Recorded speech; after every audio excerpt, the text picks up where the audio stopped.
There we go. Are we live? I think we are. Just to confirm. Perfect. So good morning, everyone. Again, thank you for joining day 3 of the inquiry into the right to food and child malnutrition within the province. It has been a very fruitful and quite exhausting past 2 days, but we're looking forward to further deliberations with key stakeholders around the table this morning. And we apologize for running 20 minutes late. However, we're going to dive right into it. We are joined by our first stakeholder, which is the Provincial Treasury. And just for record purposes, sirs, we are live streaming. So proceedings are being live streamed, and there will be a record of all proceedings henceforth. But I am now going to hand you over to Commissioner Sibanyoni, who's going to administer the oath. Thank you very much, Dr. Kata. Good morning, gentlemen. Mine is to administer the prescribed oath. And then before doing that, I'll have to establish whether you've got any objection in taking the prescribed oath, because if a person has got an objection thereto, there is an alternative to administer an affirmation, which is as good as an oath, if a person has got an objection based on religious basis. And then may I find out, it seems you are going to be the first person to speak on my left-hand side. And then, do you have any objection in taking the prescribed oath? And then you've got to use the microphone. Yes, if you can provide him with a microphone. Thank you, Sir. No, I don't have any objection. Right. For record purpose, can you state your full names and my name is surname. Jongile Mhlomi. Mhlomi. Mhlomi, M-I. Okay. M-H-L-O-M-I. Jongile Mhlomi. Yes. Do you swear that the information that you will give is the truth, the whole truth, and nothing but the truth? If that is the case, please raise your right hand and say, "So help me God." So help me God. Thank you. And then he is going to speak as well. Yeah, the colleague next to you. Is there You are not going to speak. You are. HOT. Oh, all right. Then let me just find out from you whether you've got only any objection towards taking the prescribed oath. No, I don't have, Honourable Commissioner. I don't have any May you objection. please state your names in full for record purpose? Daluhlanga Majeke. Daluhlanga Majeke. Majeke. Right, Mr. Majeke. Do you swear that the information that you'll present shall be the truth, the whole truth, and nothing but the truth? If that is the case, will you please raise your right hand and say, "So help me God"? So help me God. Thank you very much, Mr. Majeke. Then you may make your presentation. Thank you, Commissioner.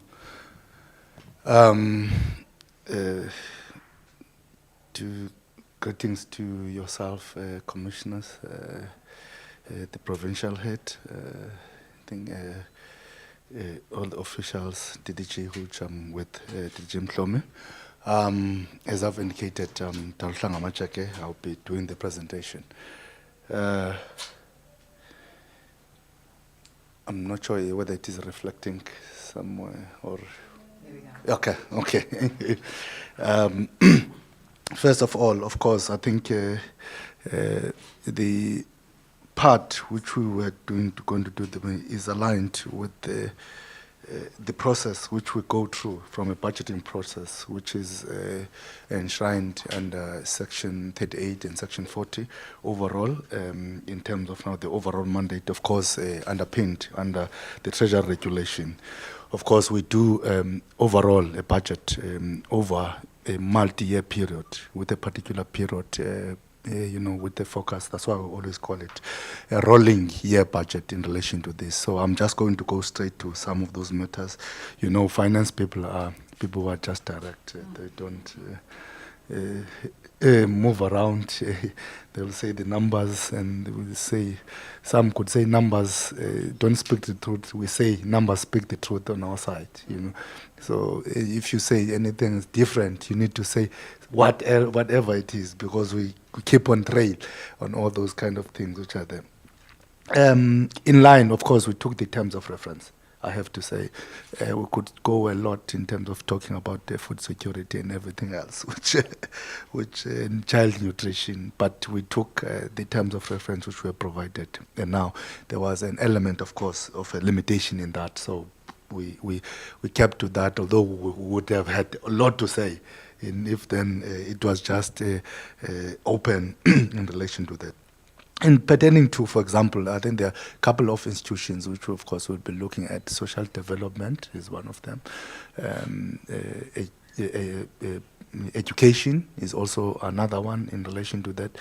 And of course, I think generally, in terms of now, maybe we'll just have a level of talking about agriculture into it, maybe a level of talking about generally the whole value chain which goes with it, and an element of health which is embedded there. If you take now from a number perspective into it, if you're asking whether we do have money in terms of now to an abundance of money into from the provincial element to deal with everything else, including all kind of corners within the province in terms of the resourcing, the answer is no. We have a limited budget, and that's kind of limit us in terms of now overall in what we do. And therefore, it means then it becomes critical in the resource which we give that those are utilized appropriately and efficiently within the sources which we are at. I'm taking that in the ambit of the province since from 2012 up until now, we've lost about 54 billion through the equitable share allocation, because the more we lose numbers as a province, the more then our equitable share is cut from a national element. So which means then that affects us. And of course, I think overall, what sometimes we call it haircuts and all budget cuts in general, term in terms of to everyone else. Conditional grants, they've been part of those particular cuts, especially during the COVID period of time, that those kind of got some cuts. Of course, to reprioritize, for example, to give for some of those stimulus packages, including food security for social development, for example, and others in, I think, in education also, which were some of the interventions which are there. So there have been tailor-made kind of element which goes with it. If you look on social development in itself, and of course we take cognizance that social development work with SASSA in terms of now dealing with some of the food security which are embedded. So what could be in terms of now, because it's a concurrent function, if you take that in terms that these are the element from an element of allocation which we're having from an equitable share. In 2019-2020, I'll take the 4-year cycle, which is kind of reflected there in the particular table. You'll see then that from a provincial equitable share, we've given social development 3 billion, 43,996,000. I'm just going through to the last end so that I don't, I could bite myself into it. But let me take that chance of going through to the last number into it.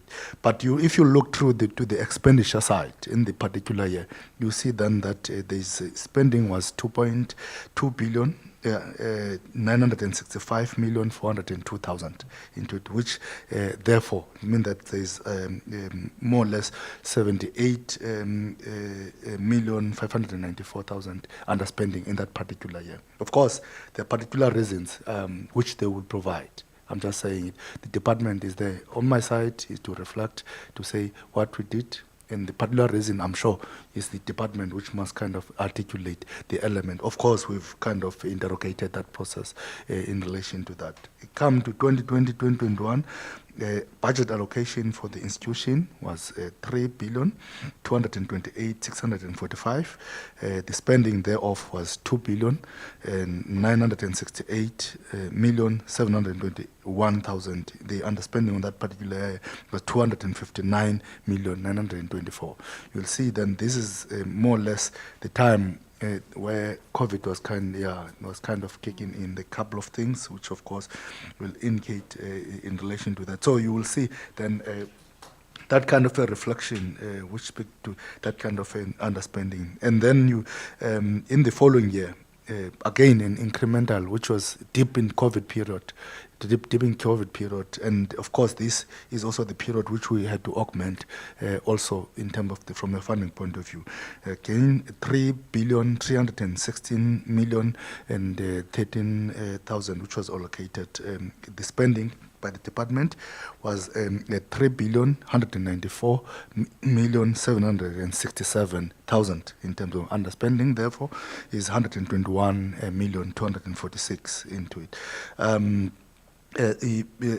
in the year which we are under a review, it's 2 billion which have been allocated, 788,194,000. The spending so far is 639,854 so far in relation to that. If you're looking at the linear level, maybe you could say they are more or less in line with what at this moment, in actual fact, we're projecting overspending at this period of time.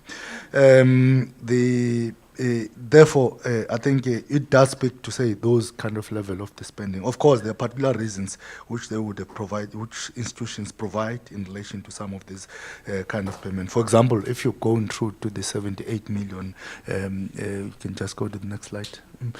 This is the classification just for maybe articulation in numbers now, the programs which you want to know, because I think problem with accountants, they want to, prove to the element where does it come from. Instead of throwing the number into that, we always want to say where is the source coming from. So the source of those 78 million, for example, which we reflected as an underspending, is those kind of, and we've catered for in terms of the classification. If you see from a classification point of view, COE 13 million, I'll just keep to the now, not read everything as the decimals. Transfers 45 million, 46 million if you round it up. Payment for capital asset is about 15 million if you round it up, which makes about 78.78 million.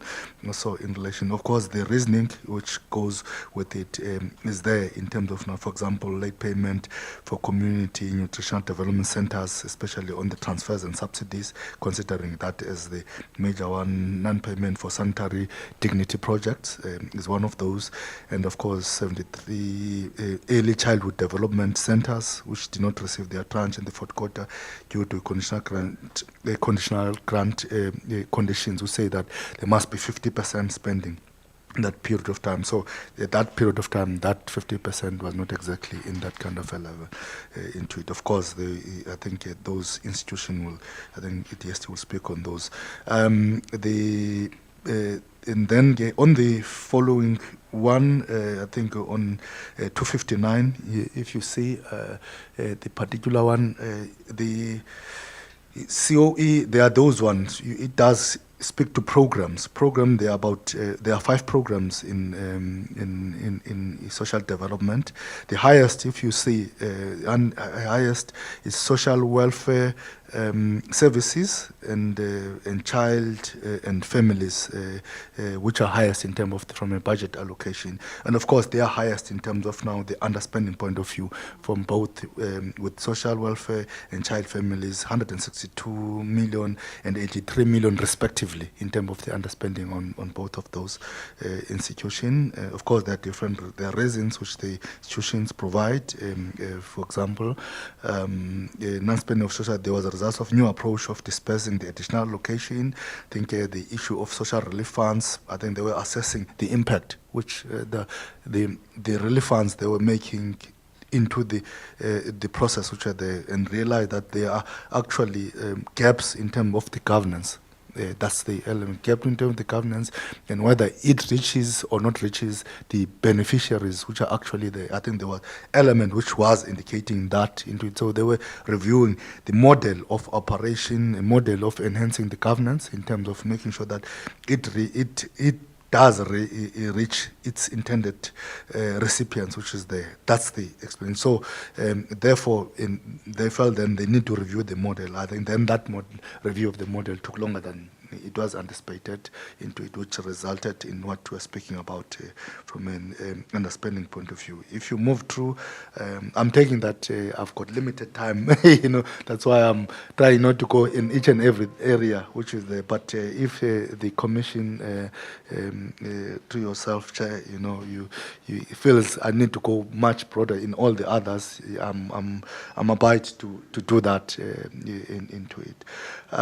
In the 2021-22 financial year, into it, you will see then that within this period, again, the major programs, social welfare services with 955 million, and children and families with 1 billion into it. The allocation for those two important programs in social development, the spending, therefore, on them, it's the underspending, keep it to that. It's 57 million, 62 million, respectively, the underspending on those two programs, which are actually considering that they are the major kind of programs which have the resources thereof. And of course, on that reasoning, I'm just going to go through to the major reasonings, which is actually there. First of all, yes, they've recorded some overspending on some of the items, for example, goods and services, which are embedded there, about 55 million, but underspending on transfers and subsidies. The reasoning, one of them, this is the year which we gave the institution about 78 million, about 78 million, and I'm just trying to check now so that I become exact. 78 million, and further there was 66 million, which was given. Oh no, that 78 million and 66 was given in 2020-21. I was trying to correct myself. In the previous year, 2020-2021, we gave additional from the provincial part. Of course, I'm going to either the presentation in that part of additional part, allocation gave them 78 million and 66 million in 2020-2021 in order to, because it was the part where we felt there was social distress in the community due to the COVID and everything else, and we had to cut other departments' money, I have to say, because I think our resources from the province also are kind of challenged in a way. So we now work more or less on reprioritization. So we had to identify what are the priority at the period of time during COVID-19. We realized that one of them was in social distress. So we gave them social development 78 million, and then they got 66 million in that particular year. So ultimately they got additional about 144 million in that particular year. But I'll talk also when maybe I'm going to that. I was still on the underspending. So these social dreams that were not spent due to delayed procurement processes, which happen in terms of now those particular distress funds, service provider appointed for purchasing and delivery of food not completing its contracted work. That's the reason which was provided. And of course, some of the tenders which didn't go well in terms of now sanitary dignity program, which was advertised by the province and were eventually delegated to district and appointed service provider who lacked capacity as well as low cost of sanitary packs than what they anticipated. So those are the main kind of reasons which was actually there. The particular, we can move to the next slide. Yes, this is the one which we want to just reflect budget allocation spending on child nutrition now in relation to this part. You'll again is social development. You will see then that in 2019-2020, there was allocation of about 5 million. There was overspending, of course, about 56,000 in that particular year. In the following year, the same year, ECDC centers, which were allocated about 128 million, and the spending was 125, about 3 million underspending. Then child and youth care centers, which were allocated 43 million, and then spending of that was 40 million, about 92.3 million underspending overall on the 177.5 million which was allocated in 2019-2020 for child nutrition for DSD. Of course, 172.1 million was spent with about 5.4 million underspending thereof. On 2020-2021, into it, you'll see then that again food security for social relief allocated 5.2, spending is almost on par. Social relief, COVID-19 social relief fund, 144 million, which I spoke about the time in relation to that, because you will see then that this was allocated.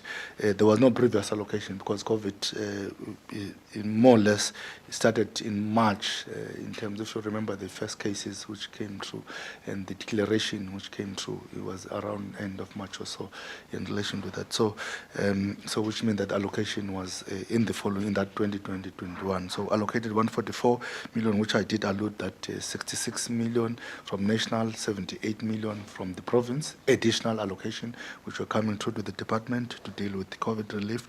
On that amount, 6.5 million was spent, and then 138 million was, of course, underspending thereof on that particular one. And then ECD centers, 140 million allocated, and 136 million was spent, and then about 3 million underspending on that one. Child and youth care centers, 29 million allocated, 26 million was spent, and about 3 million, which was the underspending. Overall, then the budget 319 million, 174, which was the budget 174 million, which was overall spending, underspending of about 145 million in that. In the 2021-2022, 239 million was allocated, and the 200 million was spent on that particular one, with the main one now. I think all the others, food security and social relief on par. The social relief underspending on the 67 million, the spending was 29, there was 37 underspending there into it. And the child and youth care centers on the 27 million, 25 million was spent, 2 million was underspending. So overall, as I've indicated, about 39 million underspending on that particular year. So far, I think there's 34 million, which is 2022-2023, which has been allocated, and about 11 million, which has been spent so far at this particular end. Can move to that slide of food parcels for social relief. Yes, on this particular one, if you now amend the beneficiating based on the numbers, if you want to call it the indicators, because sometimes we want to know who benefited. It's about 4,508 on 19 and 20. 2020-21, it's about 8,000 beneficiaries based on the report which has been provided there in terms of just the other years is missing, which we can add on those particular ones. We can go then to the presentation on the social relief, maybe go into much of the detail. I've more or less spoken in depth about issues of funding. There was, of course, additional request which came from the institution, about 304.9 million. We could not afford the province, and of course, taking through what I've indicated as a synopsis, that we are also in fiscals challenged in a way, but we did manage to provide an element of relief, which I've spoken about the spending coming through from the process. In 2021-2022, department received a rollover of 134.1 million. You realize then that that underspending in the previous year, we now took cognizance of that element that COVID was still there. It's part of, and there's element of commitment which was coming through into it. So we kind of cordially said then we need to provide some kind of assessment on the rollovers without breaking any of the rules. You know that rollovers are within the part of the Treasury regulation and PFMA, that they must follow certain rules, and there's need to be commitment. So once that department reflected that, we able now to kind of ascertain the 134 million rollovers for COVID-19 social relief, which could not be spent in the previous year, to benefit, of course, about 89,435 beneficiaries and about 750 per beneficiary for a period of 2 months, based on the explanation. However, 67 million and 77,000 was surrendered by the department to the Provincial Revenue Fund, and the department only managed to spend 29 million, as I've reflected earlier, from the remaining 67 million and 76,000 which was been allocated. So the underspending of 37 million on these funds were due to delayed procurement process and service provider appointed for purchasing and delivery for parcels not completing its contracted work, as I've indicated previously.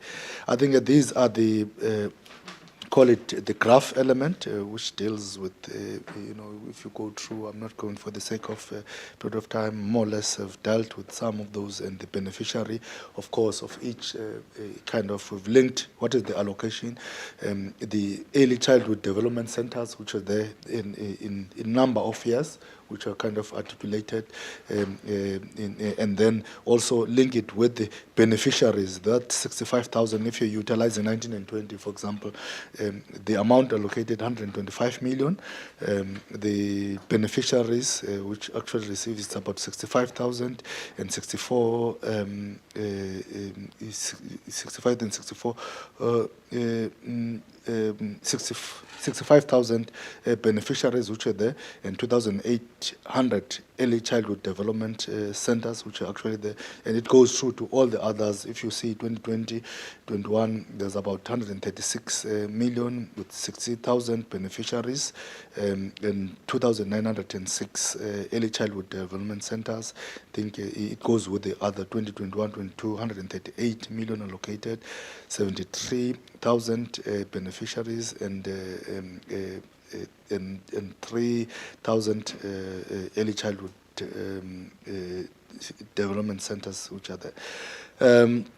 So that goes with in each, in terms of now on all the kind of level. And then if you go through to the following slide, department, of course, in terms of the spending, in 19 and 20, the department spent 40.7 million in 2019-2020 to fund nutrition for children in child and youth care centers, which benefited about 1,854 children.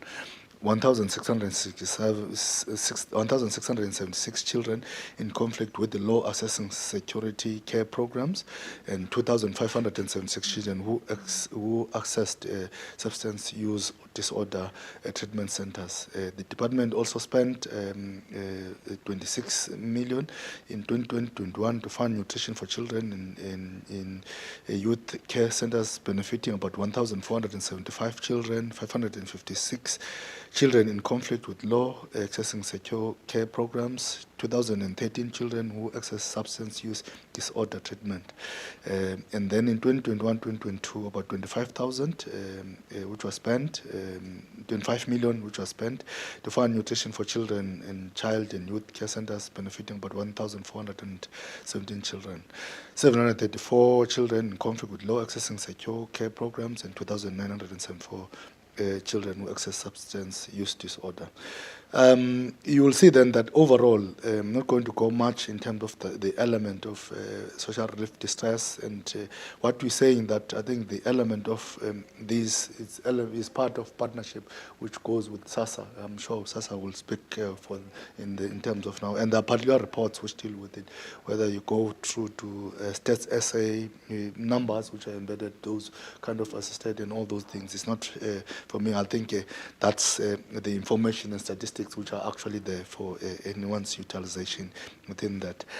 In education, know then that education also plays a part in child support and also food security and nutrition thereof through the National School Nutrition Program which they provide. So that help in a way. All South African children, of course, are entitled to as part in order to elevate this. And of course, these are funded mainly through the conditional grants, part of Schedule 5 funding which deal with it, and is part of course, of the Division of Revenue Act in relation to that. You'll see then that that is part of school feeding, and this goes through directly to the schools in terms of the fund, call it program 2 in education, which is part of public school, the public ordinary schools, which goes with it. So you'll see then generally the funding for them over the period of time, it's about 4 billion for the last 2019 to 2021, 22, 3 years into about 4 billion. Generally, it's about call it inflation-based increases. If you see in relation, of course, even during the tough time, when if you remember, at the period, most of the kids were not going to school. So you will expect that a lot of money is kind of surfaced, especially 2020, 2021, into other things. But you will see then that we still kind of didn't do that, into noting that they still need for that kind of food security, but that need to be utilized appropriately by the necessary schools which actually there. So those are the things which happen there. So these, if you look through the overall spending, it's about 4 billion. Most of it, if you see from average spending in the overall, it's about 97%, 96% in general, the spending in terms of education on the school nutrition. Whether it is effective, I have to say, whether it is effective and efficient, that's another process to be properly assessed into it. Whether every kind of a child, as indicated sometimes in terms of now the particular slides which you see, I think which actually you'll see then the graphing part which we're reflecting on the following slides. On those amounts per, if you're looking at 2019-2020, there's about 1.2 billion allocated to education to feed. I think actual spending which was done on that to feed about 1 million and 6 in terms of 1.6 million in terms of now the school children, about 4,000, almost 5,000 schools which were actually there. And then the following year about 1.2, close to about 1.3 if you round it up for education, with about 1.6 children. You'll see then that they are increasing up the children, of course, stabilizing over the period of time.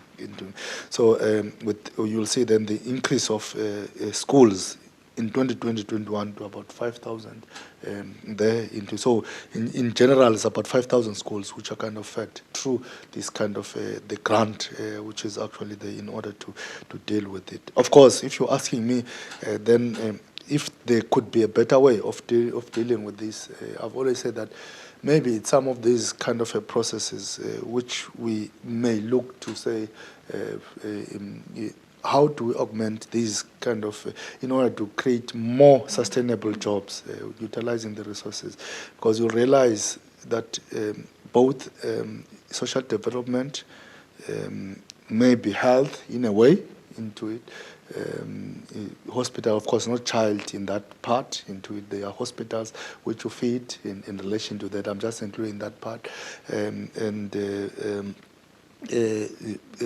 With Dr. Da playing a critical role in the value chain, because if you enable the farmers to determine the demand, you'll be able now to create much sustainable job there, and at the same time, in terms of produce enough food security for the province in order to provide that. So that value chain, I think then there are certain efficiencies which we could improve here, so that we've got centers which are able now to kind of produce enough demand of food in a proper, of course, procurement processes which need to be done, than buying on some, I'm not going to mention in terms of now whether spaza shops and some of the high kind of retail shops, which you will see then that the trucks are coming somewhere outside the province.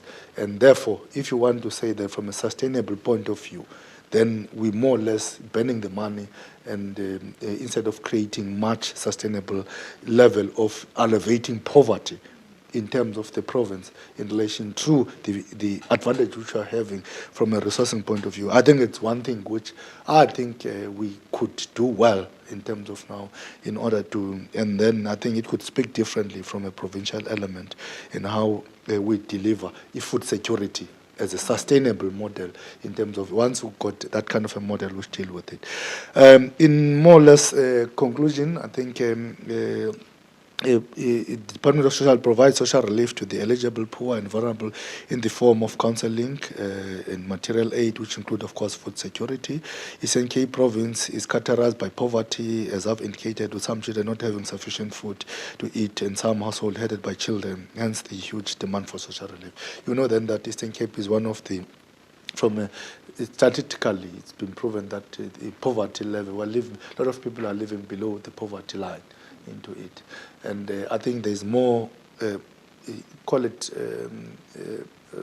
demands for grants to be part of the system, but ultimately, I'm not sure whether that is a sustainable way into it than what I was speaking about, creating sustainable jobs so that people are employed, than creating that kind of a system which is there. That helps in a way in providing interim solution in terms of for those who are living below the poverty line. But I think we do have a lever which we could kind of deal with it so that we're able now to reprioritize some of those resources appropriately to economic levers which will enable the province to sustain over a period of time. While efforts are made by various in order to provide social relief, there is room for more to be done, which I was speaking about. And it can be observed from the above that department did not fully utilize some of the budget which are actually there in order to deal with some of those, of course, indicated due to some of the procurement element delays which are there. And education, I've spoken about, it's a decentralized procurement model, and therefore it comes with certain benefit, but I think it comes with certain more, deep benefits of course, some of the things which I think to me we can deal with if we deal with a proper value chain in terms of providing food security.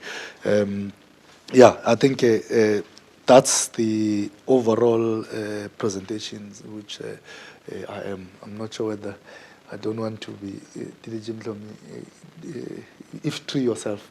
I don't want to take your power. If you do allow, if then he's got something to add, commissioners.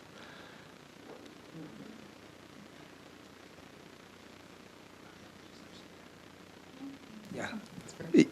Yes, please. You may add if there is something you need to add. Yeah. We are also watching time because we want to be. No, thanks, commissioners.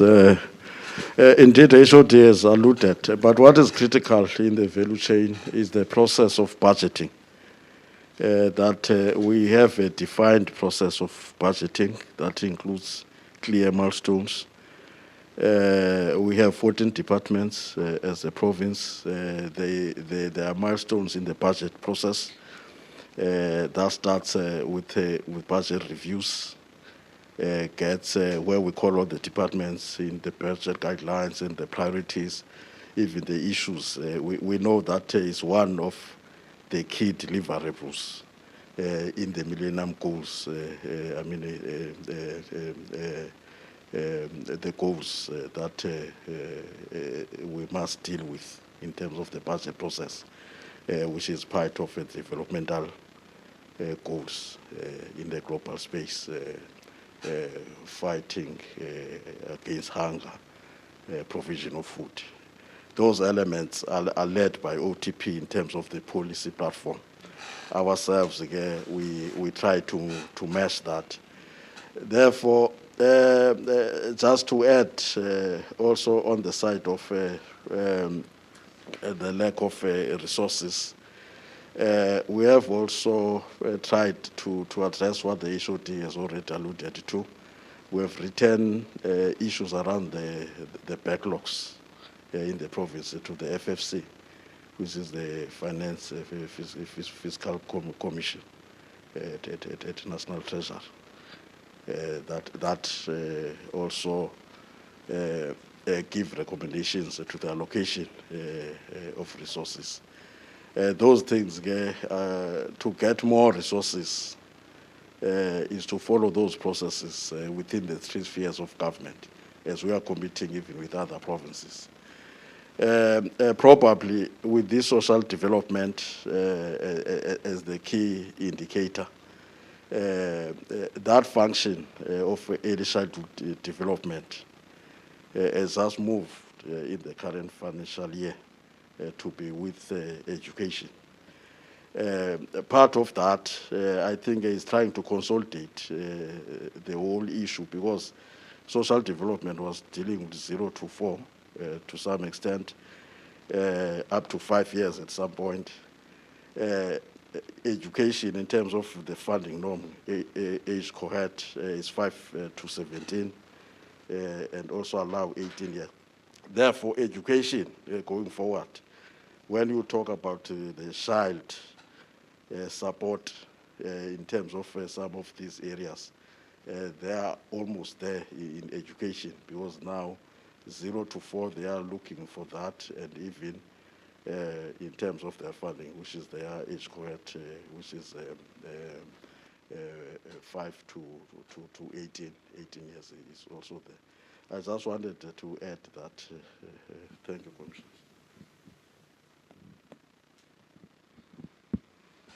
Thank you so much, gentlemen. I think Commissioner Sibanyoni, can we start with you?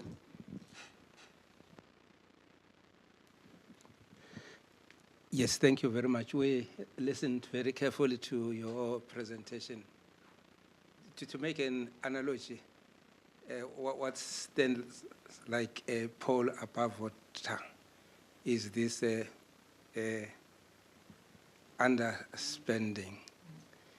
And then I just want to spot on to say, or maybe before that, usually the Treasury sometimes advises the government as to what corrective measures should be taken. Now, my question is, having noticed that this underspending is recurring, are there any measures, or are there any guarantees, in your view, that talking about this current financial year, there will be no returns going forward, because it is recurring, this under expenditure? Are there some measures, just to be spot on, or are we going to still see it recurring like that going forward? Because it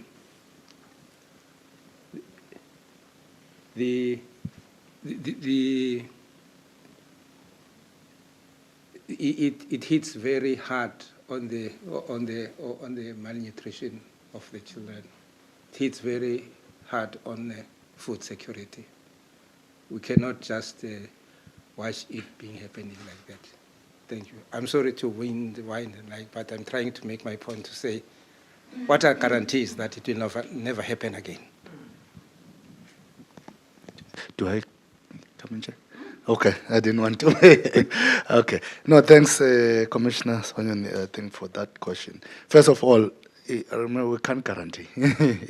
That's maybe in relation to that. We may do as much in terms of now the processes.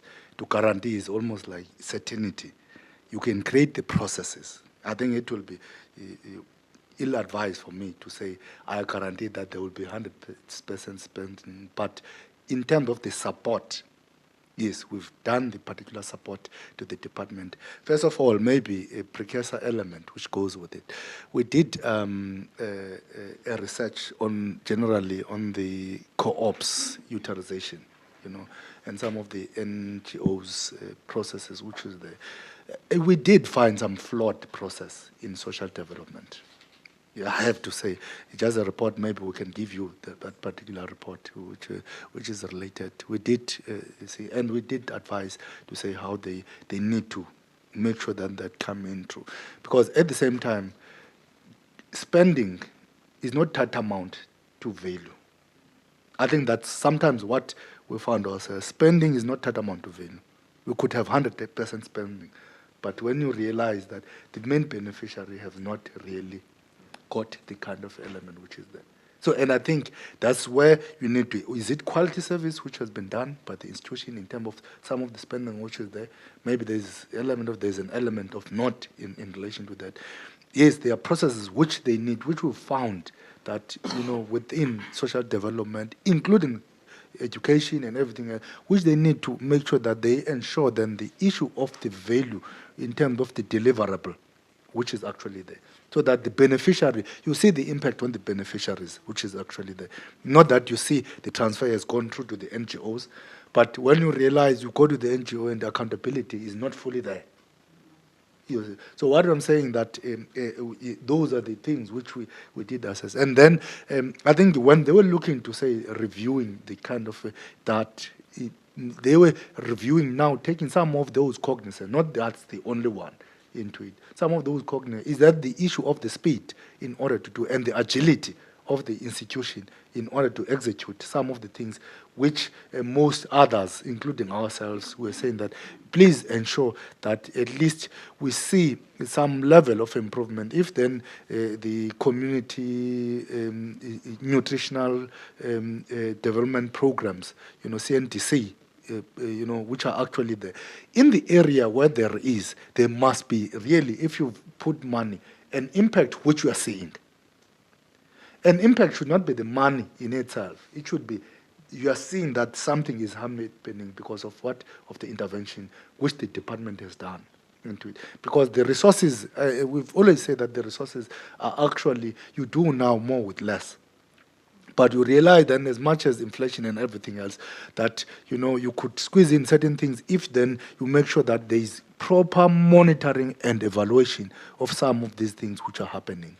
So we think then, of course, this year at least there have been some kind of a stability which is coming to the institution, but not maybe to the ideal element which we are looking for. As I was speaking to say, I think the department need to say what control measures have they put in place, because they do have account officers responding to that.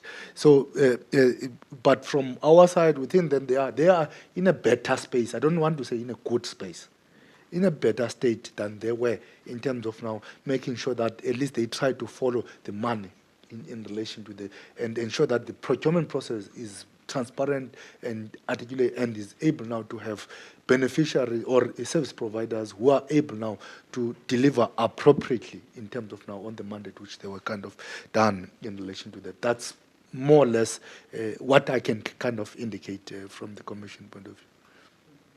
I'm not sure whether, through yourself, whether, yeah. Commissioner Makwetla? Yeah, following up on that, who is to see that these departments use the money that they're allocated? Who checks to see that that money is utilized?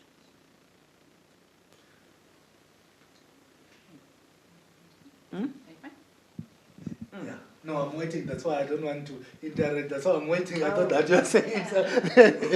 Aloku safundiswa uba umuntu omdala xa ithetha agqibe ungamphazamisi. Thanks, Commissioner Makwetla. We oversee as Treasury. We do oversee. Remember also the institution in itself, I want to say, in-year monitoring, which we've said is part of Section 40 a report in terms of Public Finance Management Act, give the mandate to the department in order to assess some of those things.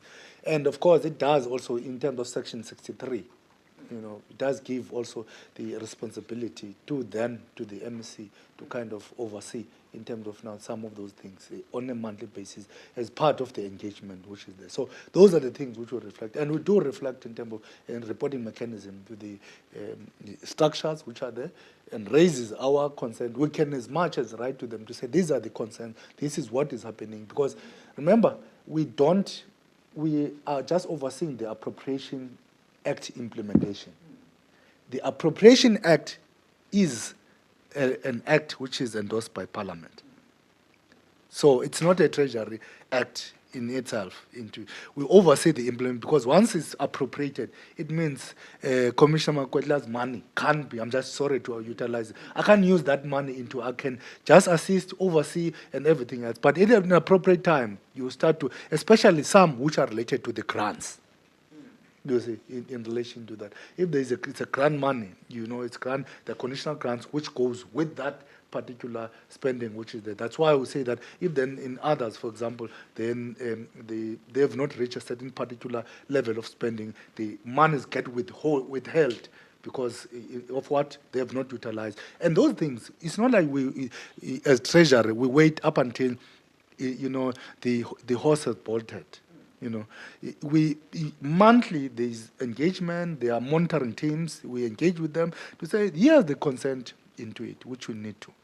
The unfortunate thing is that we can't take the powers of an institution, unless it's on administration. Either we implement Section 18, 2G of the PFMA in terms of now into where we take administration. Of course, it means the institution would have failed dismally to manage finances, which is not exactly the case in this kind of thing, or the Section 100, which goes into the province in terms of certain things. So in this, you provide advisory responsibility, and you assess, you say, this is recurring, and those are the things which are there. And some, they will listen into it. But the issue is that, are they agile enough when they get the recommendation? Because that's the critical element. If you see then that some of those things is, I think the institution will respond appropriately in terms of agility, in terms of now to be there in that kind of a fund. I'm not sure whether I've covered yourself, Commissioner Mkotla. Thank you, HOD. Just a few questions and comments from my side.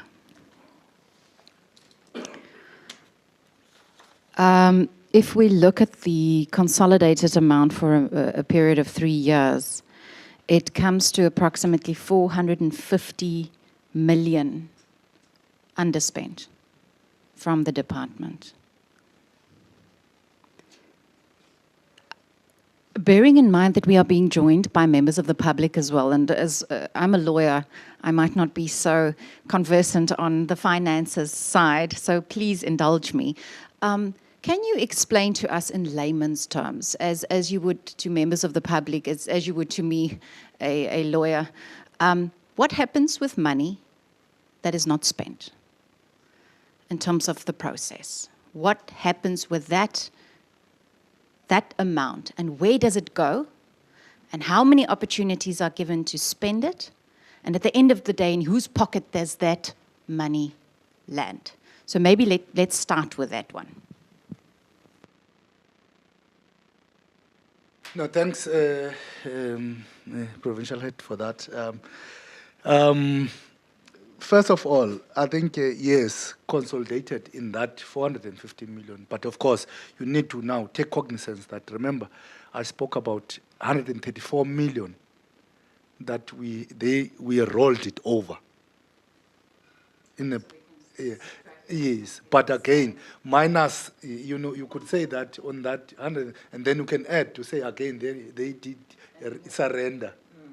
What I'm trying to say, net figure is could be about 300 and something million into it. I've not netted it up now at this moment, which came back into, because we did, especially on the social distress funding, we did consider into it, considering that COVID-19 was still prime at that period of time. So we gave them back on the 144 underspending in a particular year, about 134 million back to the institution.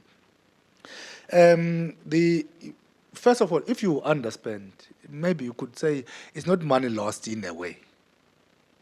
Let me start to that. I'll use it, my layman's way in the response so that I'm not becoming technical, as a finance person. The money goes back to revenue. First of all, provincial revenue fund. Our revenue in terms of now, which will of course mean then that in the depleted resources which I was speaking about, it will come back and we'll say, okay, it's back to the kitty now. We have to now see what are the needs which are happening moving forward. There's education, which is in demand of resources. There's health in terms of now. So we start to then say it's back to the kitty because of what underspending which has happened. Now it becomes a new demand which comes in. As compared to, if, for example, there are institutions which dump money. Sense of dumping. Come March, that's what I was, when Commissioner Sibanyoni was asking the question in terms of the spending and was spending to depend on the value. You spend 100%, but you realize that actually the period of spend is in March. That's not really spent. It's actually you've dumped the money so that it may look good. Yes, where they come in. Maybe the institution at this instant didn't want to do that. I think they will respond to that kind of an element. Maybe they had an opportunity, I do not know, in relation to that, as part of the engagement.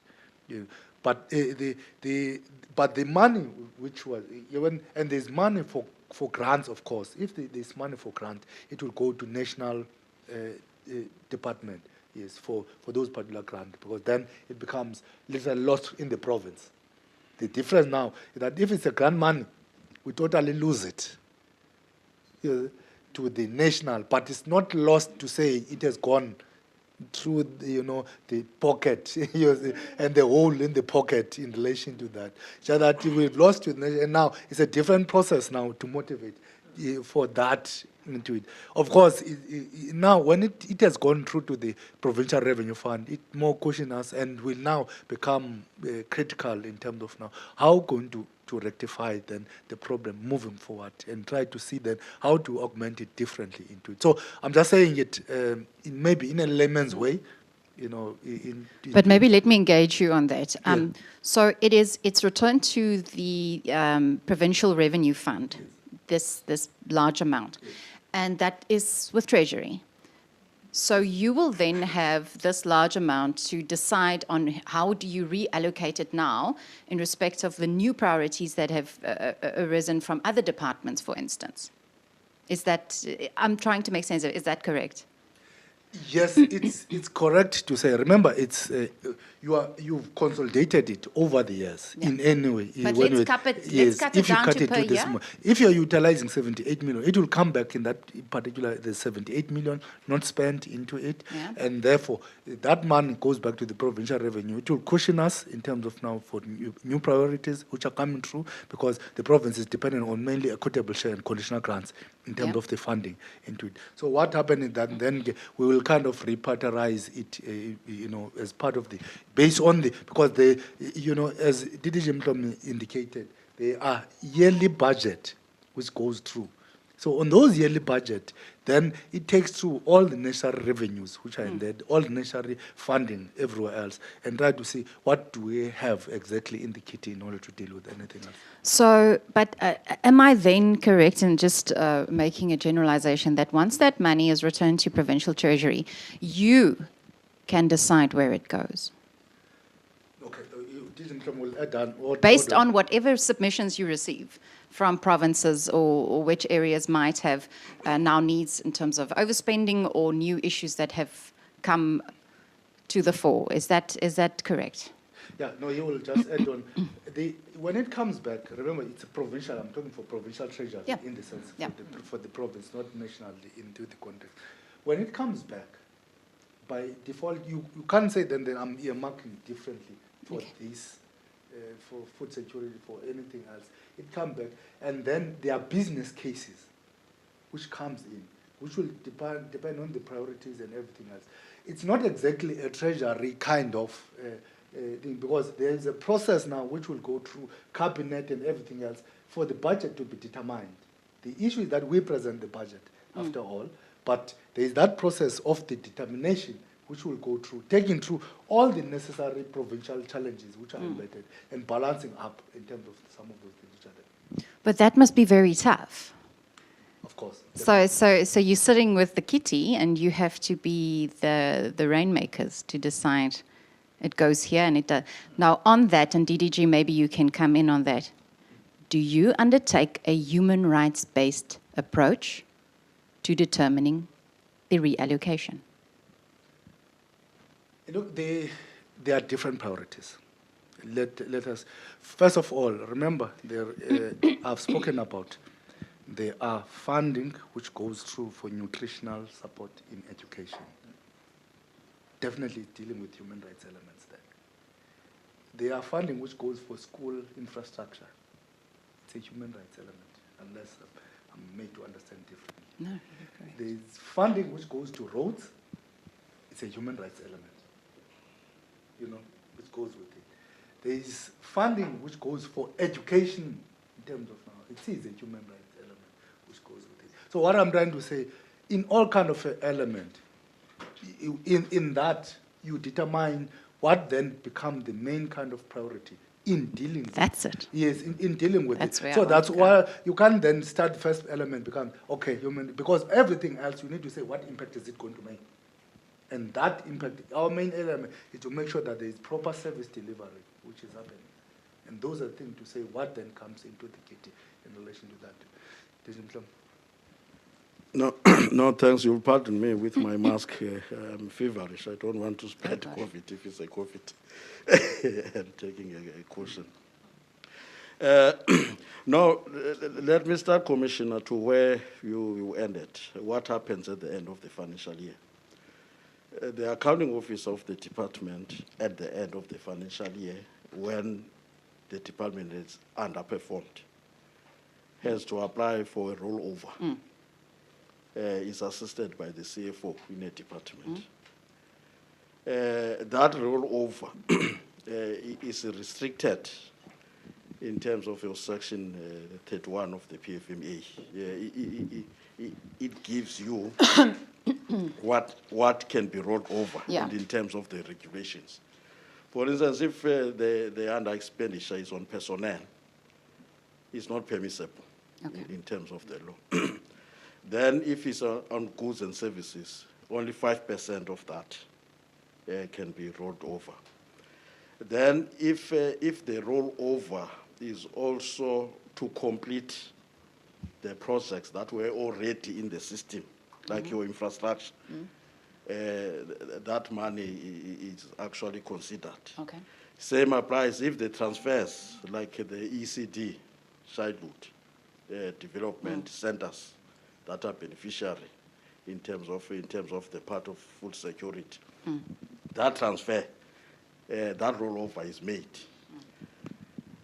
But within that, you must be mindful that in the next financial year, because we are in a modified cash accounting, in the next financial year, there is a budget almost for those items, new budget.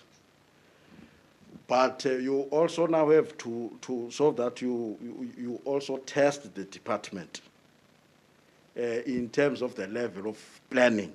For instance, the part that Eshoti was mentioning as part of the measure, where the department at some point they do sign the contracts, engage the service providers on the year of implementation. We have changed that. Say all the planning process to spend money must precede the implementation year. Those are the other measures through the procurement plans. That procurement plans must be completed the year preceding the implementation. That's why you find that there are these delays of procurement, because that procurement should have been completed in the previous financial year. Therefore, on the assessment, we assess whether if this expenditure, this performance, whether in the next financial year, looking at the budget, they will continue to have that. Because remember, this adjustment budget is passed by national around October. in the treasury, in the province, we tabled them in November because we're only given 30 days actually to table our case. Therefore, what is critical is that at that point in time, if it's a conditional grant, there is an approval. It's around May. We write back to the department to spend the money. As you would know, perhaps the process. MEC is the treasurer, but there is a process that goes to the cabinet committee, that goes to the ESCO, because for the budget to be completed, it must be approved by ESCO. But with the adjustment budget, it needs also to be appropriated and approved in the legislature by the House in the legislature. Therefore, I'm saying this is how we are managing this year. As HOD has alluded, that if you go to health, your later question, you go to health, in terms of Section 27, it's in Chapter 2. It's a human rights issue that you need, after you have passed that period of assessment. Therefore, what will be left after you have implemented all what is regulated here? It means now it's just a revenue that is left to look for provincial needs. Then the question, whether really do we take note of Chapter 2? All these departments, if you take your health, as they should say, your Section 27, it talks of delivering of health services. Your Section 30, you go to your education, or 26. Therefore, even that one that is left, if maybe, let's say 20% is left, will compete now with all the issues of Chapter 2 of the Constitution. We do consider. Let me be pointed. We do consider.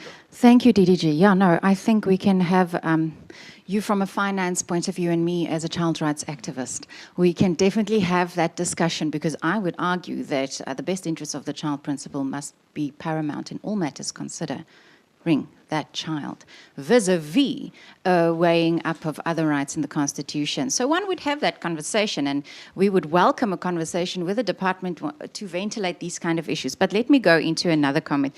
HOD, can I continue with my... No, I wanted to say, no, we get that, I think, and I think that's the element. But as we say, I think if you really look at the consideration point of view, from a funding point of view, it does reflect that we have considered. And it does reflect that even when there was significant underspending in relation to that, we kind of considered differently. In actual fact, even the institution kind of repertorized in this one.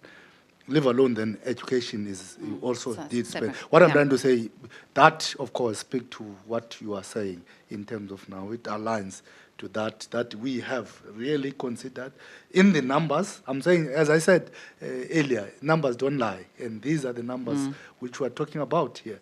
It's not like they're saying there's been overspending, there's anything else, and I can't say differently in terms of now into it. If numbers say this, I know we can argue differently, but I will speak to the numbers.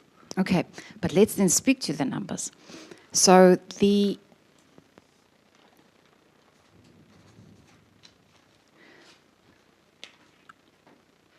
latest stats, and I'm sure if you had an opportunity to follow the past few days, it was very interesting. And being a numbers guy, I'm sure Stats SA and CSIR, the data for you is that's your food. That's what you will be responding to. So let me give you some data then.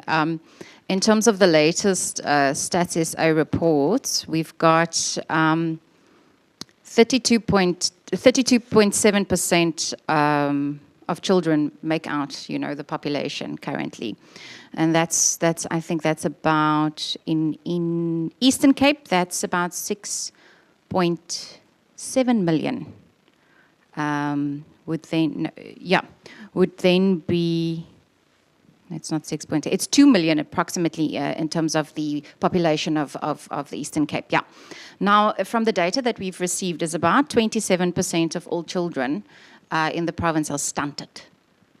Now, stunting means that you have not received enough nutrition to keep up with your developmental needs.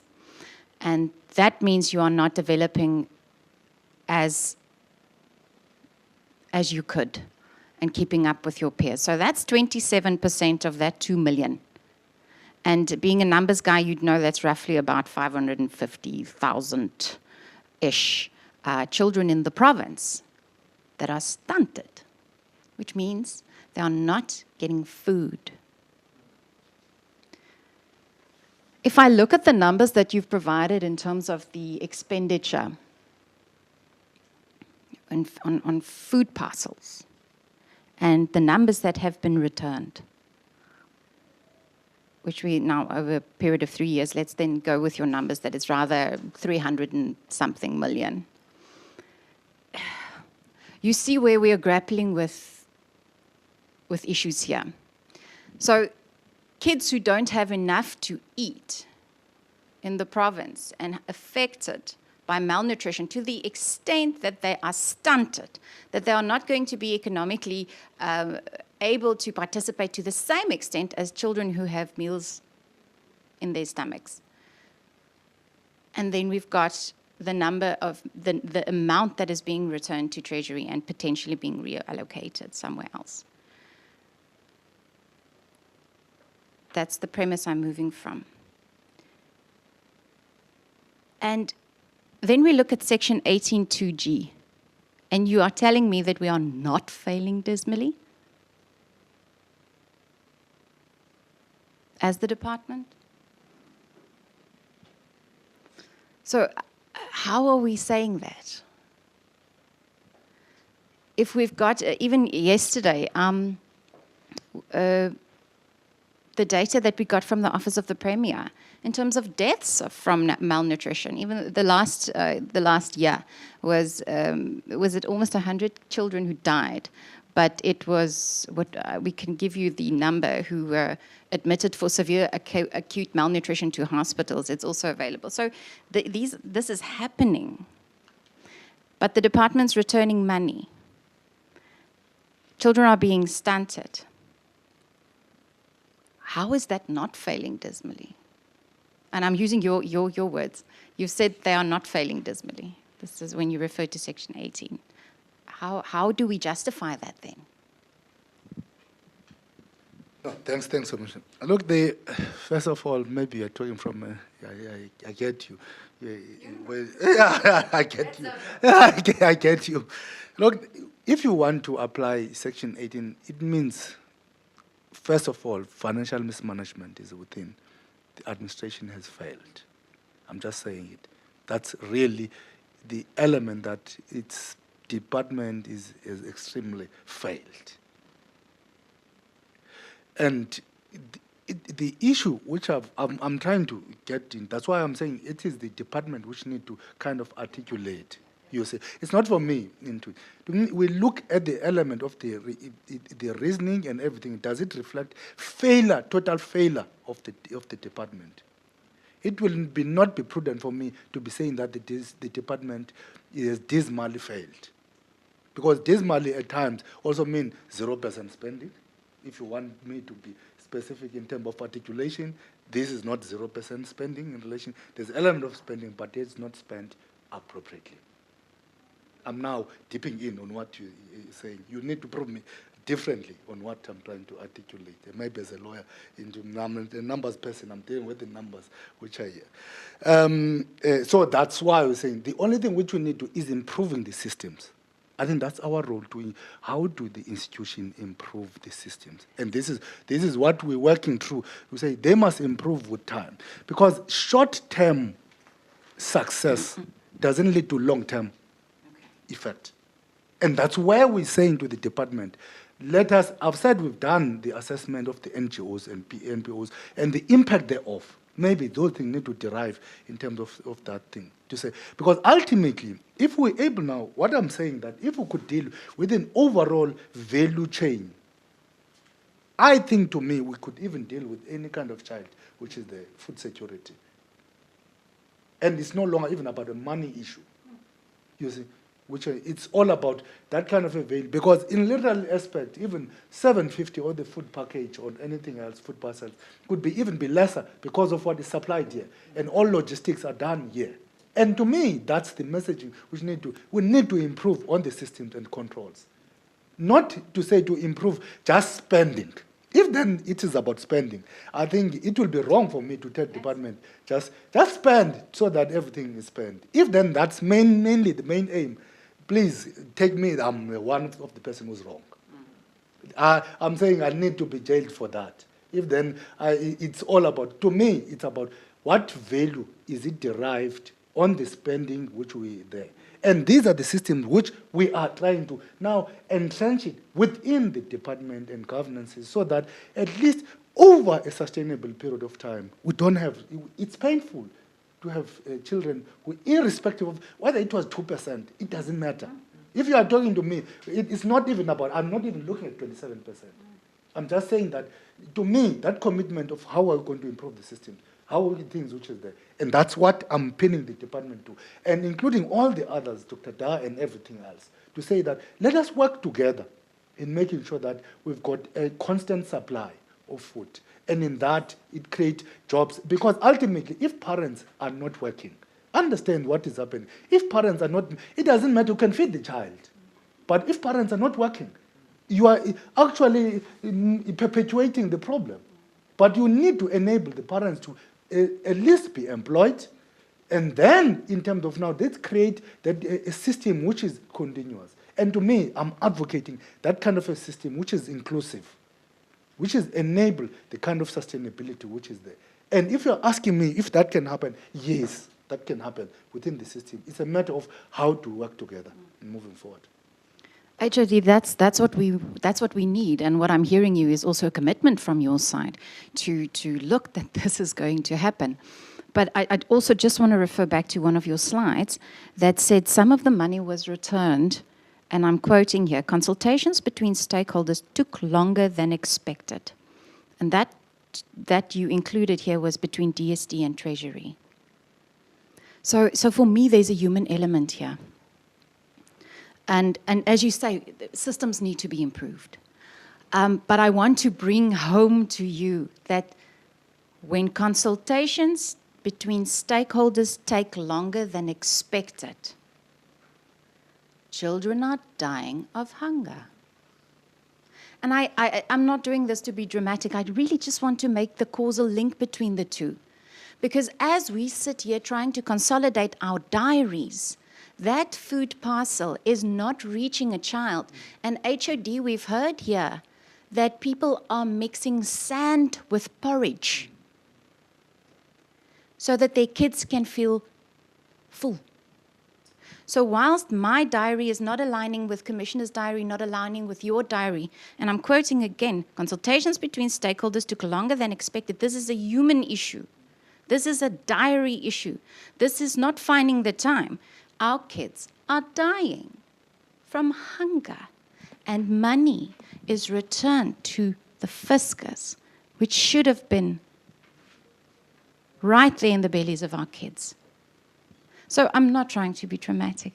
I really just want you to consider the impact of what our processes, and I'm a stickler to process. You can ask my colleagues. I need to align process with your notices, with your regulations, everything, and I do get that. But when it comes to kids, there's a matter of urgency.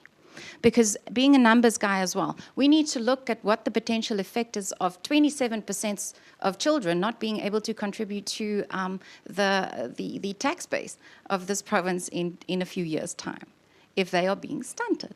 And if we can prevent that, we're going to have a bigger pool of taxpayers in the long run. So I need you to just get why we are sitting here today. And we hear you, and processes need to be improved. But processes need to be improved now. Can I come in? Okay, without creating a dialogue, of course. Look, remember I said the issue of agility, unfortunately I've said that, department's ability, the agility in order to respond quickly comes with a human element within the institution. And those are the things which need to improve into it. And I'm with you. There's nothing which into it. Any kind of responses need to be done quickly. Remember, DG Mhlom indicated that in actual effect, these processes need to be there prior to the year starting. And it's a planning issue. You see? And it then comes to say, the official of an institution,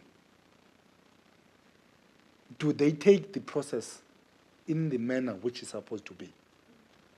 It's not for me to answer for the social development. I think it will not be appropriate for me to answer for social development. They've got their project plans, they've got everything else which is there. I think they can, they will, of course, you've indicated. So I think you can just, as part of the engagement, do that. But to me, as I say, you consult to do this, and then literally, if it comes to be, if life and death, you need to do what is then the responsive level in dealing with that. But of course, ultimately, you need to know that the ultimate aim is to service for a service delivery, which part of it is enable those who need to be fed appropriately into it. But to me, again, it's all about those should be fed in a systematic way. Not because, again, within the processes, you could find you've got a procurement process. It's flawed. The very same children which you think then you are going to help, it's not the main beneficiary, and actually the elders. So I'm just saying that in the bigger scheme of things, the numbers could be different. Maybe if the numbers were saying 100%, we would not be talking what you are saying here at this moment. But the difference will not be the same, or it will be the same in terms of the ground. And this is where, to me, what impact does it make? All this indeed, the value. If we're talking about that, to me, I think then we're talking the same language. What value is all these things which are doing? Are they making significant dent? Is there a proper nutritional things which are coming through within? Are we tracking that kind of a system back into it? Then we are starting to talk in relation. I may, as say, a numbers person, but at the same time, I'm more or less a person who strategic in terms of now want to see the impact, having grown in rural areas and knowing how hardship it is. So it's important then I see if I've touched here, I need to see that I've really touched here. And anyone else need to not to doubt that I've really touched here because of what? It speaks for itself. HOD, I think, we have covered. I'll come to you just now, Commissioner. And what I do think is, again, I'm throwing you your food, your numbers. Yesterday we heard from the Office of the Premier, and they gave very, very concise summary of the effects of SAM and in the districts. And what we discussed with them is it's such an objectively determinable output, this. We can have this conversation here today, and in a year's time, we can come back, and we can have a look whether those numbers decreased. And HOD, that's what we're asking. That's what we're asking, to come and sit around the table again with us after we've had this conversation, after we've brought to your attention that the plight of kids within this province is very, very urgent. And if we can put those glasses on and look through those glasses to the budgets and through to the improvement of systems, which we agree with you, can we come here in a year's time and look at those data sets and objectively determine that it went down? And that is what we want as the Human Rights Commission, by all means, to assist, to promote, but very importantly, to protect these kids. So that is my parting shot, and I really appreciate you coming to the table, but I invite you to our office at any time to have these discussions, to illustrate to you also the trends that we are seeing as the Human Rights Commission in terms of what are we seeing are the most prevalent human rights violations within the province. And that can just be a little bit of a shade on your glasses to see we are looking through these glasses now. When we decide to reallocate budget to a municipality who will buy a new car for the municipal manager, whereas our kids do not have food in their stomachs. So Commissioner Sibanyoni? No, Nothing from your side. Commissioner Makwetla? Nothing from your side. And I think with that, if there's nothing from your side, HOD, DDG, we will be releasing you, and we really thank you for your participation. We look forward to seeing how we are going to improve on the outputs on this topic. Okay. No, thanks from our side, from Provincial Treasury, Provincial Head, I think commissioners. We appreciate it. We're looking forward to engaging. As you could see, there's a passion to it. It's not like we are talking numbers.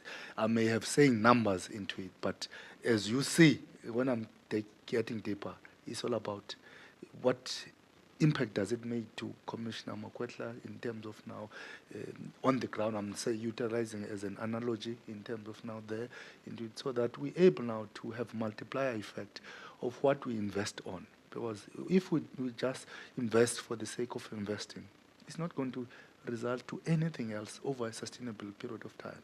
And I think what I'm looking at to say how to provide a sustainable model for the province so that we deep root it instead of dealing with the symptoms. Deep root that fundamental. And how you deep root it, you deal with the rural development element, which is there. You create jobs, you deal with poverty level. And these resources which are here will still be there, but they will be coming from an element of overall multiplier effect of some of those things which are there. Thanks. We appreciate the time which we had. Thank you. No, thanks. Although it's unprocedural when the HOD has concluded. But I just wanted to extend, perhaps, if we have maybe a shop steward below your level, so that when we engage at some point in our budget process, particularly with social development, probably health, maybe to invite that specialist that work here, as long as you're not going to charge us. Just perhaps, just perhaps to also observe and make. Sometimes, remember, we are treasurer. We are not the specialists in social development. Sometimes you respect the profession, but the point of emphasis based on the priorities. You see, when you say people are dying in hospital because there's lack of this thing, sometimes those are the issues. Your learner, teacher support material, children, and all those things. But it's always nice to have a structure that continuously perhaps be a voice of reason in some of these things, because I think it will add value. We are just from a budget achievability exercise. Now we are going to MTech, technical data set by HOT. Probably if we can get that specialist, just when we have maybe even social development, just to be voice of reason in those hearings, we would appreciate.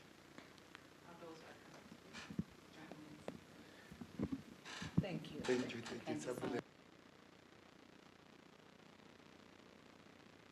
Okay, Commissioner, can we proceed? Can we proceed with the next presentation? Tembi?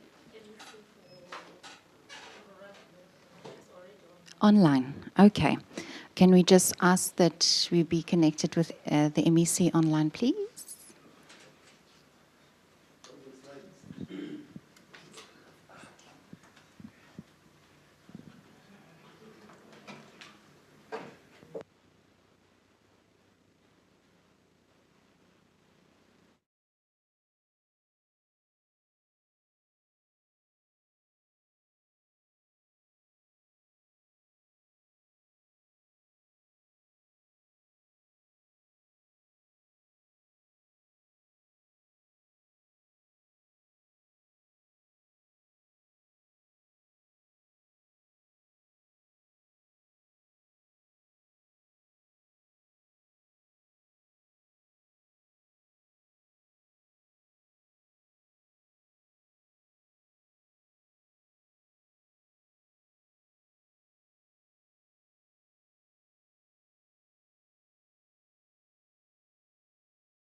If you can maybe just indicate whether you can hear us and whether we can hear you.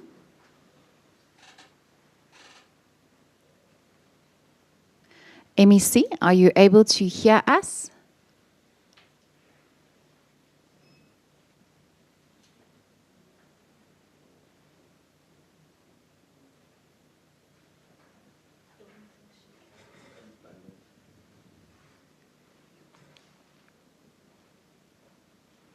MEC, are you able to hear us?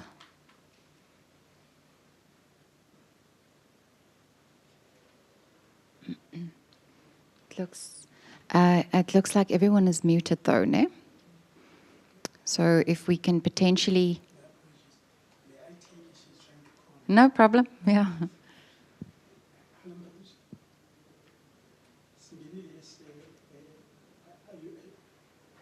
Unmute. Tell him to unmute.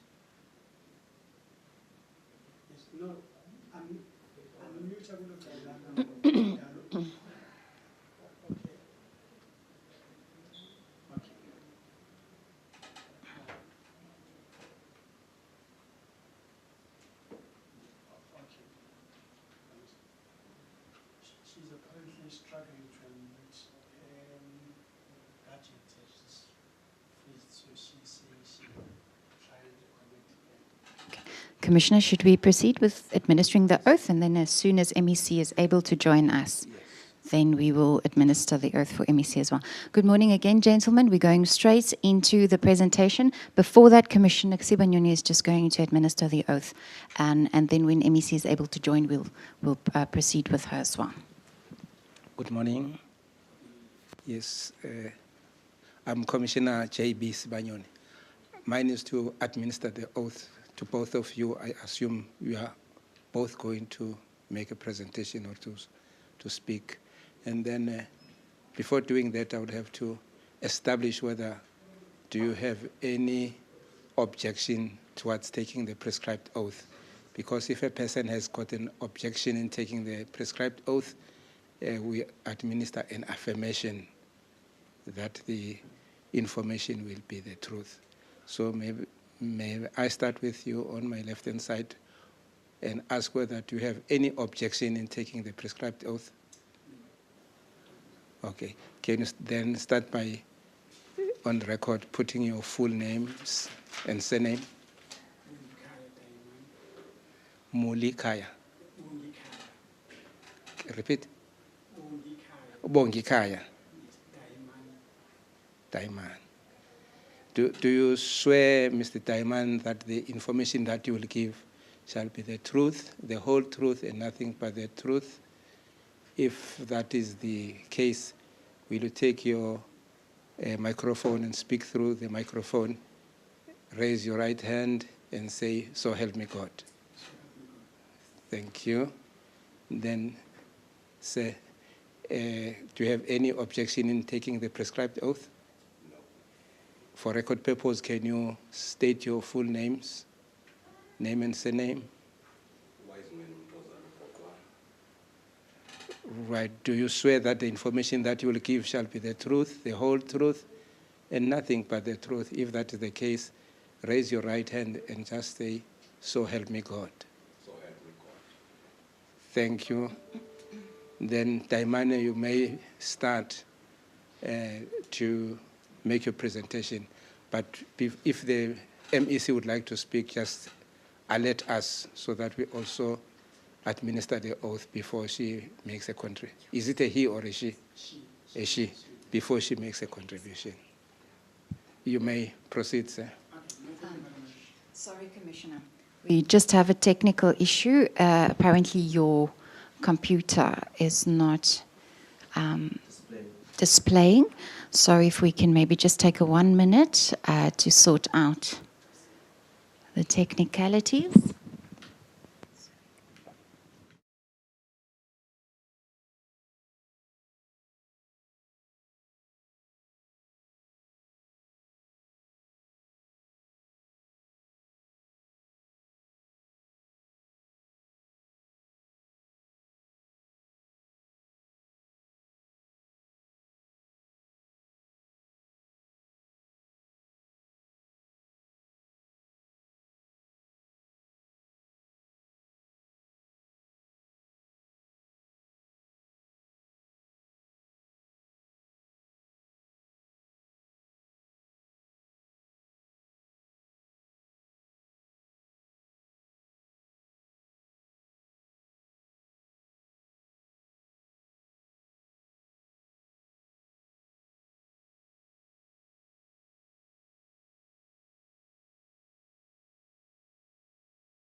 When the light is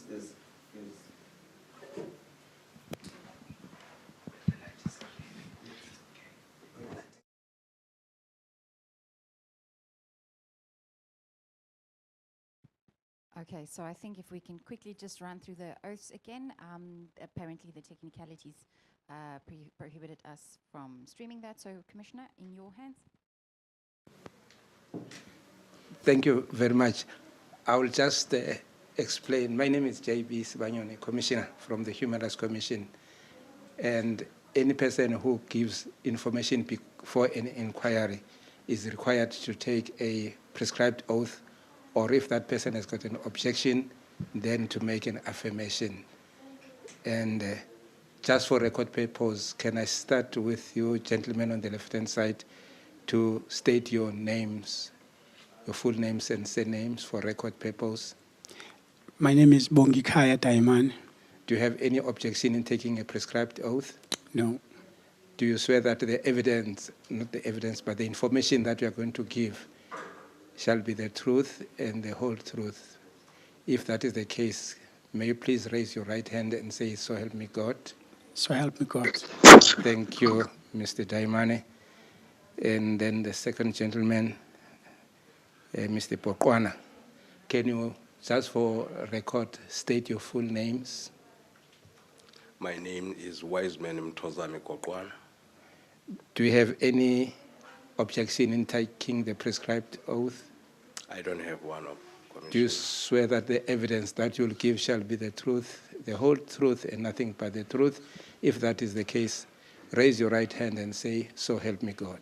So help me God. Thank you very much. Then, Mr. Daimane, you may start, make your presentation. Thank you very much, Commissioner, and very good morning to everyone. Thank you. Obviously, our presentation, we're from the Department of Rural Development and Agrarian Reform. Our focus is on production, providing support to farmers to produce food for the province. So we will run it very quick, the presentation, just to give you the context with which we do this and what programs are we running across the province to achieve the food security. I must say from the onset that to achieve food security, it's a huge task, and obviously it will take some time. So just on the introduction, we do acknowledge that the Constitution is there, and also we have prioritized access to food, and government generally have developed 12 government outcomes. One of them is dedicated to food security, which is our outcome 7.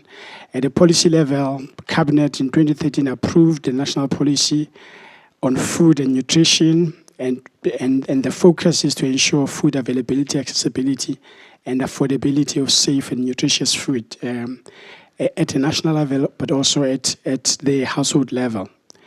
Now, at the provincial level, we have our provincial development plan. There is a focus on rural development, innovative and high-value agriculture as a key contributor to food security in particular, but also to a broader development of our rural areas.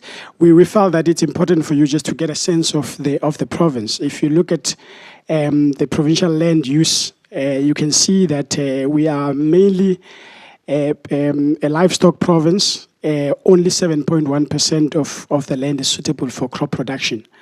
However, we have a lot of livestock grazing, which is at about 77.4%. It's important just to look at our potential in the province. You can see the Eastern Cape, you can produce almost everything, depending on where you are. So you can look at your livestock, you can look at your dry land where you can produce your beef and grain, and you have your high value crops along the coast, starting from Amatole right through to Sarapatman area. Whilst we have that potential, we have limitations. We have a huge a part of our land is degraded, and that is making it very difficult to be productive. And as a province, we have to respond to that. The main cause of degradation, obviously, it is affected by climate change, but also the ability of the province to take care of its own resource potential. If I move, we felt it's important because land ownership is key. It's part of what drives this, and you can see that up to the land audit of 2017, on average, Africans would have only about 4%, and 72% of land is still in the hands of white people. And if you look at the Eastern Cape, number one, you can see that we are still at 5% in the Eastern Cape compared to whites who owns about 65% of the land. If you look at the males and female, you can see that 71%, this is a male-dominated field, and about only 11% is under females. Because these factors are key to that. We felt before we proceed, it's important just to indicate government initiatives. Government have implemented state land disposal where they distribute land to people in the province. And so far, they've distributed under that, and that is mainly government land. And they've distributed across all these districts a total of about 15,000 hectares, and you can see just over 5,000 was Matole, 938 Alfredo, Chrisani, just over 7,000, and Joe Grabe or Tambo. However, I think we felt it's important that even those people that receive land from the land reform program of government, your private farms that were bought previously from white farmers, they obviously do not own the land, even though they are given a long lease. They are of about 30 years. But it will be very difficult for them to access any funding using that land. So you need, land is one thing, but you must be able to produce. Without the means to produce, then it becomes difficult. Even at the communal level, if you look at the former Transkei and Ciskei, those are communal land. There's a lack of security of tenure there, and that is posing a challenge in enabling people to produce, to use land to produce for the province.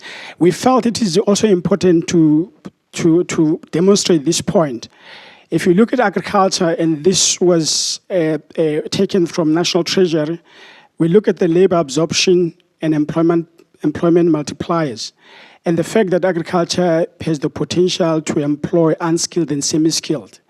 And any investment that you make in the sector will expand the economy by if you invest R1 million, you will expand by 1.7 million, and you will create 4.9 jobs. If you look at the Eastern Cape, we are blessed with the agricultural land and potential. And I think if we can be able to get the required investment, we're more likely to change the food security status of the province. If you move, we felt it's important for you to get a sense of how well is the sector performing. If you look at the province, you'll see that our major exports are wool, mohair, and that's your livestock related, and the citrus. We have a huge potential on red meat because we are leading in terms of the number of animals across the country. We can also, as a province, be able to substitute the imports. And if you look at the imports, your soybeans, oil cake, cattle, tea, animal feed, and poultry, they are key to your everyday nutrition, if you look at that. So we felt that it's important for you to just have a look at that perspective at a far broad level. I'm not going to get into details. I just want to make that point. Now, we've also felt it's important just to indicate, whilst we have this land, in the province, it continues to remain underutilized.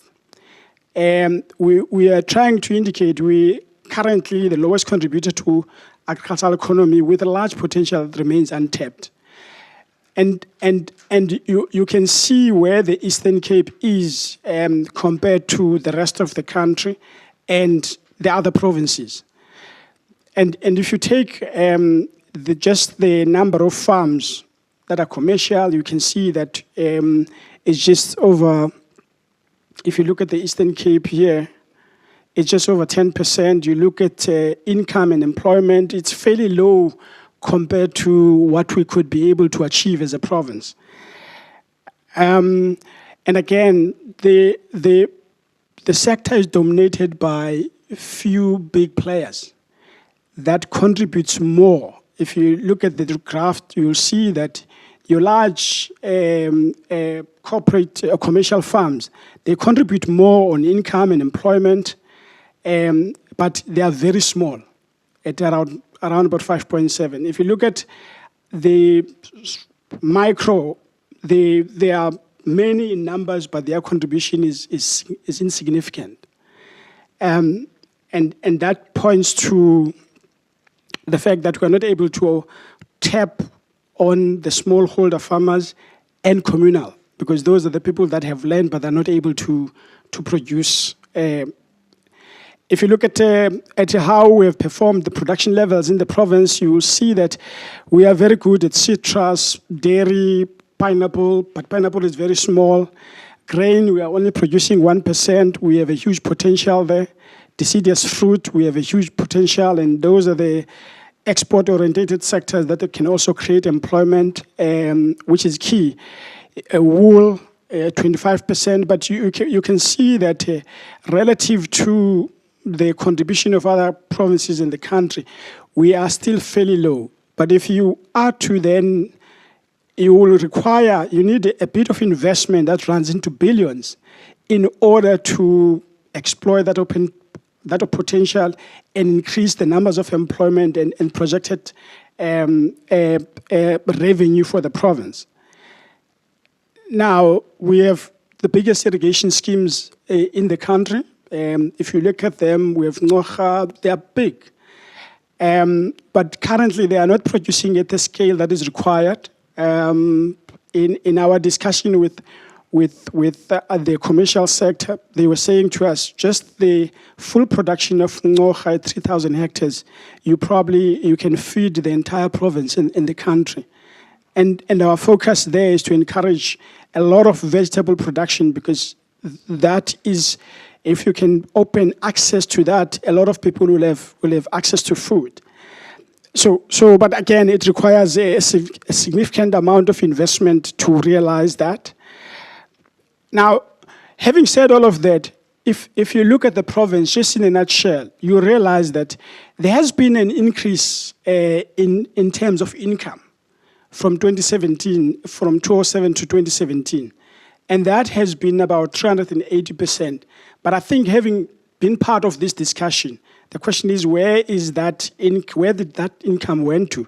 It did not necessarily go to the areas that are really underprivileged. If you look at the major contributor to the total income of farming in the province, you realize that your livestock animals it contributes about 15 billion, which is 55.6%, followed by your horticultural crops, your citrus, deciduous, and that is mainly driven by exports. Now, the sad reality, as we indicated before, is that 65% of smallholder producers contribute about 7%, which is those that are very small into our provincial GDP, and only about 12% of jobs, while 5.7 large commercial contributes 62% of GDP and 50% of the jobs.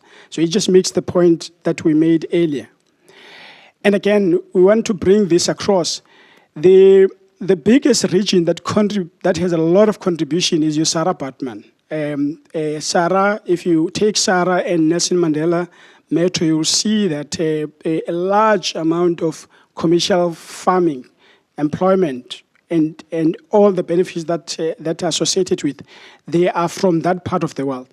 The areas of Krisani, the areas of Amatole, Alfred Nzo, Joe Gabi, they do not necessarily have the contribution, and it's sad because they have a lot of potential.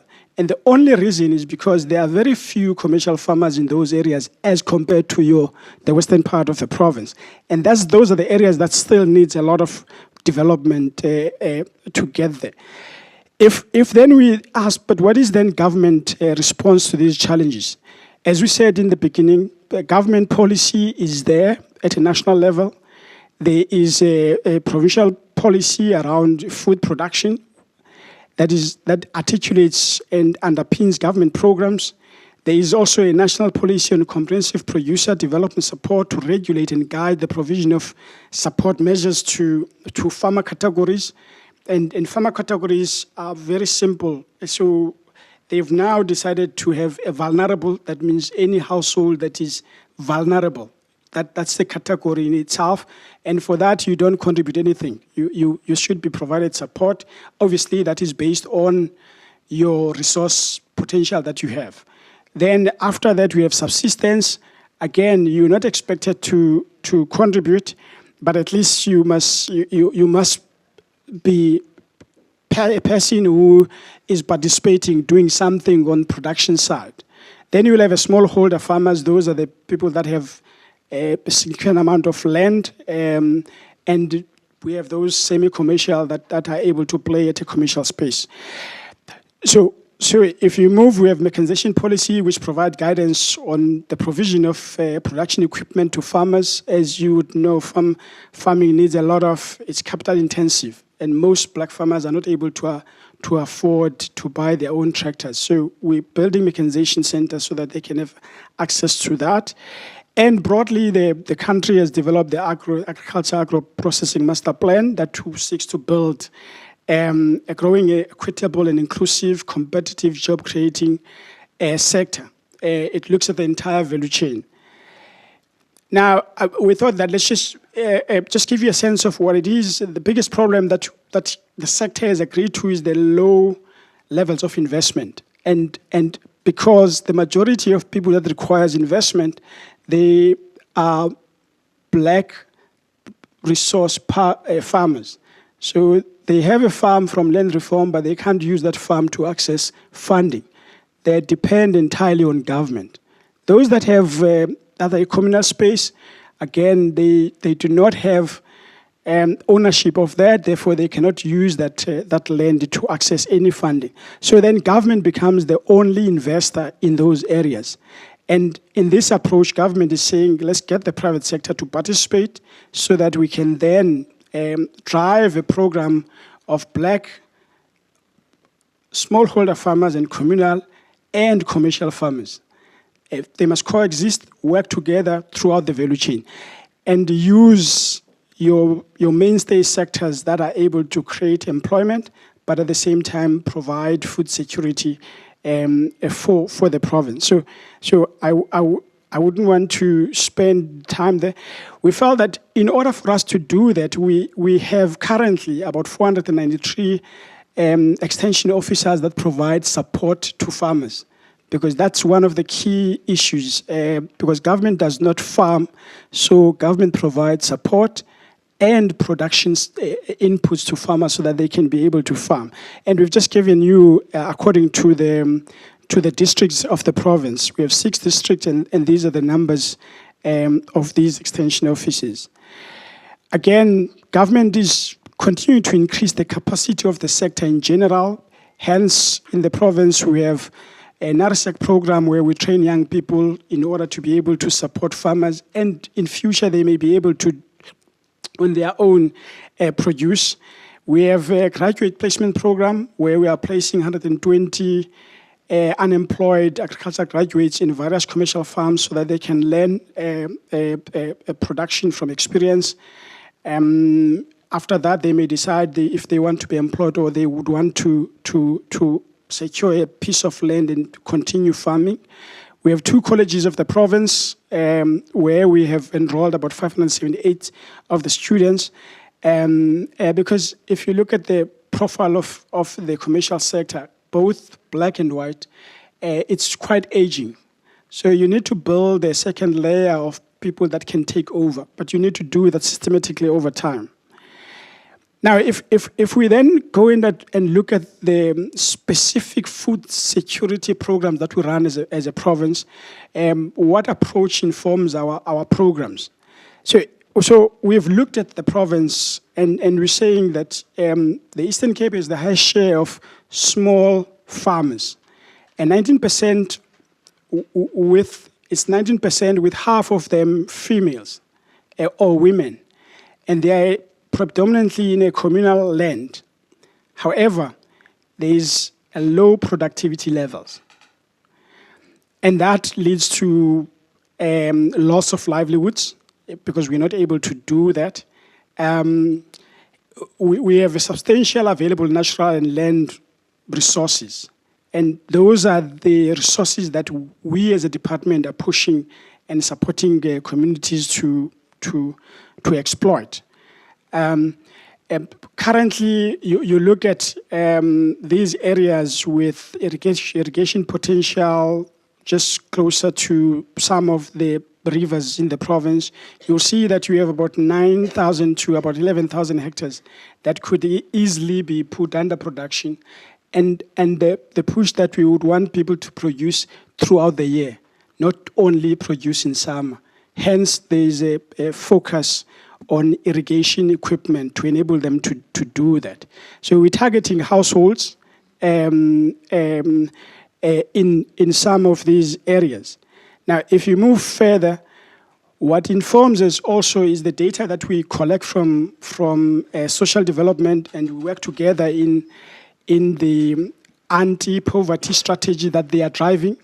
So in their own data, they will give us the areas that are worst affected by poverty and food insecurity. And those areas then they are listed there, and the numbers that are affected. As you can see that Alfredzo Ntabankulu is in Alfredzo district, Port St. John's is in OR Tambo, Musa Hill is in OR Tambo. You can see there's 3 local municipalities. There are 2 local municipalities in OR Tambo that are there, that are affected. Engcobo is in Krisani, Umzimvubu is part of Alfredzo, Mbashe is here at Amatole district. Bizana is part of Alfredzo. Elundini is in Jogabi. Insikayetu is in Krisani. Matatiel is Alfredzo. So you can see that the districts that are worst affected are your Alfredzo, OR Tambo, Krisani, and to a greater extent, Jogabi. But we are not saying these are the worst affected area, but generally in the province, you find that the food insecurity is there. But these are the worst affected areas that we as a province, together with all the stakeholders, are increasing, intensifying our efforts. So what do we do as a department to address this? So we have a program that we run, and that program is called Household Food Production, Siyazondla Food Gardens. These programs support households to produce their own food. And we get these households from the indigent register. We work with the local municipalities. Unfortunately, because of the funding, we are not able to increase the numbers to the extent that we would want to. Hence, you will see that the number of households that we have as a province is about, the target is about 20,000, just over 20,620, and you will see the districts. And what also drives these numbers is also the population of the district. So you'll see that OR Tambo, in this case, and Amatole, because they have a huge population compared to other districts. But these communities, these households are given production input support, in some instances fencing, to produce their own food. They are focusing mainly on vegetables, and they are also doing chicken farming at a very a subsistence level. We've also worked with the Investor Forte. There's a unit called the Risk and Vulnerability Science Center, where we partner with them. We funded their program. The first phase of the program, they had about 35 young people that were allocated approximately about 5 households. They were given production inputs, equipment, everything.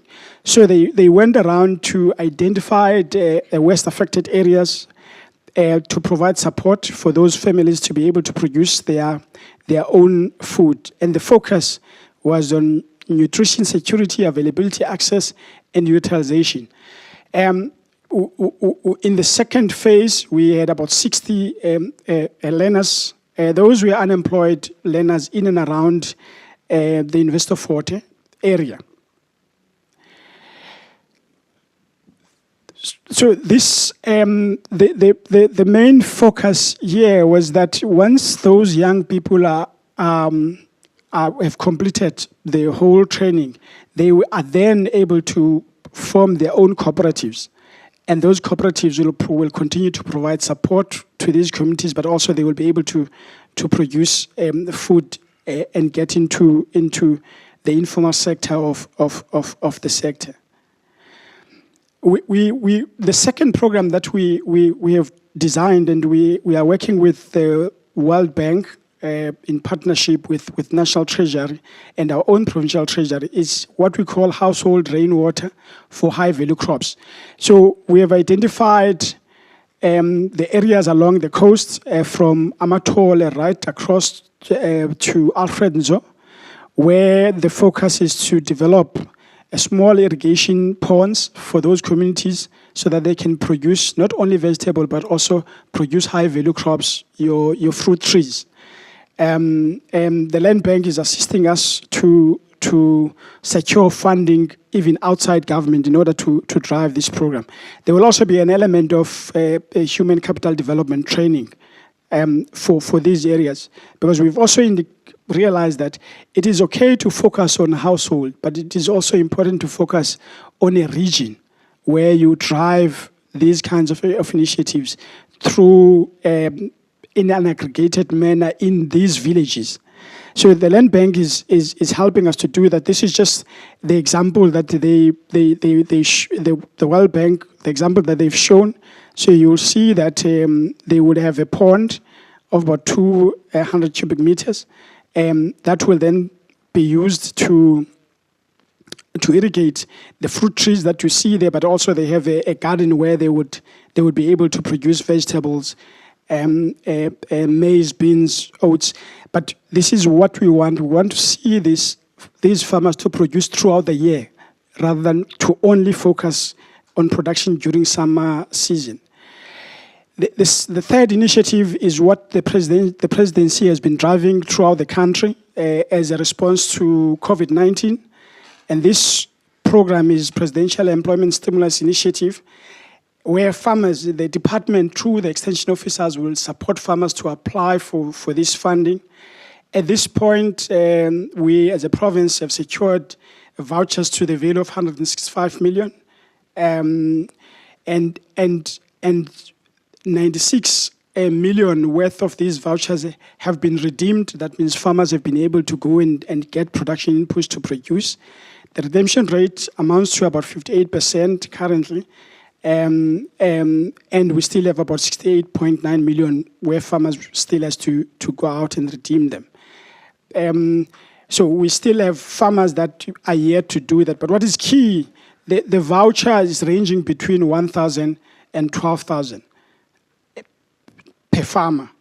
And the majority of people that are participating here are at a household and subsistence level.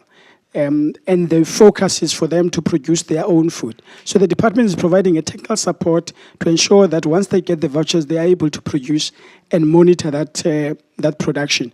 This slide simply just indicates which areas. I may not want to go through that district by district. We are also supporting farmers, particularly along the irrigated areas in the following district, to produce vegetable, because we believe that vegetable production would go a long way to support communities and protect them from food insecurity. These are the numbers that the hectares that we expect we are providing support to. And of course, as we indicated in our earlier slide, there's still a lot of land that could be covered.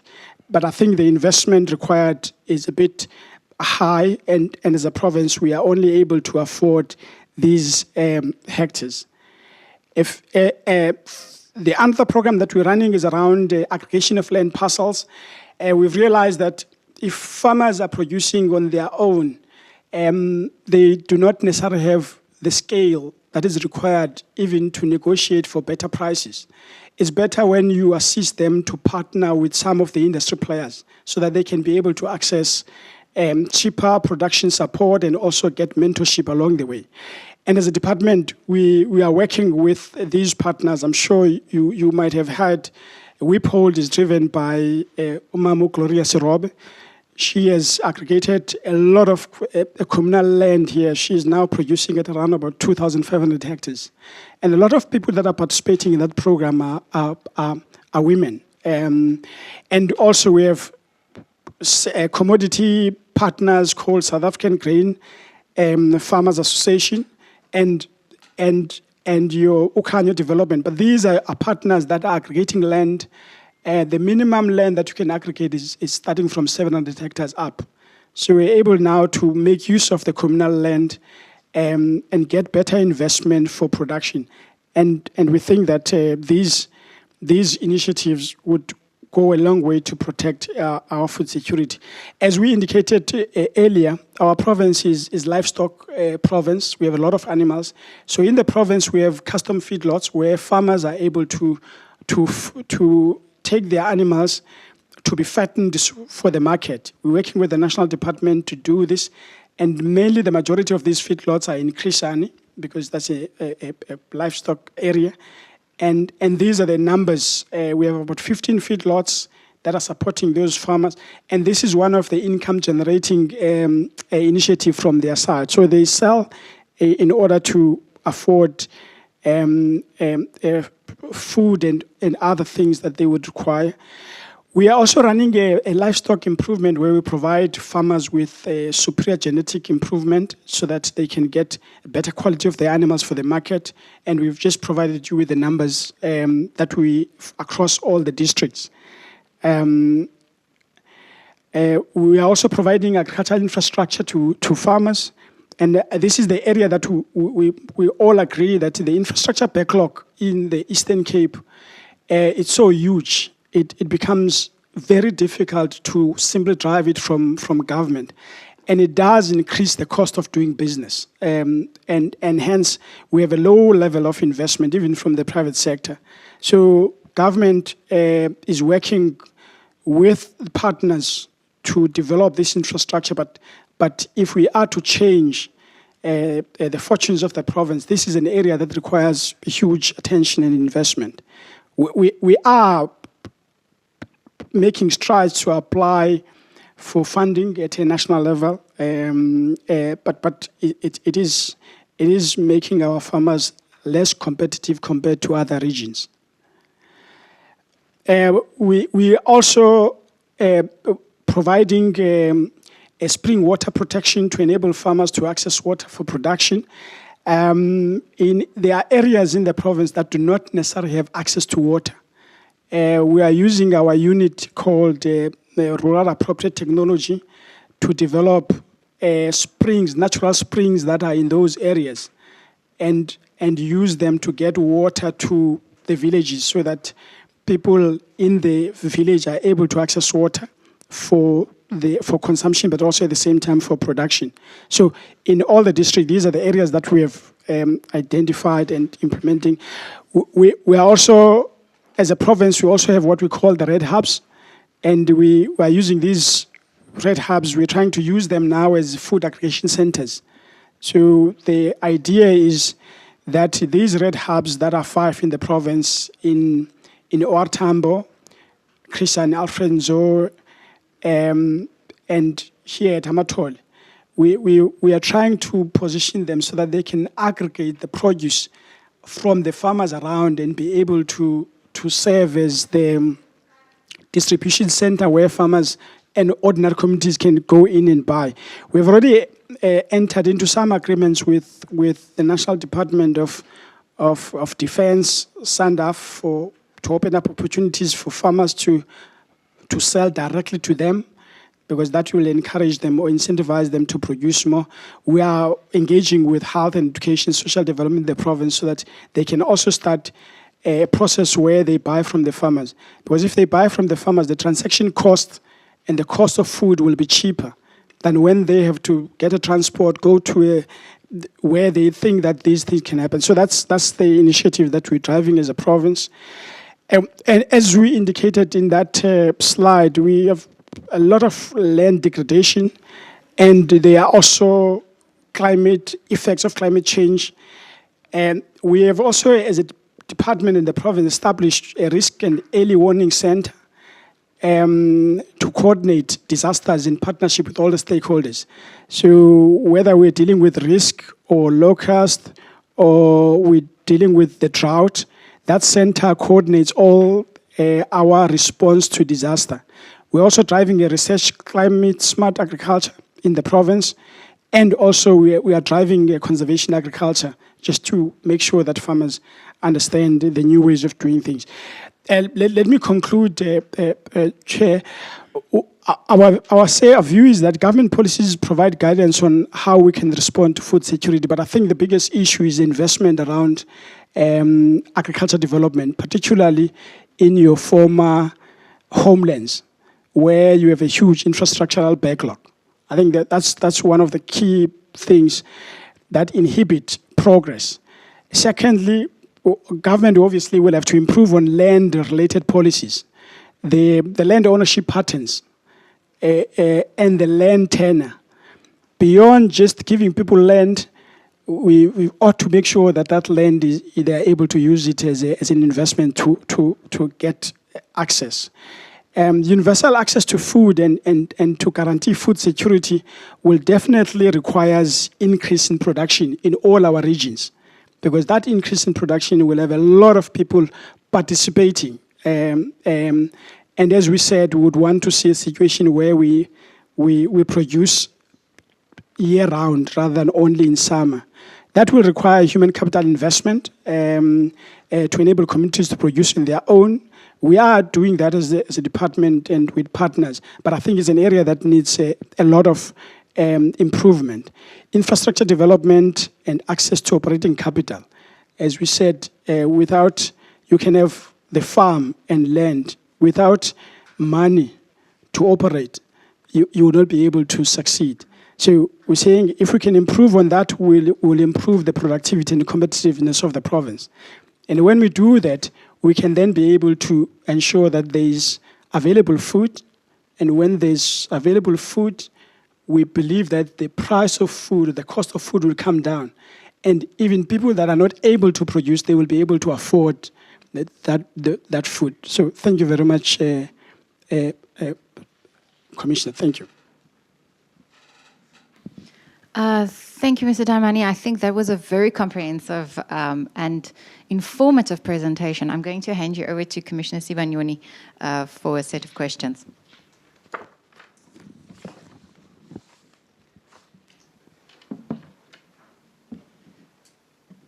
Bokwana is not willing to add anything. I think he has said a mouthful. Thank you. Thank you very much. Mr. Daimani, you, among others, said that Eastern Cape Province is blessed with agricultural land. But the land patterns are still a cause for concern You stated that only 4% is owned by Africans and 72% still in the white hands. And then you also indicated that the male percentage is 71 and the women is only 11%. We are in August month as a Women's Month. Those are the areas that the department needs to look into to try and achieve some balance, more especially for women, because I think it is a sector that can make a lot of contribution in utilizing this blessing of agricultural land. That's my first comment, coupled with a question. And then also, secondly, you spoke about the lack of security of tenure. And then I want to find out what is your department doing in trying to resolve that. And then my question number 3 will be, you said it doesn't help that people have land but they don't have money, and it's only the government that is giving support. And is your department maybe not thinking that it will be better if it also assists those who have got access to land, that they ask the private sector to come on board? I remember a speech that was given by the late Nelson Mandela during the 1996 census. Then he was saying he had an opportunity of flying around Eastern Cape and the country, and they saw plenty of potential land and the like. And then thereafter, he spoke to private sector, and they were freely willing to assist after they realized the extent of poverty. And then, without forgetting, very good enough that there are people who are having access to land. The question is, are they being assisted also insofar as finding markets? Because you can produce, but if your produce or what you produce, you've got no market where to sell it, and then that's why you won't survive. In conclusion, your province, it is a province where, the district speaks for who were people who were born in this province. So Chris Hani, or Joe Gabi, or Alfred Nzo, or Artambo.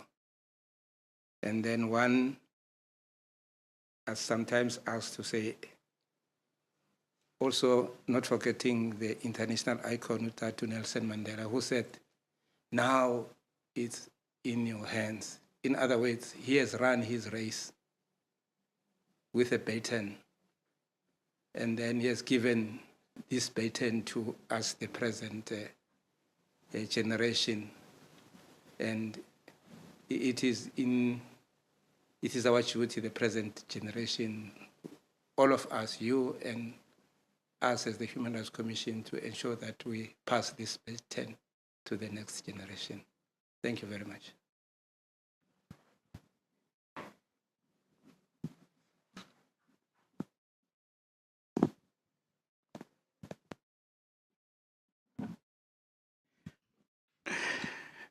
Thank you very much. Let me start with the first one. the issue of the land patterns. You might have aware that I think it is on this basis that government started initiative around expropriation of land without compensation, and that process has run its course. And mainly, this part is a national competence. It's driven mainly by the National Minister of Agriculture, Land Reform and Rural Development. We in the province provide support to it. And in order for government to respond to this issue, that is why the government came up with that land disposal, where the target was to look at what land does government own and distribute that land to applicants and people who would want to or who applied. And the majority in those process, they are targeting only women and youth. So that is one of the initiative. But as you can see, it's not, there's still much more needs to be done at that level of land distribution. And I think the expropriation of land without compensation process was an attempt to try and resolve that. As a province, we do provide support. Whenever government wants to buy, we, the province, do all the assessments, supporting the national department to determine, amongst others, the price of land, organize communities, and once they've got the land, we provide post-settlement support in terms of production, infrastructure, and monitor them to produce. But it is at a limited extent, because they need far more than what government can provide. As I said, government, even on farms, they've come up with this 30-year lease agreement to enable financial institutions to consider funding farmers, black farmers in particular. We get a sense that the financial sector is a bit conservative in their approach, because it's not only about that land, they also look at the jockey, that means the farmer, your ability to pay back that money, the experience that you have had in production. So even those that are getting money, they are not getting the required money that could make a difference. So there is a lot that still needs to be done there. What we as a province have done, we've developed a program of partnership where we engage a commercial sector, industry players to partner with black farmers. As we indicated, a whip hold driven by Mamukleria Sirobe is one of those initiatives. She's able to harness private sector investment to provide support in those areas. But there's also industry organizations that are able to do that. But in that case, it is when they are able to aggregate land and every member of the village is committed to produce. So those are some of the initiatives that we are taking. The private sector investment, what we see as the big problem of why private sector is not able to come into the party is the infrastructure. They are not prepared to put their money in the infrastructure because they do not necessarily own the land. They are prepared to come in with the operating capital. But if the infrastructure, starting from the farm and your access roads, if your economic infrastructure is not in place, we are not able to incentivize them to come on board. As a drive to drive private sector investment, the province have developed what they call blended finance, where they would put 50 million per annum and say 50% of that is a grant for infrastructure. Private sector, please come in and partner with black farmers so that you can drive this development. As you can see, 50 million on a huge infrastructural backlog of the province is not a lot of money. But we are seeing a lot of them now doing a lot of inquiries, showing interest in that. It's a process that we think we should harness as a province in order to move forward.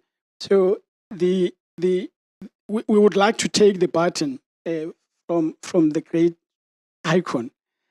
I think we as a province, we're trying to get a strategy where we can also get even your government, your DFIs, developmental financial institutions, to be able to fund infrastructure in the province, not only the provincial government resources to do that. So that's one of the key things. On the market, almost all of the farmers that are being supported, they are linked to markets. So all the partners that are partnering with farmers, part of the agreement is obviously training, monitoring, but also make sure that the produce goes to the market. Of course, consumption must be taken into account in that context if they have to use some to consume.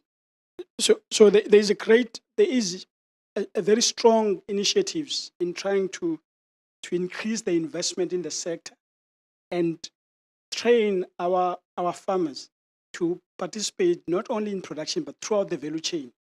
But I think that process will take a bit of time. I'm not so sure if Mr. Kwana would want to add. You've covered it very well. Thank you so much. Any follow-up, Commissioner? Are you fine?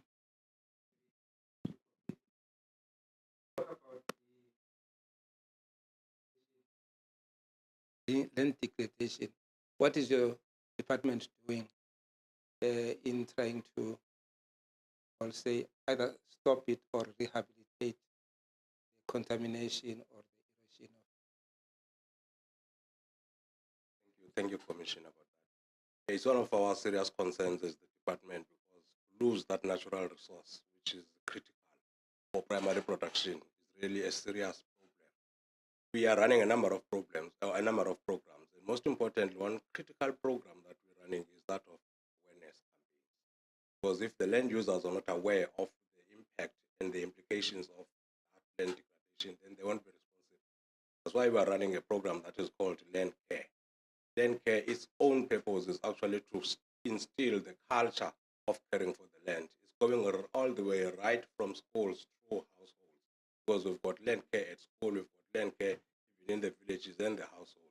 But also now that the problem has already occurred in places, we also do run what we call land rehabilitation programs, which we drive through the communities themselves, where we try to stop some of the dongas by building erosion control structures and the like. But it's a very huge problem, and if you take most of it, you will find it in the former homelands, the Transkei and the Ciskei. And one thing that you will realize is that the majority of the population of the Eastern Cape is in those areas. So those areas found themselves overpopulated, overloaded with people, overloaded with livestock as well.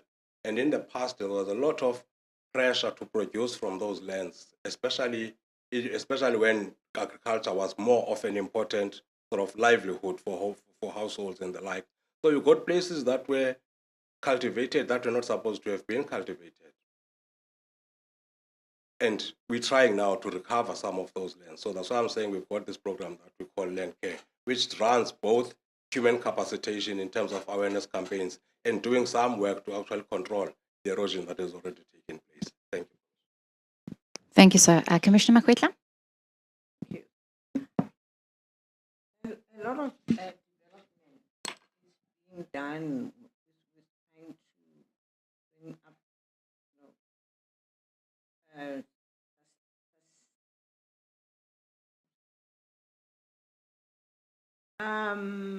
in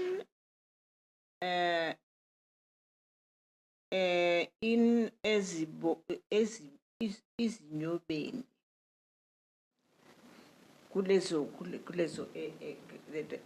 what is that is being done to capacitate the women in those areas?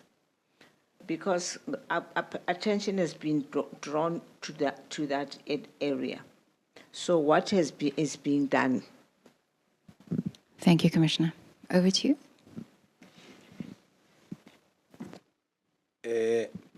Interestingly, it sort of happens naturally in a way, because you'll find that in most households, it's always women who are always there all the time. It's interesting that in the programs that we are supporting, that we are developing, whether is it the Siyazondla Household Food Nutrition Program, whether is it our cropping program where we try to massify production, more than 60% of beneficiaries are always women because they are there almost all the time. And they tend to show more commitment and dedication. There's the motherly thing about ensuring that there's food at home, kids are well cared for, and all the thing. So our programs actually do focus on women because, like I say, you find them that they are the beneficiaries that are there. So through our cadres that we've reflected that we've got almost 500 extension officers distributed across the province. So they are the ones who interact with them on a daily basis to provide the necessary skill, the necessary capacity, and the like. Being a rural development department as well as part of our angle, we're running a lot of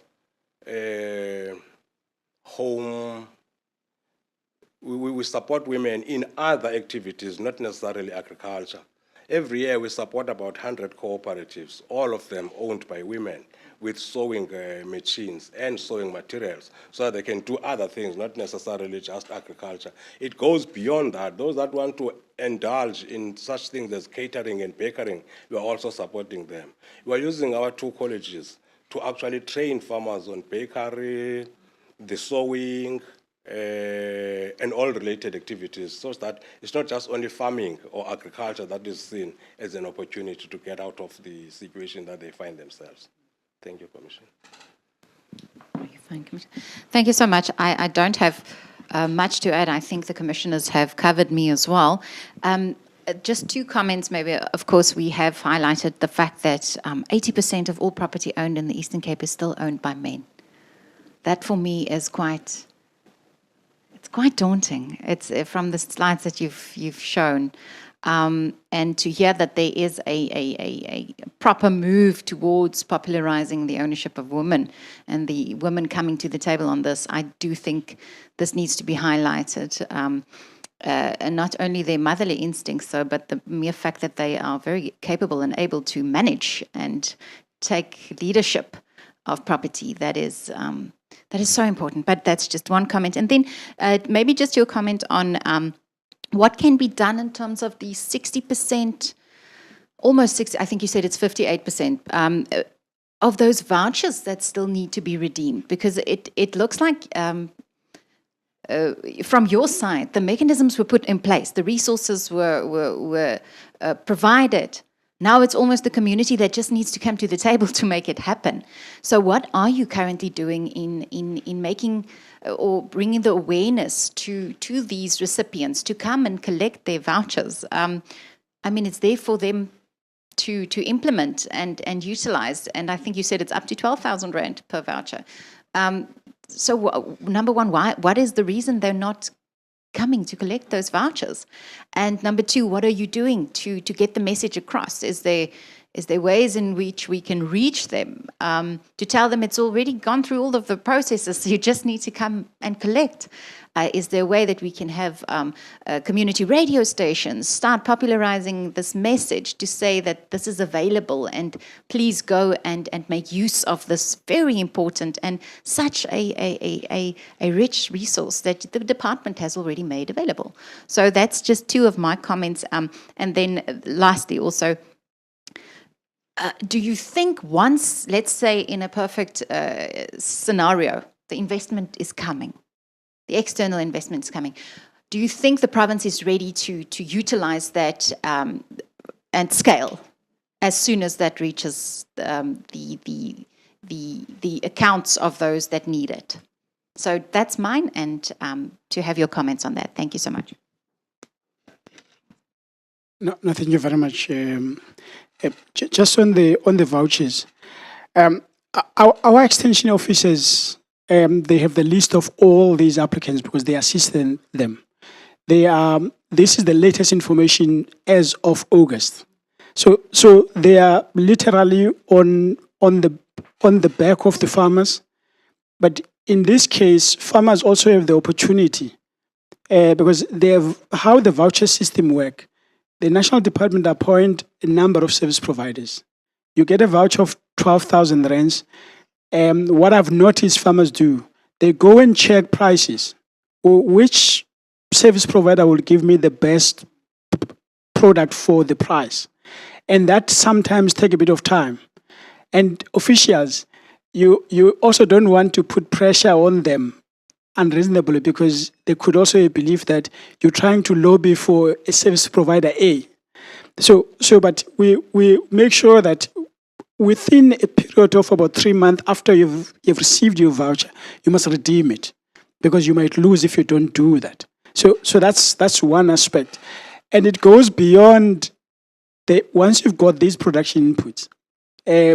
Farming it's a full-time job. You've got to make use of them, and in a particular quality that will give you the best product. So they are deployed in all districts, all local municipalities, in all wards to ensure that that happens. There could be in situations where 1 or 2 people, but those are not common, where someone might have taken the voucher but then decided to leave the province. And that takes a bit of time before you can get them back, because you can only do this, redeem your voucher with your ID and your presence. But we do follow up on them, and it's an investment that we don't want to lose. It's money that must be spent in the province, because it will make a huge difference. You're quite right, and I think that's why government, when they are leasing their own government land, they are making sure that the majority of people that get that land, it's women, and secondly, it's youth. To an extent that most of the farmers, males, they're starting to complain that they are no longer considered. But it's because they're complaining from a point where they don't know the big picture. Because if they can see these numbers, they will also realize that the manner in which this program was ran for the last 20 years, it favored more male than females, even though we have not made a significant progress in terms of the overall picture. The last one, if you would can look at the number of applicants that we receive as a department every year, we have so many applicants. And now the budget will determine the numbers. But of course, you must have the right land tested and all of that. But we feel that a lot of people are not able to come into the program because the funding is not there. So if we could get the investment, definitely the scale of production will go up. We have a lot of young people who would want to get into the sector.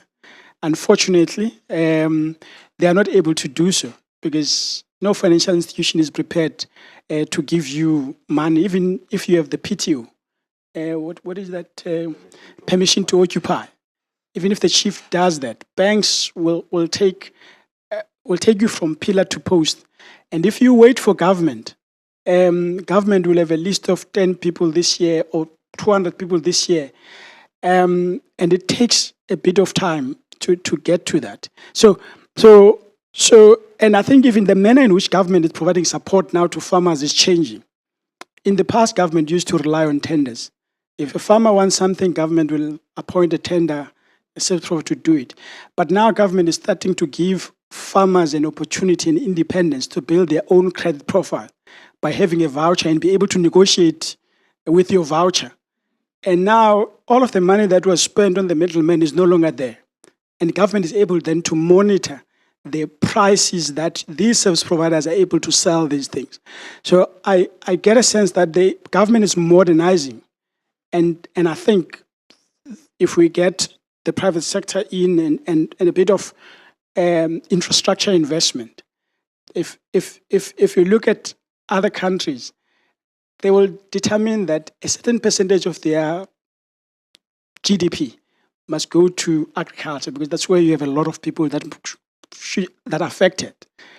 But if you look at how government budgeting processes, government budgeting processes would go according to, argument's sake, how good is the business plan written by a certain official. Now, the problem with that is the competency of an official determines the amount of money that you get. It's not driven by, we in the country producing so much, 10% must go there, and you enhance that. If that official is not able to perform, you get rid of that official, get someone else to do it. So that is what we would want to see moving forward, so that we're not compared with, because what happens is that departments are compared. So you get 10 Rand now because your department A and your business plan was seen to be good. But overall, then what is the impact of that in the province? So that's why we think that contribution to GDP would be key, because if you don't change this and it affects young kids, those kids then they become the burden of the state, because even when they are old, they will depend on the state, when in actual fact they will be providing a lot of investment to the state and increase development. Thank you. Thank you so much, sir. I think that was my final comments. But I do want to remind you that you are live.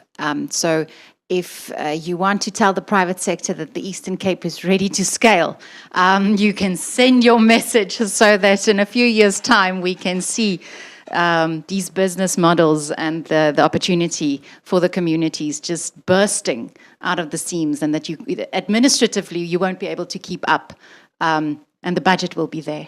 So that is our hope, because ours would be to find ways in eradicating child hunger. And it looks like there's opportunity here. And I'm excited about the opportunity that's there. And I really hope that that one can get the right buy-in from the relevant stakeholders, so that we can push the resources to where it's needed. That's all from my side, Commissioner. Just, gentlemen, a food for thought. May I share with you what was said by Advocate Hoffman for Accountability Now? He said, when the relief food grant is given, maybe people should also be given seedlings. You were talking about gardens and the like. Don't give them only food alone, but also give them seedlings, so that they can go and plant in the gardens as a way of encouragement. That's information that we got from one of the participants. Thank you so much, gentlemen. And with that, you are released. And Tembi, are we at tea break now? Okay. Is it possible? I'm so sorry. That we are running a bit late, but if we can have 2 minutes body break for the commissioners, just okay. Apologies. I think it's Ms. Proudlock to that. So just a few minutes, 5 minutes, and we'll be returning with the next session.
Ms. Proudlock, are you able to hear me? Yes, Dr. Carter, thank you. We can hear you. Okay, perfect. Thank you so much, Ms. Proudlock. Again, apologies for the delay, but there were some very pertinent issues that we felt we needed to ventilate this morning with the government stakeholders. So without further ado, I'm going to hand you over to Commissioner Sibanyoni, and he will take it from there. Thank you so much.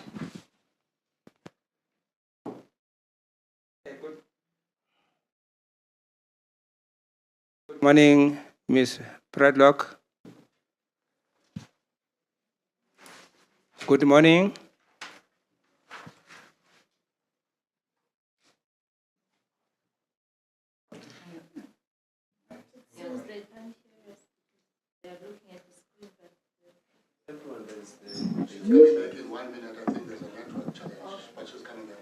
All right. Okay, Ms. Proudlock, we'll wait for you 1 minute. Just once you are on, please just shout, then we can continue. Okay, now we can see, but we can't hear. Okay, thank you very much. My task is just, They still can't hear. or they can, oh, I heard the voice. Yeah, she said they can see us, but they can't hear us. Oh, And now we can hear. all right. Thank you very much. Mine is to administer the oath. And before administering the oath, I've got to establish whether or not you are having any objection towards taking the prescribed oath, because if that is the case, then we resort to an affirmation. May I find out from you, Ms. Proudlock, whether you've got any objection in taking the prescribed oath? No, I don't have any objection. Right. For record purpose, can you just state your full names, name and surname? My name is Paula Proudlock. My name is Catherine Hall. I'll be co-presenting with Proudlock. I also have no objection. Right. Do you then swear that the information that you will give shall be the truth, the whole truth, and nothing but the truth? Will you please raise your right hand and say, "So help me God"? So help me God. So help me God. Thank you very much. Then the first one who makes the presentation, can you please proceed with the presentation?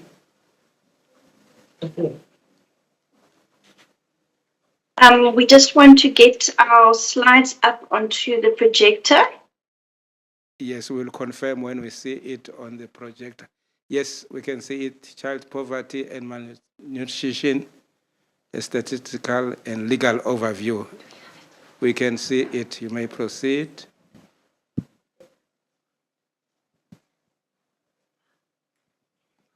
Good morning, Madam Chair, Dr. Carter, Commissioner Makwetla, and Commissioner Sibanyoni. My name is Paula Proudlock. I'm a legal researcher at the Children's Institute, and my colleague who will be co-presenting with me is a senior social scientist also from the Children's Institute. Thank you very much for inviting us to present. We are a multidisciplinary research unit, and we are based in the Department of Pediatrics and Child Health at the University of Cape Town. And we work on the main challenges facing children in South Africa. And since 2003, we've been tracking the standard child well-being indicators that are used by the UN and the AU Treaty Monitoring Committees. We therefore are able to show you trends in these indicators over time and also to provide you with our legal assessment of South Africa's progress. Quite recently, we've been commissioned by the National Department of Social Development to review trends in child poverty and to model the impact and the cost of increasing the child support grant amount. We're going to be able to give you very updated information today as we nearly finished this review, and you will soon also be able to request it directly from National DST. We are also very familiar with the late birth registration processes and the challenges that are experienced by unregistered children.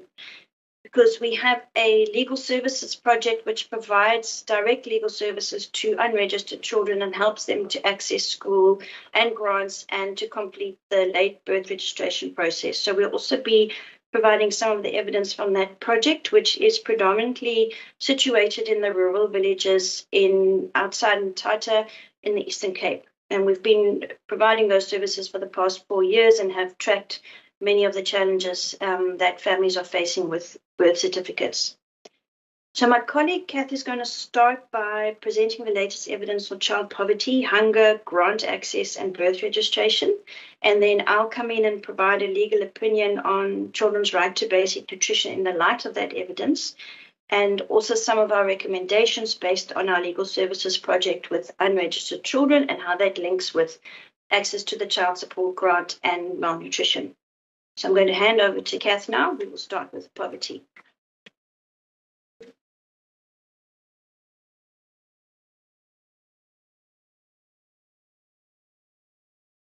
Morning, colleagues. I'm Catherine Hall. I've been introduced, so if that's okay, I'll just go straight in.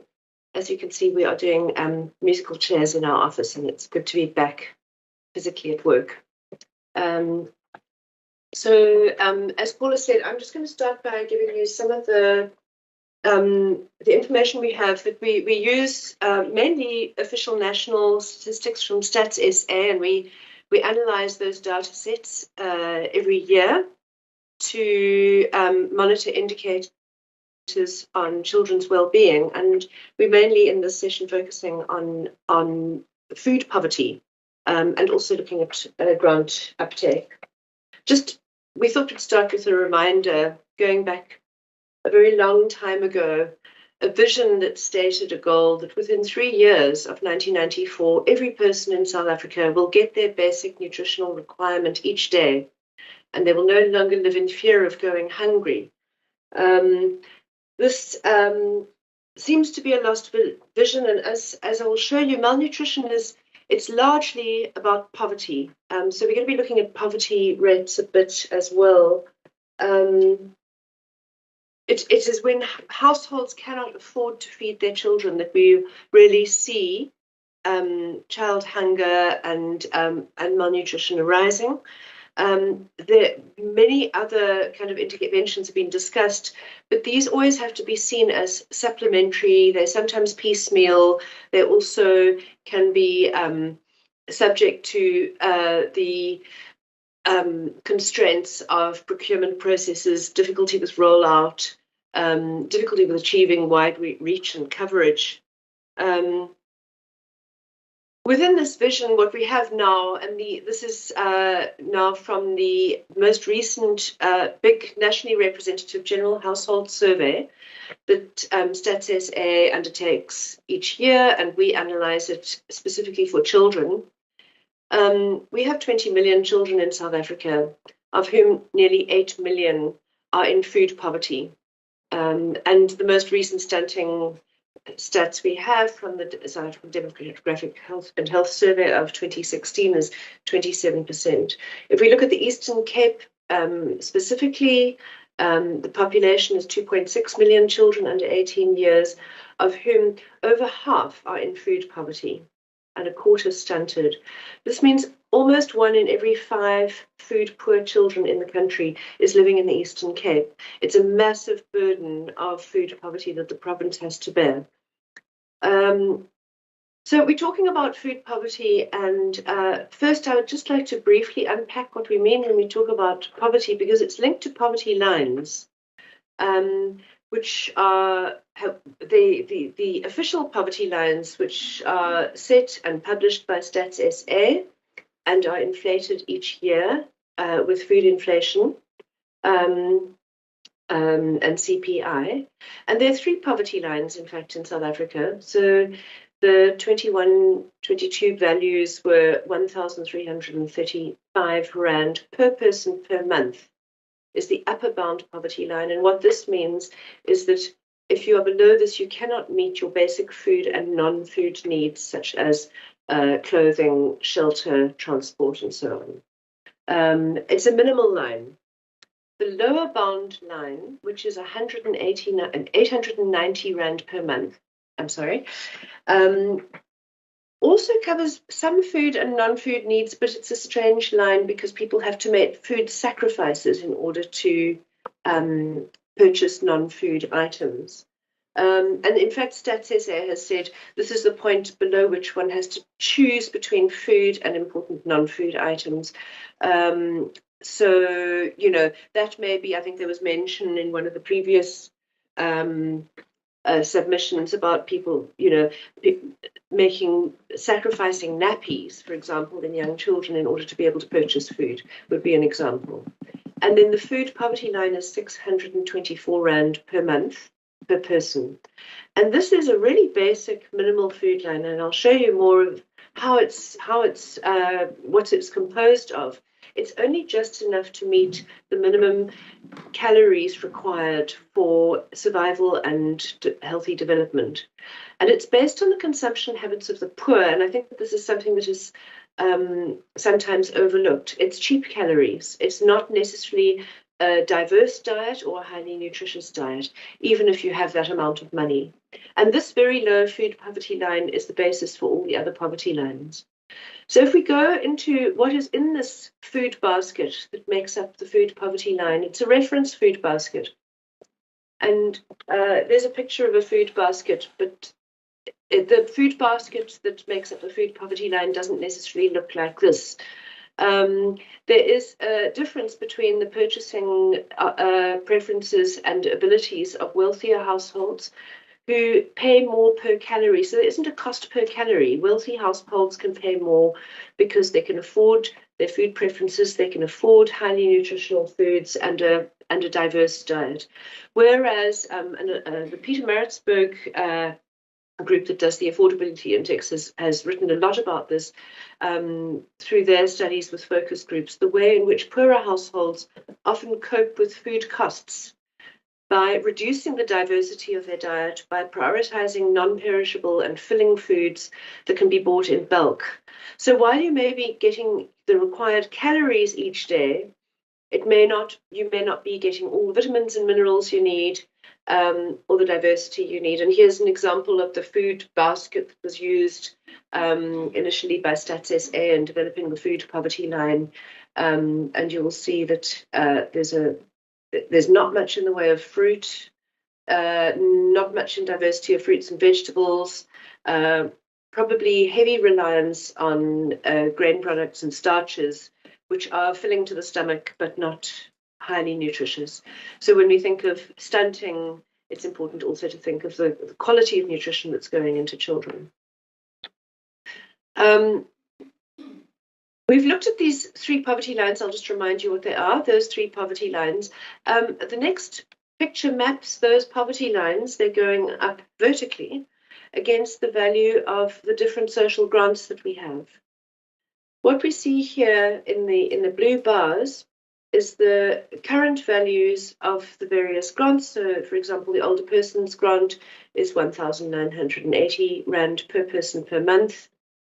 Coming down to the child support grant, which is 480 Rand per person per month. And as you can see, it's substantially below even the food poverty line, and it certainly does not also provide anything for clothing as was originally envisaged by the Land Committee when it was introduced. Another point to make is that the budgets for the older person's grant and the child support grant are quite even. In fact, the older person's grant is a slightly bigger budget, but the child support grant has much larger reach. It goes to 13 million children. We'll come back to this point. There are two things to say. One is that because the child support grant has such wide reach, any increase to the child support grant does have a big impact on the overall budget. But the other point is that because it reaches so many people, it has such enormous coverage, it's a highly effective mechanism for reaching large numbers of poor children. And as we've seen, the problem of food poverty and food insecurity is very substantial in South Africa. Just going into the food poverty rates now.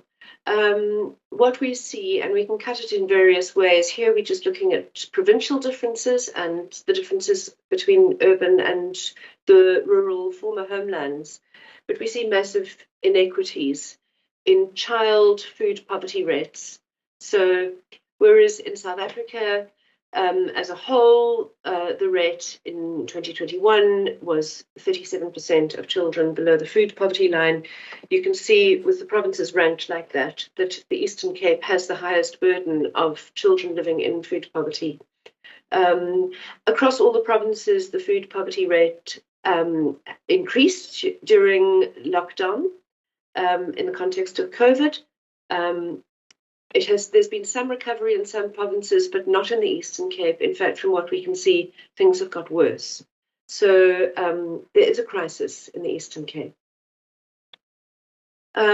Just a bit more on the impact of COVID and lockdown, and this is well known, I won't dwell on it, but there were rising food prices. And even though those huge initial spikes in the food prices have reduced slightly, we still now have food inflation around 8%. So massive food inflation, and a lot of it is particularly in foods consumed by poorer households, oils and other foods. There's been rising unemployment. It's been a structural problem for many years, but we have, in the context of lockdown and post-lockdown, breached the barrier for over a decade in the number of unemployed working age adults. And of course, unemployment rates are much higher for women than for men, which is a problem because children are much more likely to live with women than men. So women carry a burden of having to care for children and also provide for them. There was the closure of schools and the loss of the National School Nutrition Programme for some months until that case went to court. There was also the closure of ECD programs. Some have not reopened, and there's, of course, a problem that around 2/3 of early learning centres are not subsidised. We saw rising rates of child hunger, reported child hunger in households, and also some evidence that adults who lived with children were making food sacrifices so that children could continue to eat. And then, across the other sector, there were other issues at stake. There was a disruption of healthcare services, which made it harder to identify and support children at risk of malnutrition. So with the pivoting towards disaster, dealing with the COVID disaster, and also concerns about going into crowded places, there were less pediatric services, less service uptake, so that fewer children were having their regular weighing and measuring and vitamin supplementation and so on. There was also a disruption of birth registration services. And remember that even during hard lockdown, birth rates didn't change. About 20,000 children are born every week in South Africa. And for some time, they could not be registered at all. And once Home Affairs offices reopened, they were only operating on partial capacity. And so this disrupted birth registration and grant application services for the CSG. In terms of the rising hunger, this graph is simply showing that where you see it is in the poorest 2 income quintiles. In other words, in the poorest 40% of households. Those were where the increases in child hunger were reported during 2020. If we map food poverty trends, we have 2 lines here. The lower line, the dark green line, is for South Africa as a whole. The red line is for the Eastern Cape. So what you're seeing is across all years over the last decade, child food poverty rates have been substantially higher in the Eastern Cape than in the national average. What we were starting to see, interestingly, in the Eastern Cape in the lead up to 2020 was looked like a slight decline in poverty rates. And then you see that the line split in 2020. And this is because we've had to do the analysis in 2 ways. In the dotted line, we take into account the grant top-ups that were introduced for 6 months of 2020, from May to October, and these included 250 Rand per month top-ups to the existing grants, excluding the CSG, but a caregiver allowance for the caregivers of children who received the CSG of 500 Rand per month per caregiver. When we include these, for the months that they were included, what we see is that the grant, in 2020, the disaster relief grants and top-ups really helped to offset the rising poverty rates that we were seeing as a result of unemployment. But those grants and top-ups were taken away in October 2020. And at that point, your eye would need to follow the solid line. And there we see the real impact of rising poverty rates during lockdown without the alleviation, the disaster relief alleviation, which has now been completely removed. We don't have the grant top-ups and we don't have the caregiver grant. There's a much smaller SRD, and this is counted in 2020 and 2021 and included, although a lot of those don't necessarily go to households with children, and this is looking at child poverty rates. So what we see is, in the absence of these grants, a spike in poverty nationally in 2020, which reduced slightly in 2021. There's been some recovery, but in the Eastern Cape, we don't see this recovery. We continue to see rising child poverty rates in the Eastern Cape in 2021. So this is both a worrying picture of rising poverty and with rising food insecurity. And it's also a picture of what can be done simply by attaching more money to existing grants, and what a powerful instrument they are. Here's another picture of the power of grants. In the graph, in the orange line, you're seeing the number of children who are receiving the CSG. Of course, it was started in 1998. This graph starts in 2003. But what you're seeing is that the sharpest decrease in child poverty rates, which is the dark green line, occurred at the same time that the CSG reach was expanding rapidly. Once the CSG had reached a large number of children and the age thresholds were no longer being extended because they'd been extended to reach children under 18, there was a kind of ceiling effect. And so the reach of the CSG leveled off a bit, and at the same time we see a leveling off in child poverty rates, that the CSG stops reducing poverty as effectively. This is partly because the beneficiary numbers are flattened, but also because the gap between the value of the CSG and the food poverty line has widened over the same period. So it's reduced its poverty reduction effect. And I'll show that to you now. Sorry about all the graphs. I hope that they're clear, and please do make a note and we can go back if you would like more explanation. Here we have two lines again, and the years running across the bottom. The red line is the actual value of the child support grant per month. And the grey line is the value of the food poverty line. So you can see, for example, back in 2006, the two values were very close. The child support grant was close to the food poverty line. What has happened over the years is that the inflation increases to the child support grant have not been sufficient to keep it at the level of the food poverty line. So we have this widening gap. It's now substantially below the food poverty line. And if we look at what is projected for the future, for the CSG, we've taken this from the 2022 estimates of national expenditure.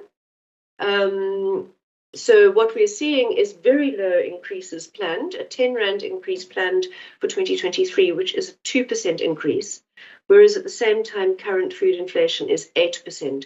So what is happening is that the real value of the child support grant is being eroded quite dramatically.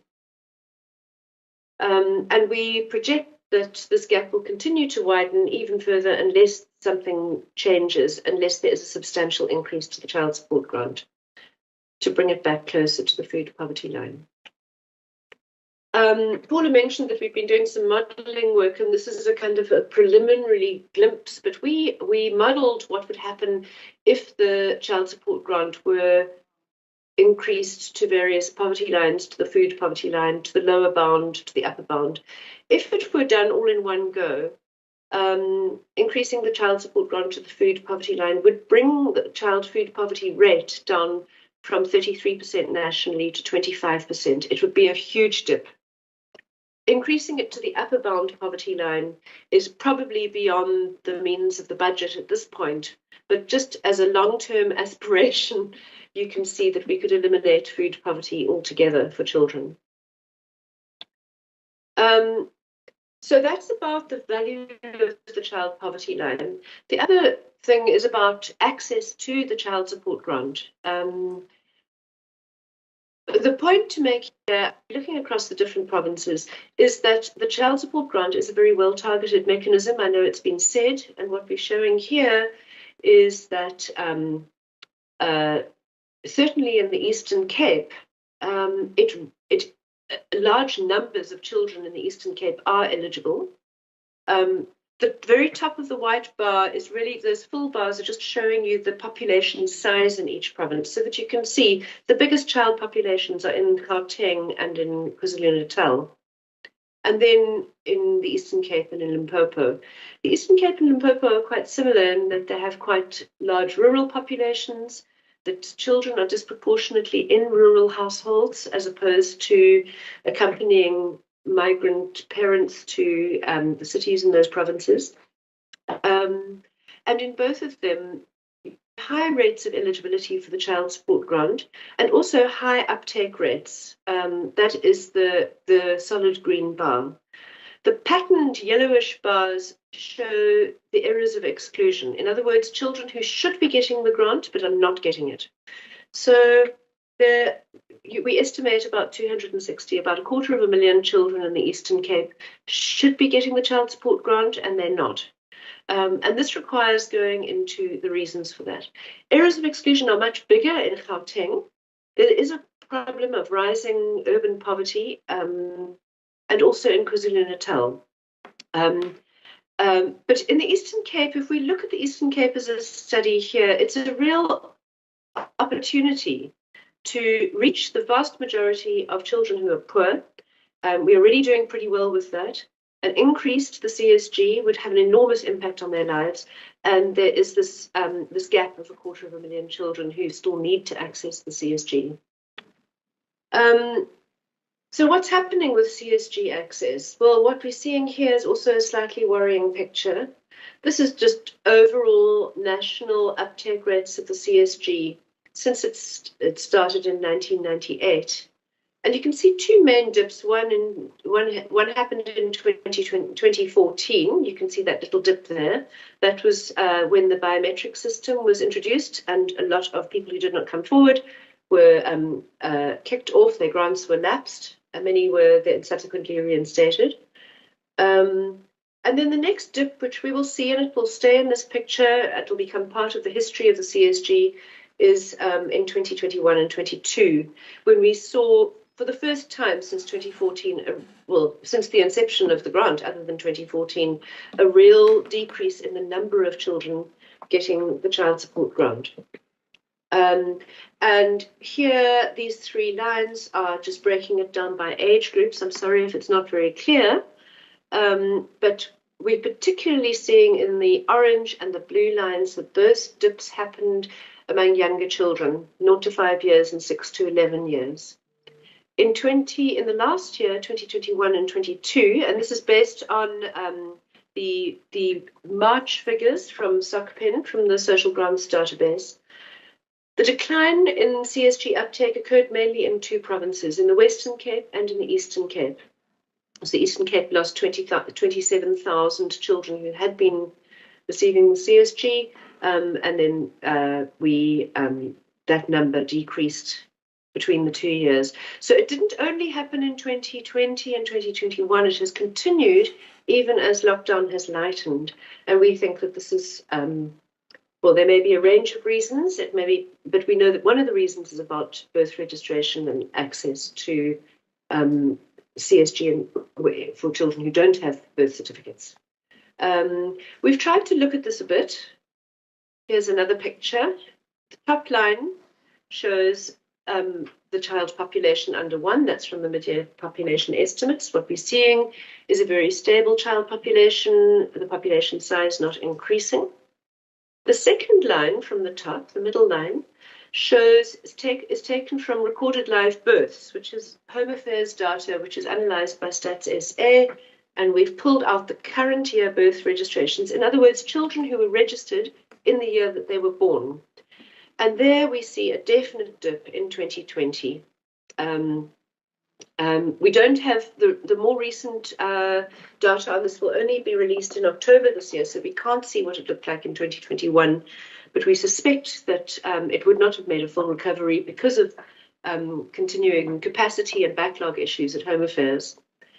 And corresponding with that dip in birth registrations, we see this decline, and this is just in children, in infants receiving the CSG. We've always known that one of the main exclusion areas has been for babies and very young children with delays getting onto the CSG.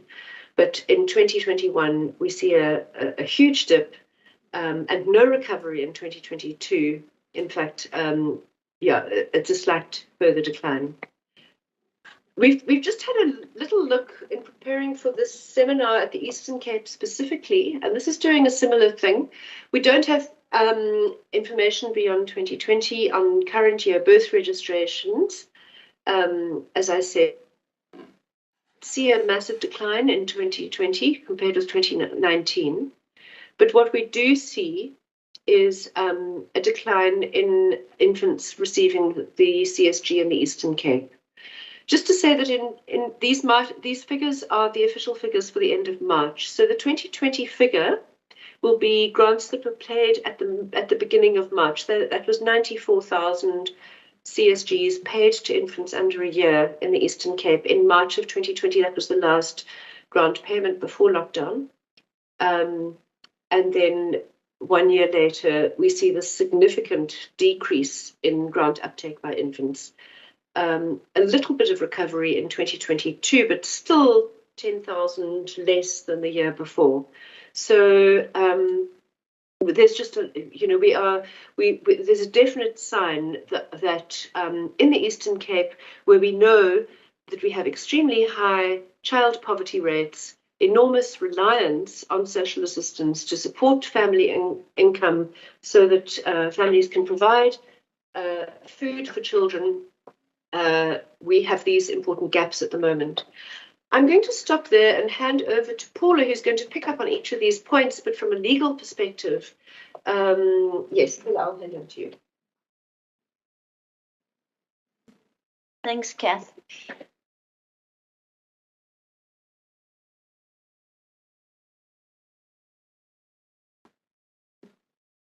So, based on the evidence that we've seen at the Children's Institute, we have 3 main recommendations we'd like to make to the Commission as to how, if we were to invest in the CSG, how it could help reduce the number of children living in food poverty.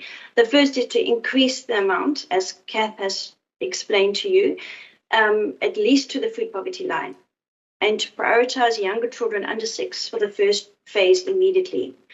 Prioritizing the under 6s would be the best thing to do right now, given the fact that they bear the burden of stunting, and they've also taken quite a knock under COVID due to the decline in ECD accessibility. They also do not benefit from the National School Nutrition Program at schools. So they are in dire need of that boost immediately. Our second recommendation is that we should be ensuring that children without birth certificates are able to get the child support grant. And I'll talk a bit more about the fact that that is legally possible, but not widely known about. And then our last recommendation is that birth registration of unregistered children should be a national priority, both the infants and the older children.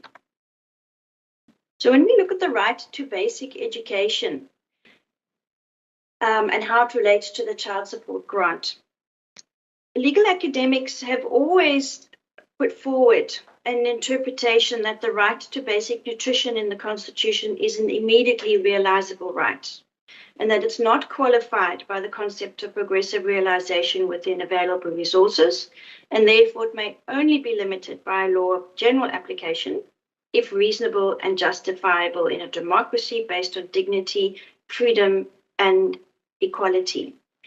This interpretation has recently been confirmed by the High Court in the Equal Education versus Minister of Basic Education case, or what's more well known as the NSNP case. So this was the case about the National School Nutrition Program and the fact that it hadn't yet been completely rolled out due to the fact that some children weren't yet back at school during the later part of 2020. And here the court very clearly said that the whole of Section 28(1), which includes the right to basic nutrition, is only qualified with the word basic. There's no internal qualifier. So therefore, it's only justifiable in terms of Section 36. It's not held up to the same standard as adult socioeconomic rights, which is the qualifier of progressive realization within available resources. This is quite, this means that the state bears an immediate obligation to provide children with basic nutrition if their parents are unable to do that. And because of South Africa's very high levels of structural unemployment, inequality, and poverty, the state currently bears this obligation in relation to millions of children in South Africa. And the state is fulfilling that obligation through two big programs that are at the scale required to make an impact. So the first is the child support grant, which is reaching 13 million children under 18 years. And the second is the National School Nutrition Program, which is reaching 9 million learners aged 6 to 21 with a meal per day.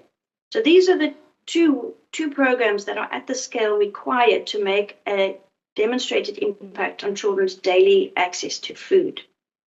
The ECD subsidy program is currently too small, both in its coverage and in the amount of the subsidy that is paid per child, to make a significant contribution to realizing children's right to basic nutrition.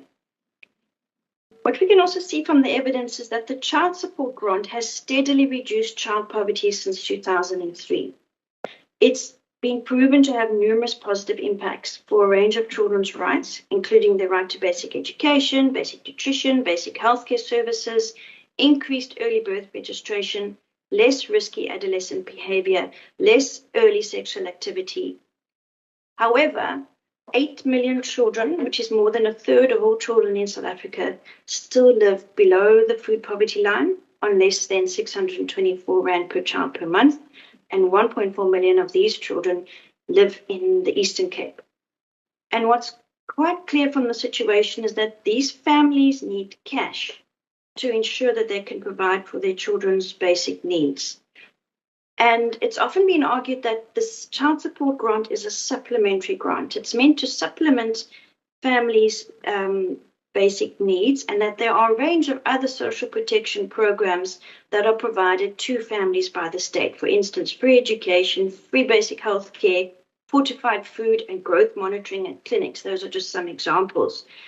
But what's important to note is that none of these other supplementary programs provide the cash that families need for the transport costs to reach those programs. So the transport costs to get to school, the transport costs to get to the clinic, the transport costs to get to home affairs.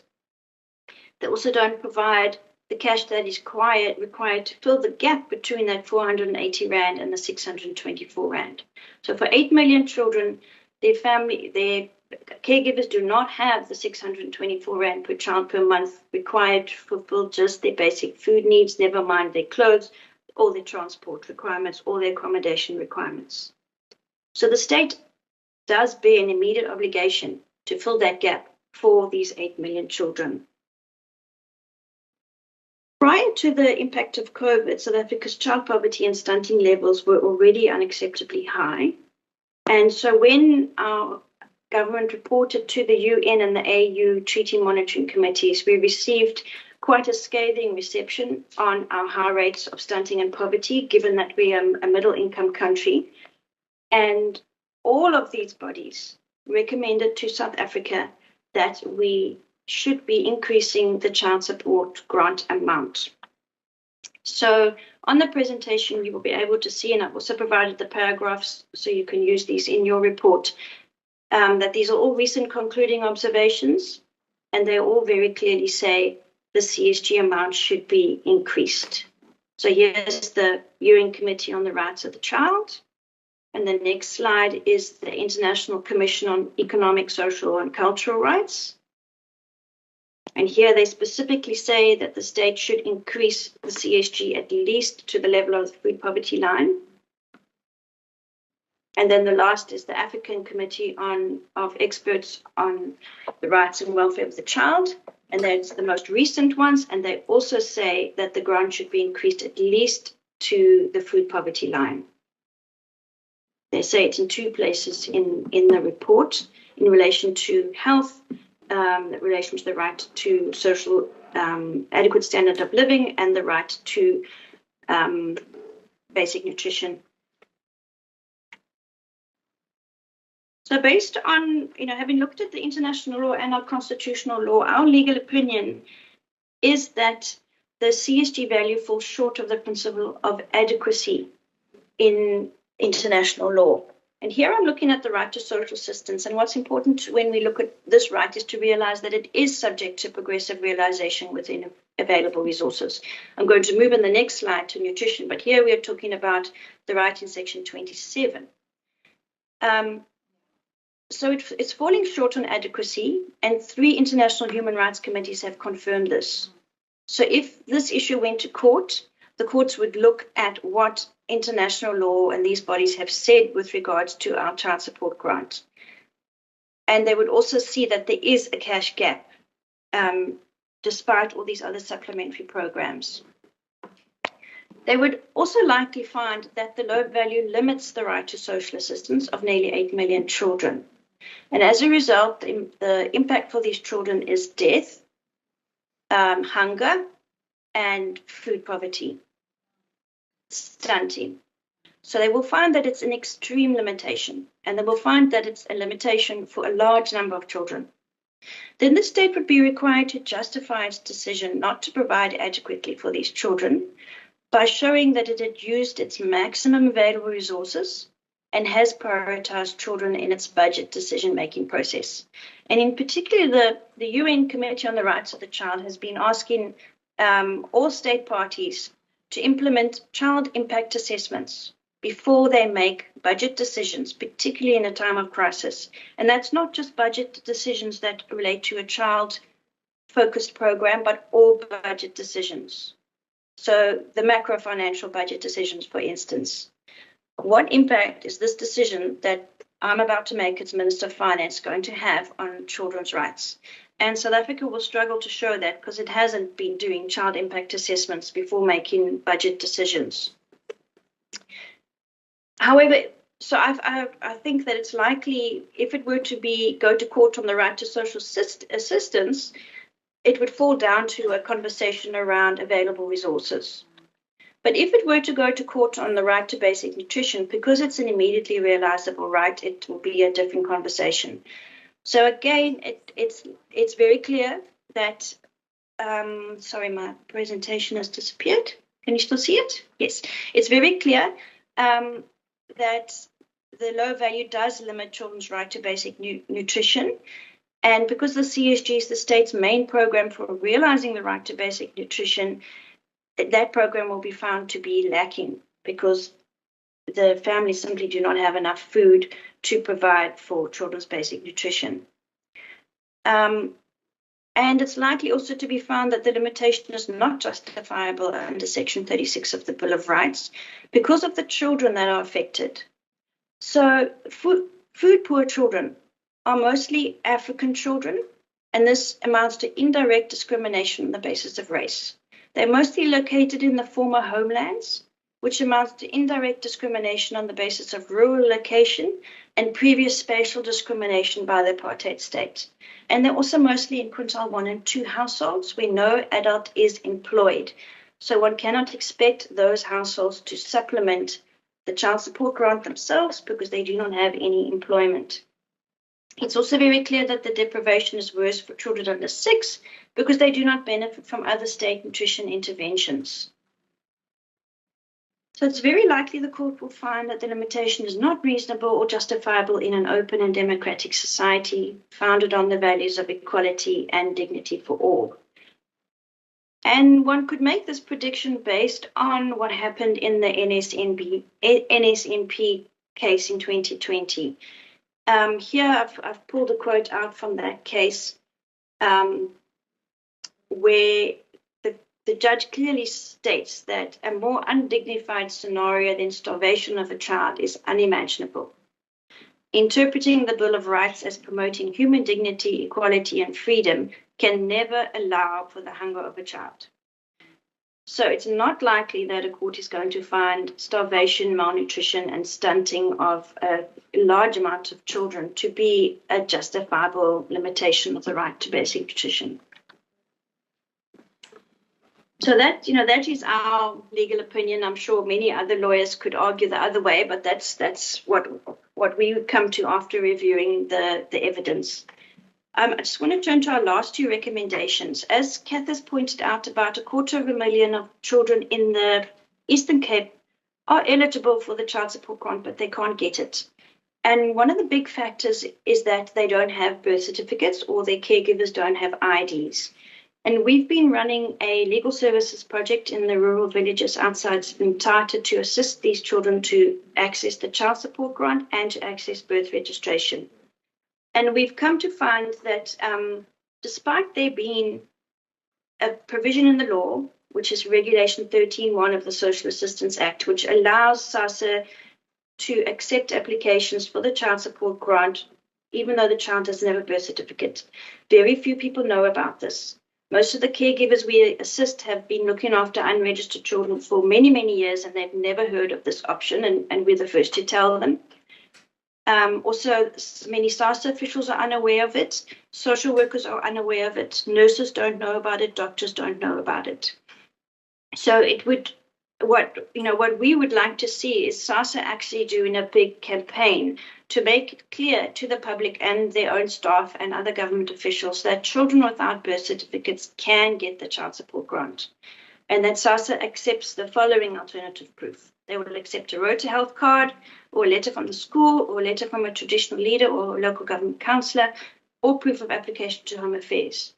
Also, what's important as a message to get out there is that this grant will not be stopped after 3 months. It used to be stopped, but since the 20th of June, since June 2020, these what used to be viewed as temporary grants are no longer being stopped after 3 months and are being kept in payment until Home Affairs finalizes the person's birth registration application. What we'd also like to see is Home Affairs then prioritizing the registration of what we call these Reg 13.1 children. At the moment, SASSA has 31,000 children on this system. And if one were to compare that to the number of children in South Africa who don't have birth certificates, it's a bit of a drop in the ocean because there are about 500,000 children in South Africa without birth certificates. So if this mechanism were to become better known, and particularly in the Eastern Cape, you'd have a lot of these hungry, starving, malnourished children able to get the CSG and at least benefit from the 480 Rand that is there to ensure that they can get some nutrition. And our last recommendation is that we'd like to see Home Affairs prioritize birth registration of unregistered children. As Kath has shown you, there's a bit of a backlog with regards to the under ones. And so we would like to see Home Affairs and SASSA do a joint catch-up strategy to reach those excluded infants and quickly get them onto birth certificates and the CSG. And then with regards to late registration of births, our evidence has shown that the various departments involved in late registration of births don't understand their roles. And there's a lot of the caregivers are going from one to the other, back and forth, at huge transport expenses because of a lack of clarity as to how late registrations of birth should be done, particularly in the case where the mother is absent or undocumented herself.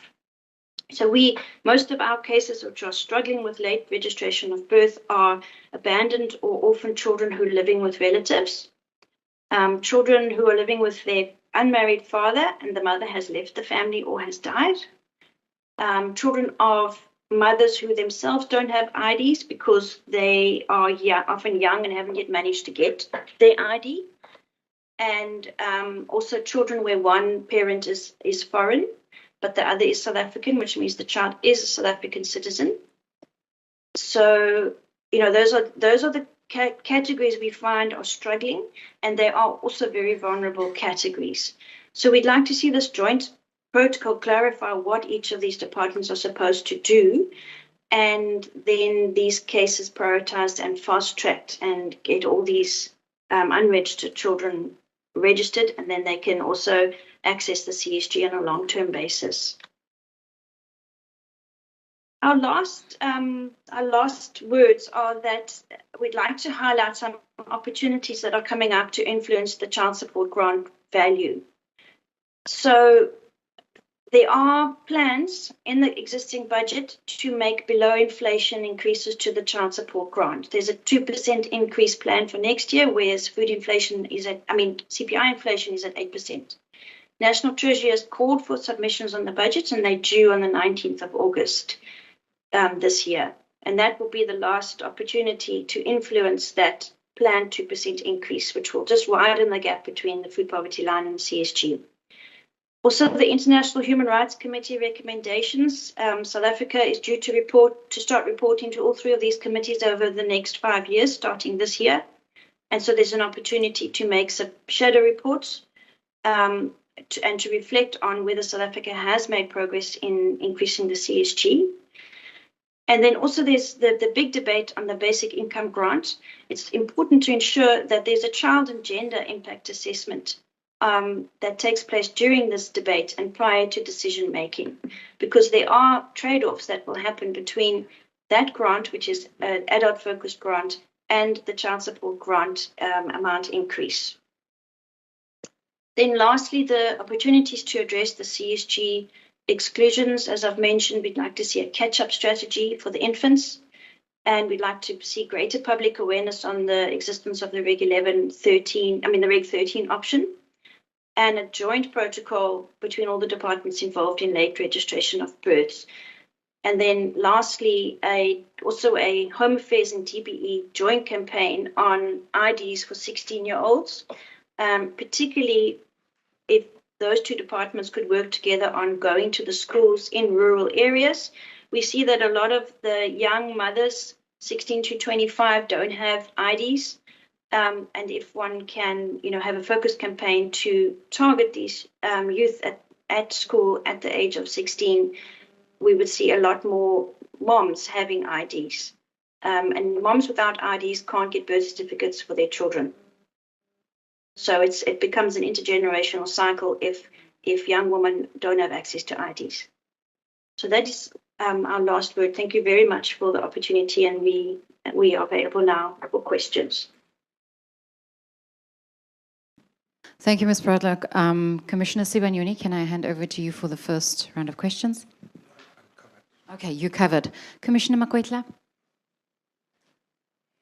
Yeah, thank you for the presentation.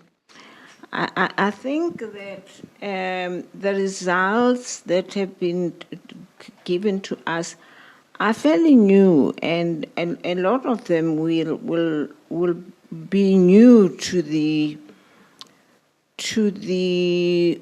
sort of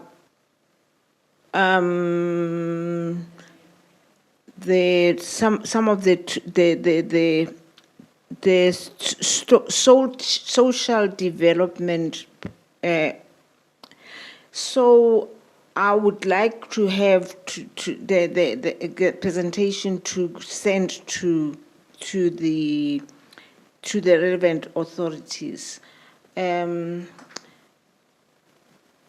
yeah, just excuse my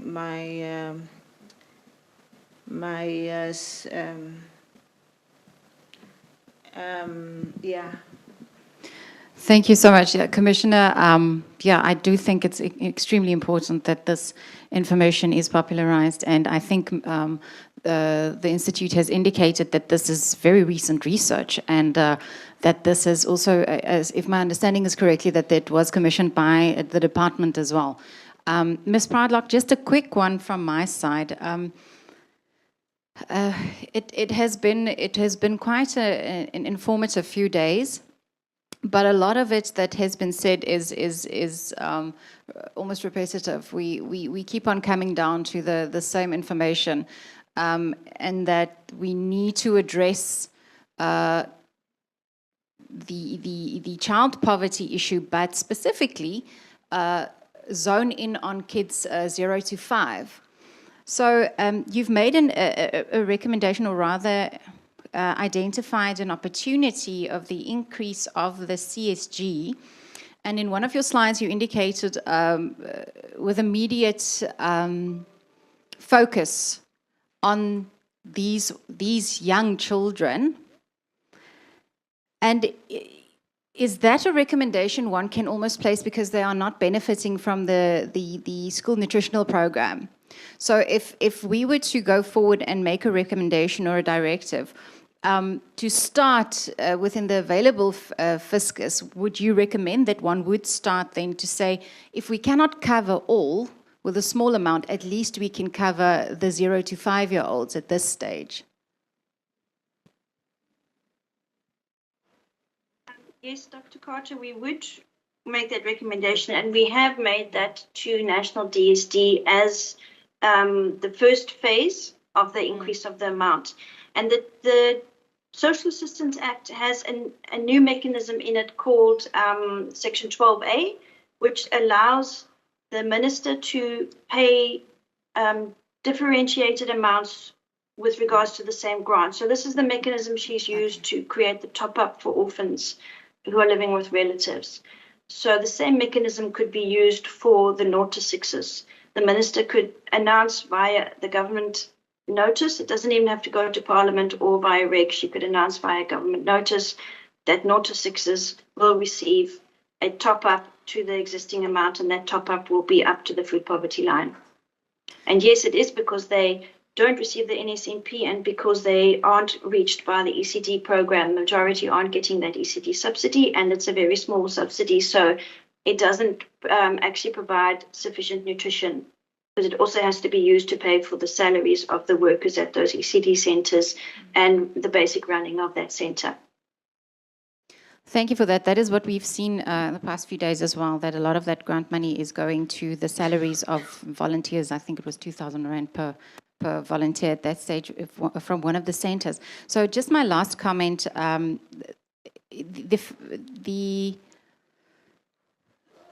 ECD moving towards education department vis-a-vis the DSD, do you think that's going to have a role in respect of the alleviation of poverty of the children, or at least hunger?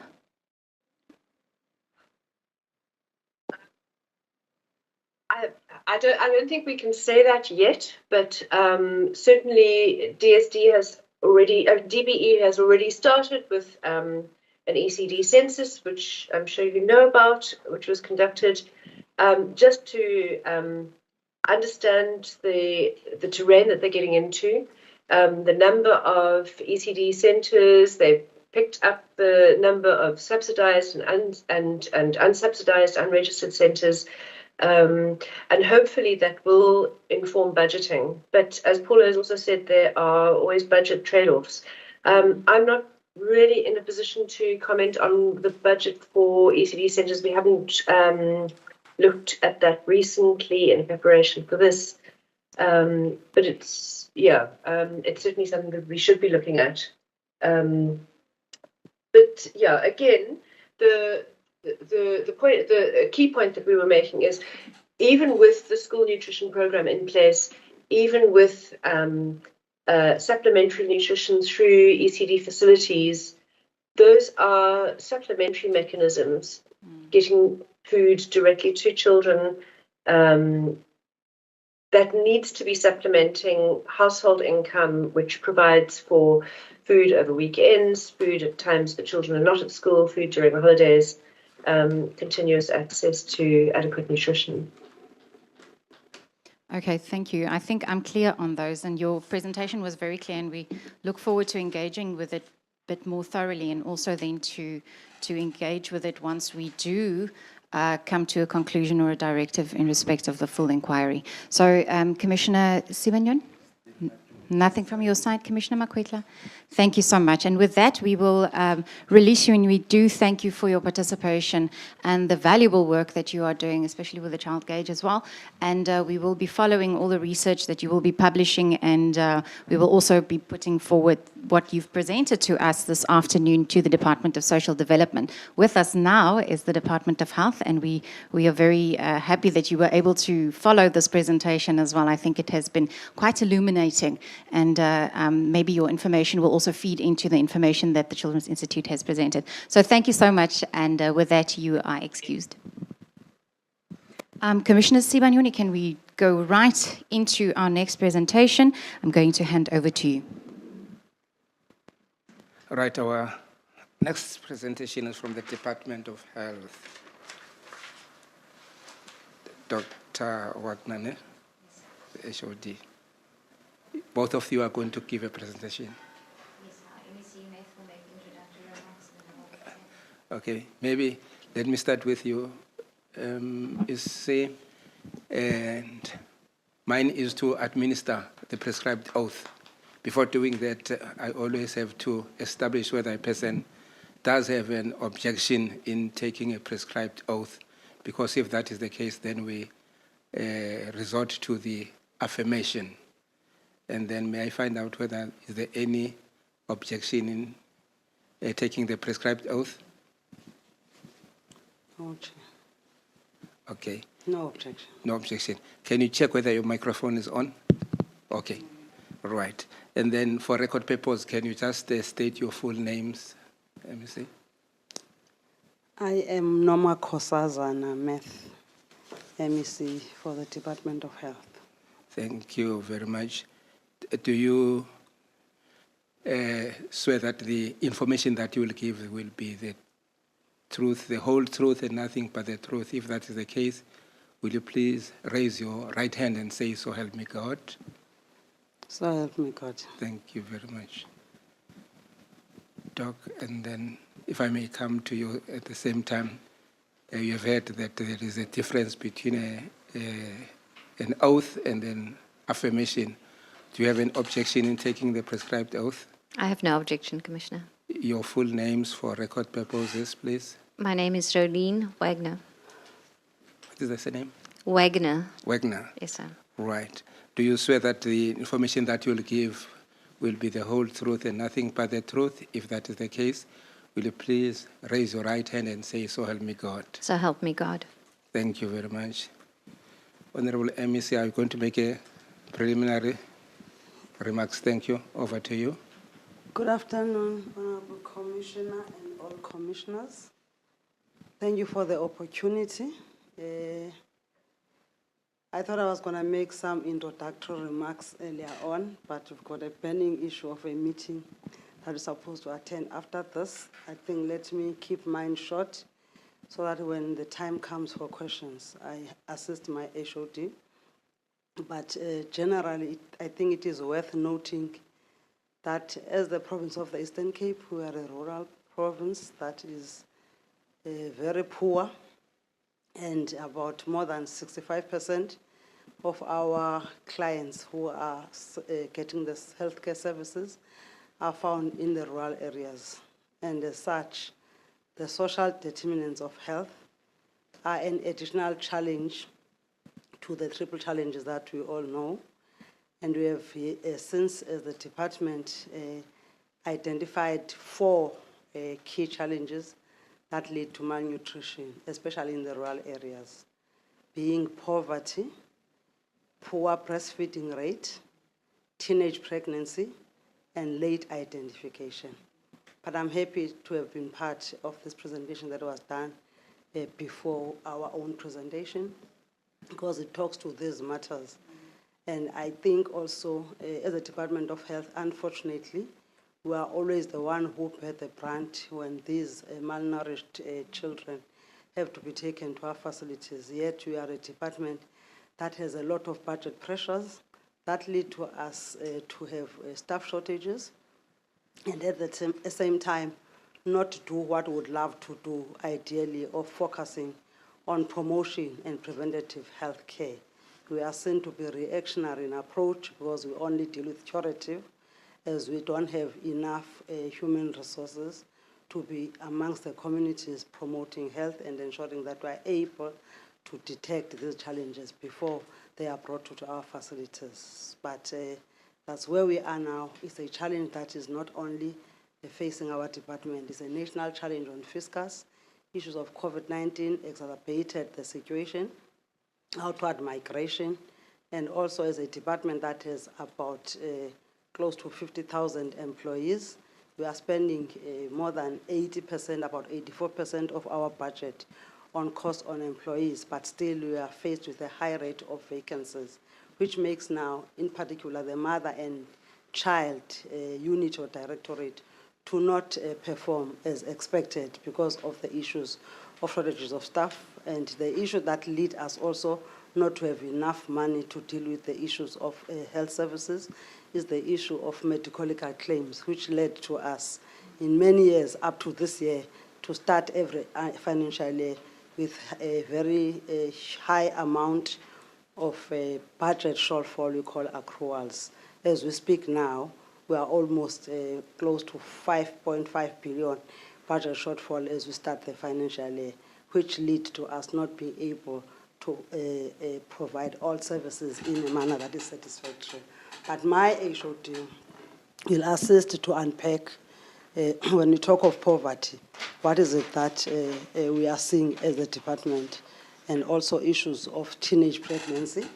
And they also include, or they are as a result also of serious moral degeneration, which our young kids at the age of 10, they fall pregnant, they deliver babies in our facilities, and that is also having serious complications, as they also, in terms of conduct, are found wanting because they abuse alcohol and drugs and substance, which lead to many complications, which also add to the medical legal challenges that we are facing. But without saying a lot, I think my HOD will talk, because even on the issue of late identification, we have since partnered with Department of Home Affairs in our facilities to have offices where we issue the birth registration, that is the certificates. When the mothers deliver, they are supposed to leave the facilities with birth certificates. But unfortunately, because we are a rural province, we still see mothers who, can't get that, because if you are a 10-year-old yourself, you don't have an ID and as such, you can't get a birth certificate. At the same time, others, they are still delivering at homes. Yesterday, we were in Nyanden local municipality at Oatambo, celebrating the Women's Month, and we targeted this particular area, mother and child. And I met parents there who are bringing, because it was Services on Wheels, working with social development also, were found where we're having the event. Mothers coming with children as old as 5 years who don't have IDs, but they are at this age of going to school. So it talks also to these mothers who deliver at home, can't access the facilities, be it home affairs or social development, for all what is due to them, benefits that are supposed to get. But thank you, Chairperson, for the opportunity. My HOD shall give statistics, details of statistics in terms of how much is this challenge in our province, what are the interventions that you are doing. Thank you so much. Thank you very much, MEC. Good afternoon once more to the commissioners and to the chairperson. The presentation that we've prepared covers the 3 points that was raised in the invitation. The first question was, what are the numbers of children who've been admitted to hospitals? And of those who've been admitted to hospitals, what proportion have passed away due to severe acute malnutrition? And then the third component was, what are the contributing factors and what are we doing to try and address those contributing factors? So the first slide, I'm just checking that commissioners are able to see the slide. Thank you. So this looks at severe, SAM stands for severe acute malnutrition, and it looks at the case fatality rate by district from 2019-2020 to 21-2022, and we've also included the statistics for the end of the first quarter of this financial year. Our financial years run from the 1st of April to the end of March. What the graph is showing is the denominator is the number of children who've been admitted with malnutrition, and the numerator is the number who have died. So this case fatality rate is of those who are admitted with malnutrition pass away. We can see that in 2021-22, the provincial average was 9% across all districts, and our target in this financial year was to have it at 8.4% and less. The districts that recorded the highest numbers of deaths, high case fatality rates, was Amatole, Alfred Nzo, and BCM. BCM's proportion was high, but their numbers were relatively low, and I'll unpack that in the next slide. What was also interesting, and I was tying it back to the previous presentation, was that if we look at the grey bar, which is 21-22, it actually was higher in Alfred Nzo, Amatole, than in prior years. The same in Owatambo, where that intervention was. So that again talks to the impact of COVID and lockdown on outcomes. This graph now, the table, unpacks by district what the actual numbers of deaths and admissions were year on year. So the first four columns, in the first three, 19, 20, 20, 21, in the entire province we had 149 deaths out of 1,498 admissions. If we look at the last three columns, the 21, 22 here, there were 127 deaths. So this is 55 deaths more than the 2021 year, but it's 22 deaths lower than the 1920 financial year. The numbers of admissions at the end of 21-22 was 1,314. This was 376 more than the 2020-21 financial year, but it was 184 less than the 2019-2020 year. And as our Honourable, if we look, it's disaggregated by district. We identified, in terms of the numbers of deaths, those districts that had the highest number of deaths. So that was Alfred Nzo, Buffalo City Municipality, as well as OR Tambo having the highest out of all the districts. If we look at the actual numbers of admissions, Chris Hani had a high number of admissions, but a low number of deaths in that area. But the other areas where we had significant admissions is again OR Tambo, followed by Nelson Mandela Bay and Alfred Nzo. As MEC was saying in her opening remarks, that we've identified four main reasons, contributory factors to the case fatality rate. The first one, as has been unpacked by the previous speakers, has been household food security and the impact of poverty on households. It logically leads to a poor nutritional intake, as well as ultimately malnutrition. As the previous presentation indicated, and as our MEC also experienced practically in the communities, the people do not all have IDs and birth certificates due to accessibility issues. The other social issues that contribute is that people stay far away. And I'm going to touch on that when we get to the late identification. So beside the late registration, birth registrations, and then the impact that has on not accessing the child grant, there is a challenge of late identification that a child is malnourished. So this was particularly painful because I spoke to our clinical teams on the ground. We have ward-based, the WOBACOT stands for Ward-Based Community Outreach Teams. We have just over 2,500 community healthcare workers. The ideal in terms of NHI is to try and have every ward have at least one WOBACOTS team. At the moment, we've got a 51% ward coverage of all the wards in our province. Now, those teams are part of what MEC was describing as connecting with communities and identifying at-risk communities. Even though the children, so their job is to help us identify who is at risk, the household at risk, and in households at risk to identify which children actually suffering from malnutrition. And the story that the doctor, when I asked her about these deaths, she said most deaths are occurring within the first 24 to 48 hours of admission. And that confirms that they're actually presenting really late.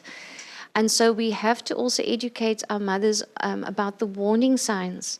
Unfortunately, the doctor was talking about a specific case that she'd seen, where the mother noticed her child was deteriorating, because unfortunately when the child crashes, it happens very, very quickly.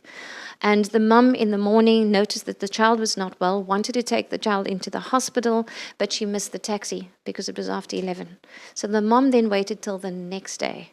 By the time she could then catch the taxi in the next day, by the time they presented, the child was in extremis and really difficult to resuscitate. So this late identification is an opportunity for us to identify. Firstly, we need to pick up the at-risk households, and then we need to be able to educate mums that they access the care and support that they need at our facilities. The third area is teenage pregnancy, and we've included the stats from our district health information system. So in the 2021-22 financial year, we had 627 teenagers aged 10 to 14 years who were pregnant. When we look at the age 15 to 19 years, this was an amount of 18,333.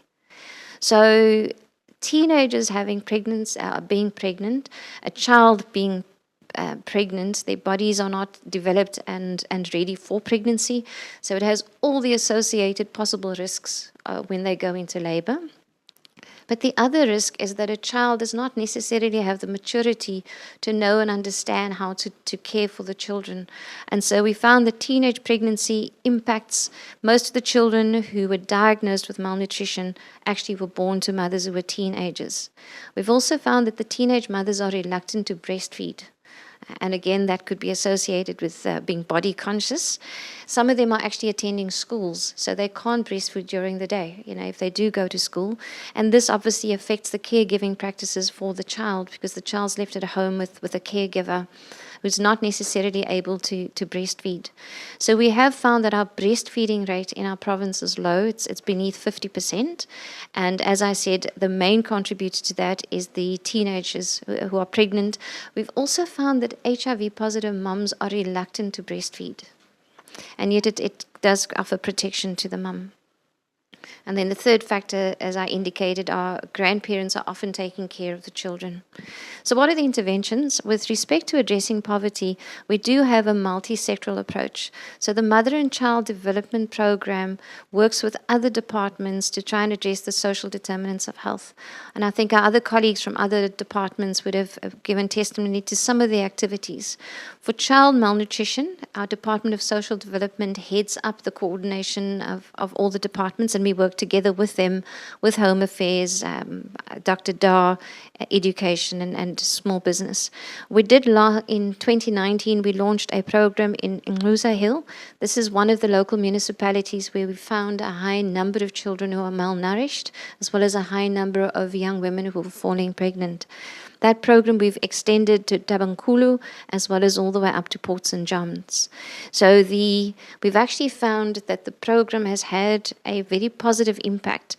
The case fatality rate in OR Tambo is now less than 10%. I mean, no death of a child is ever something to celebrate. However, this is significantly reduced from, it was more than 20% in prior years in the OR Tambo area.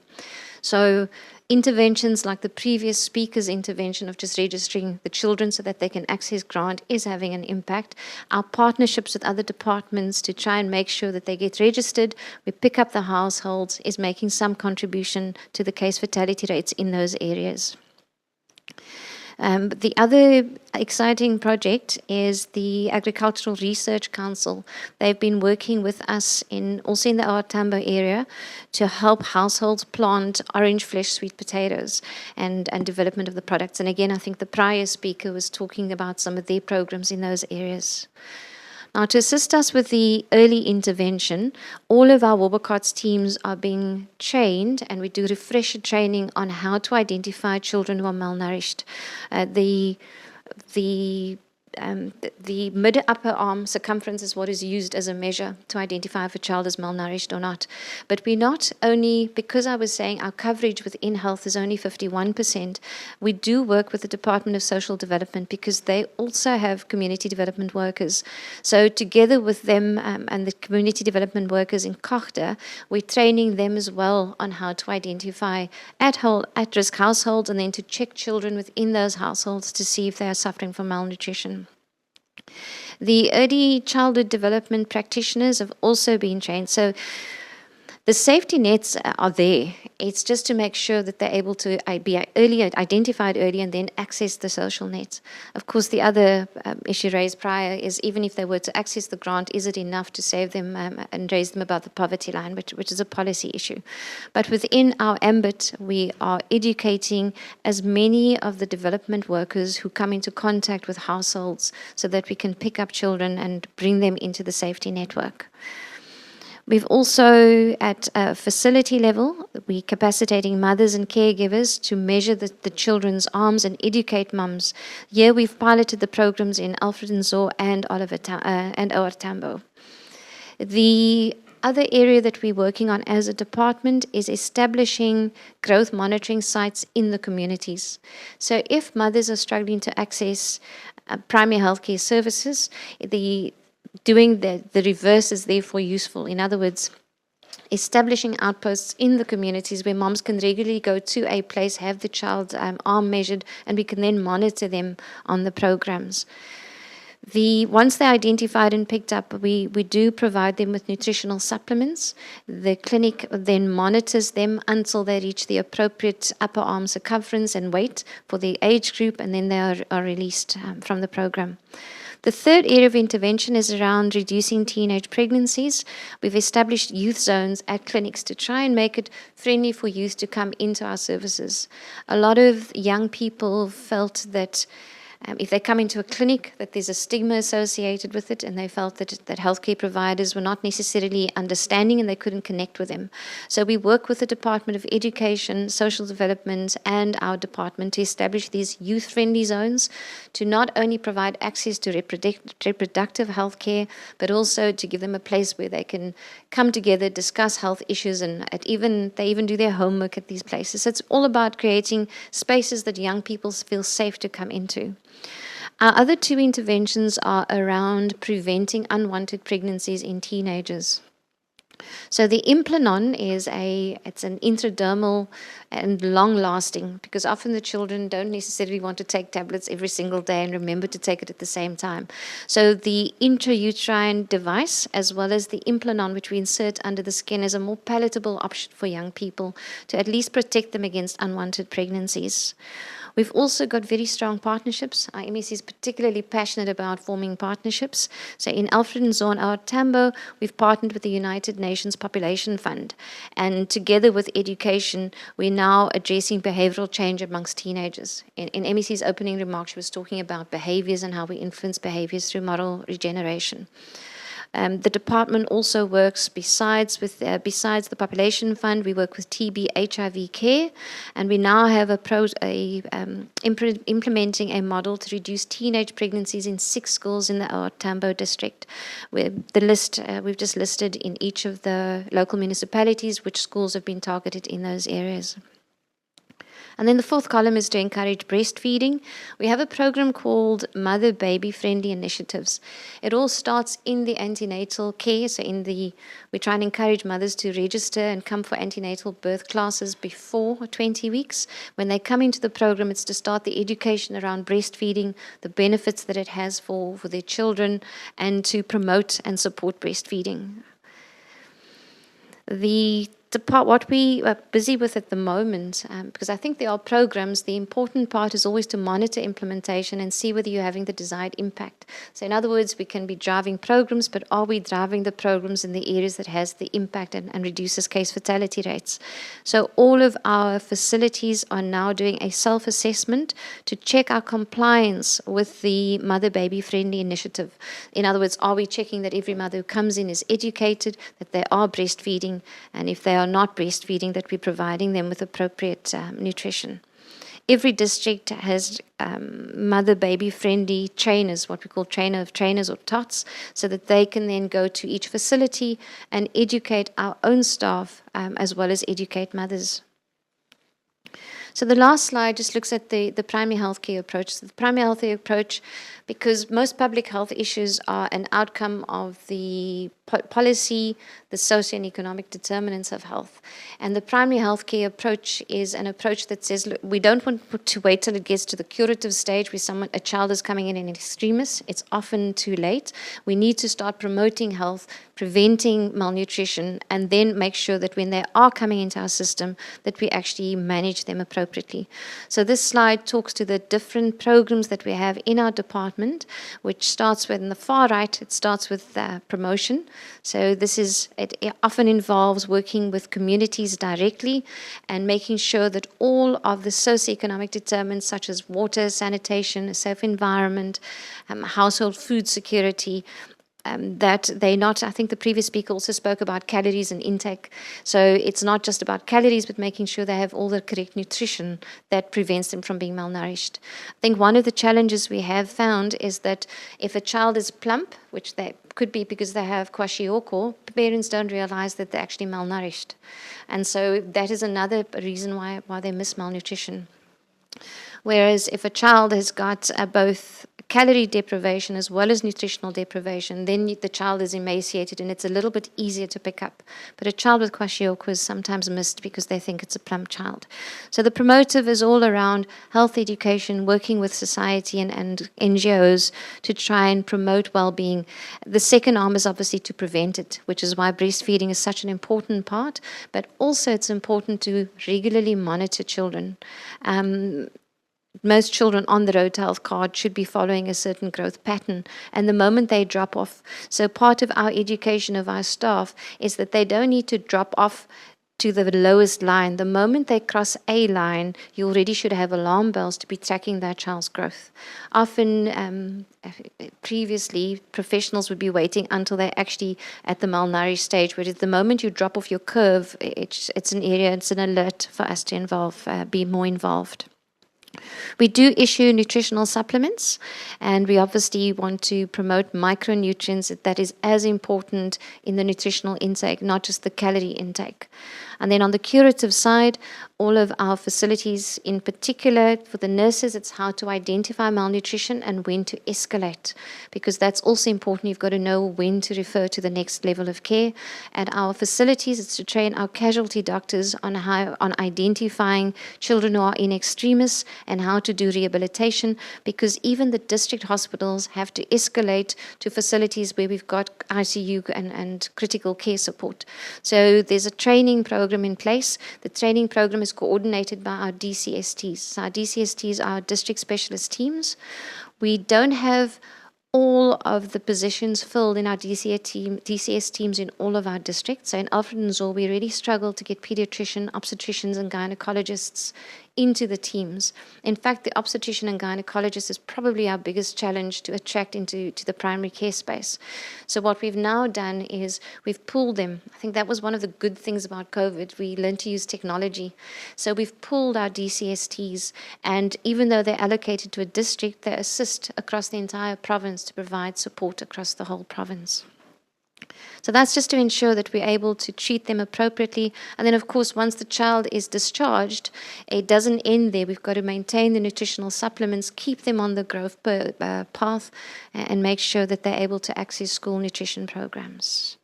And that concludes the presentation. Thank you.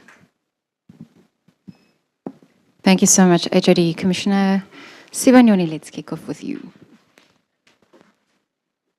Oh, thank you very much. Honorable MEC, we are mindful that you have gotten engagement thereafter. But let me just start my comments and questions maybe with a preamble to say we are dealing with these issues during August month being the Women's Month. August month being a Women's Month, and we honor the leaders of the women's struggle of 1956, Lilian Ngoyi, Sophie Williams de Bruyn, Rahina Musa, as well as Helen Suzman. Helen Josephs, my apology. I want to start there to say the most vulnerable are the girl child. You spoke about teenage pregnancy of mothers who are as young as 10 years. Immediately it brings a question to say that child may be a drop out from school. I think it's very few who will proceed with schooling. And then, but the question is, what happens to the author of the pregnancy? If it's a boy, even of the same age, will continue with schooling. But then my question will be, as the Department of Health, do you sometimes ask who is the father of the baby, so that if it is found that it is somebody who is maybe older than the mother of the baby, then surely there has been a criminal offense that has taken place, because the girl of that age cannot give consent to sexual intercourse. Do you search that? Because I heard you talking about health education, but have you considered taking a step further to find out whether an offense has been committed and just refer the matter to the state organs? In other words, the police. And then my second question will be directly to you, Honorable MEC. You spoke about the high rate of vacancies. What is the problem? Are there no qualified people who can be appointed to those vacancies so as to lower or to eliminate the high rate of vacancies?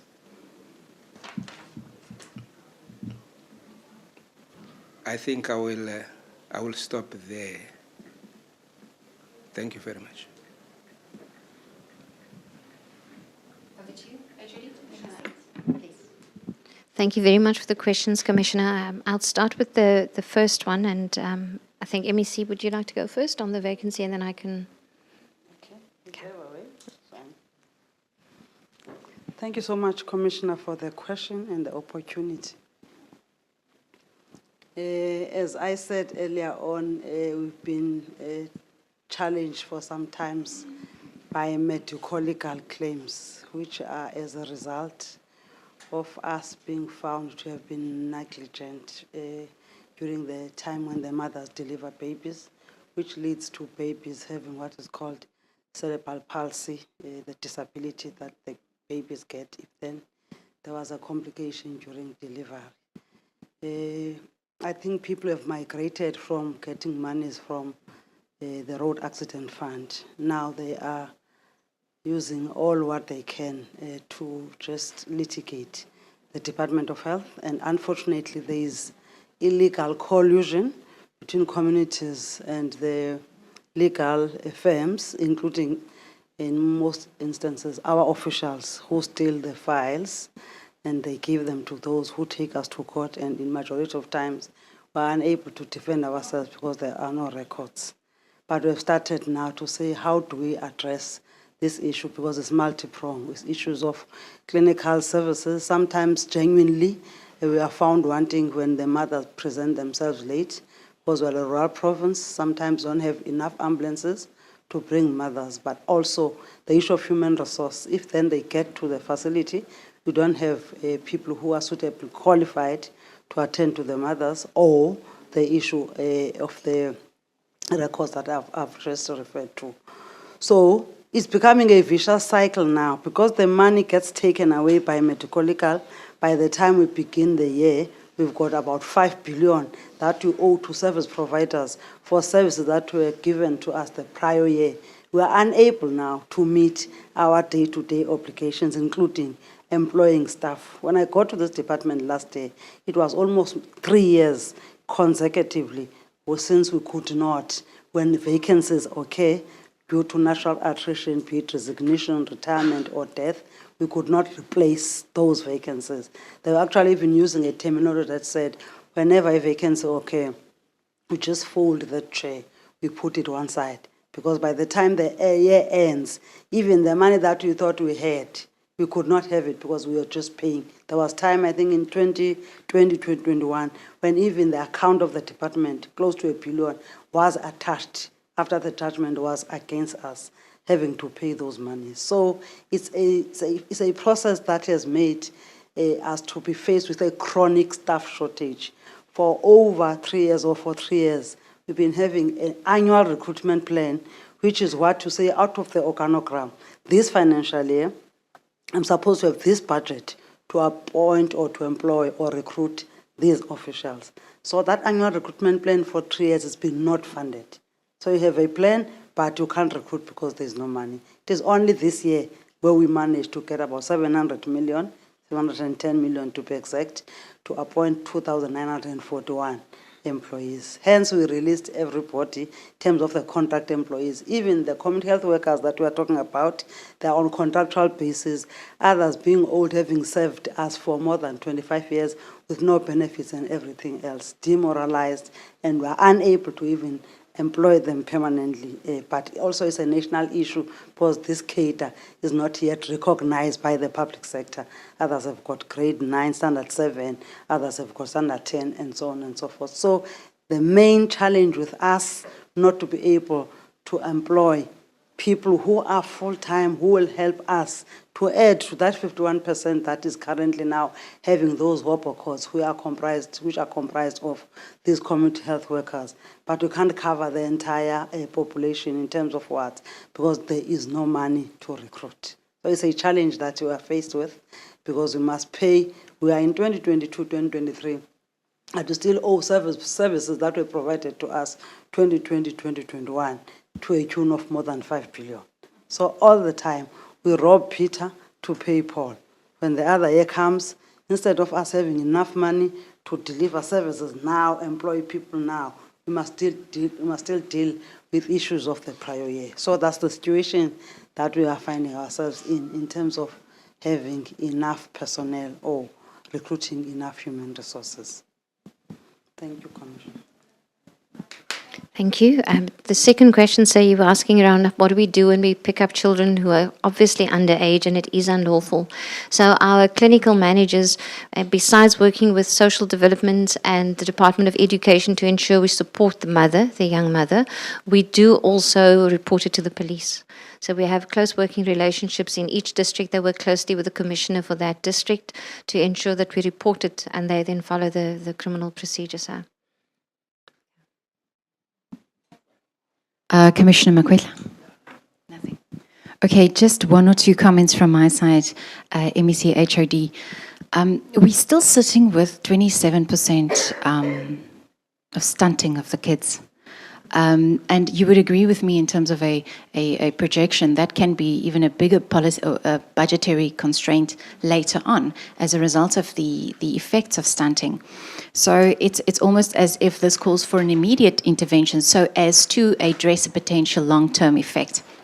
Now you've identified 4 areas of intervention, and I think we've also spoken to the Office of the Premier about this. And even your other stakeholders have come to the table to provide us with the programs that are in place. And from the get-go and from UNICEF, I think's presentation, it was clear that the policies are there.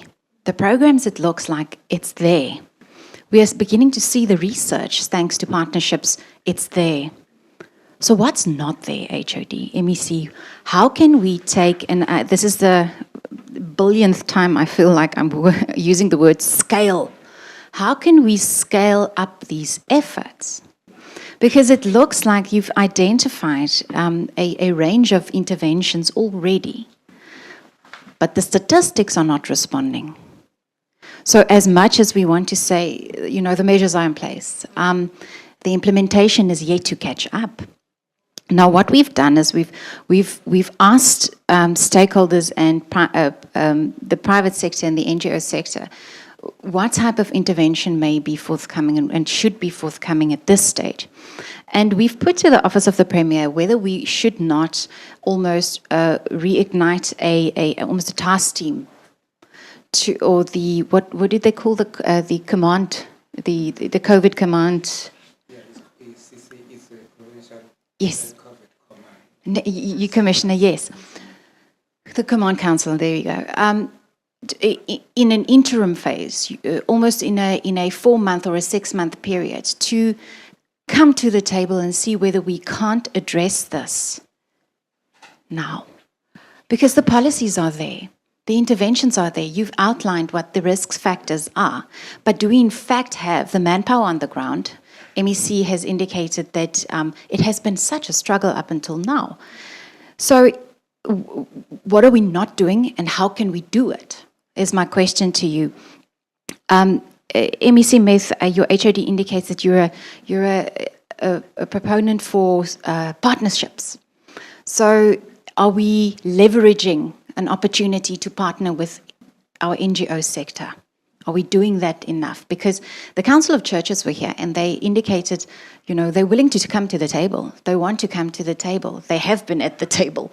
But I think we now only need to change which table we're sitting at so that we can address these issues as a province piece by piece and potentially make a big impact. Because yes, we need to look at the policies and the policies are there. We need to look at potential high-level intervention, which Children's Institute has indicated we need to potentially promote the increase of the CSG. But what can we do in the interim as a province? Can we, in the interim, come to the table and say, you know what, we want to reduce these numbers for this financial year? And by getting all the people around the table, the relevant people, Home Affairs is crucial. We've even yesterday, when they were mentioned on a few occasions, we've dispatched Tembi, we've dispatched a notice to them as well, an invitation to them as well, is my understanding. So that is what we want to do. We want to have and draw in all of the stakeholders. Agriculture, we've got rural development here, and all those programs are there. But what can we do in the interim?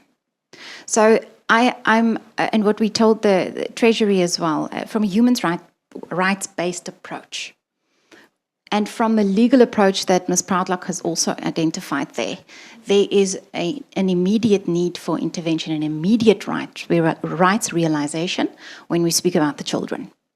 Not subject to available resources, which we know is such a constraint in our province. But what can we do now?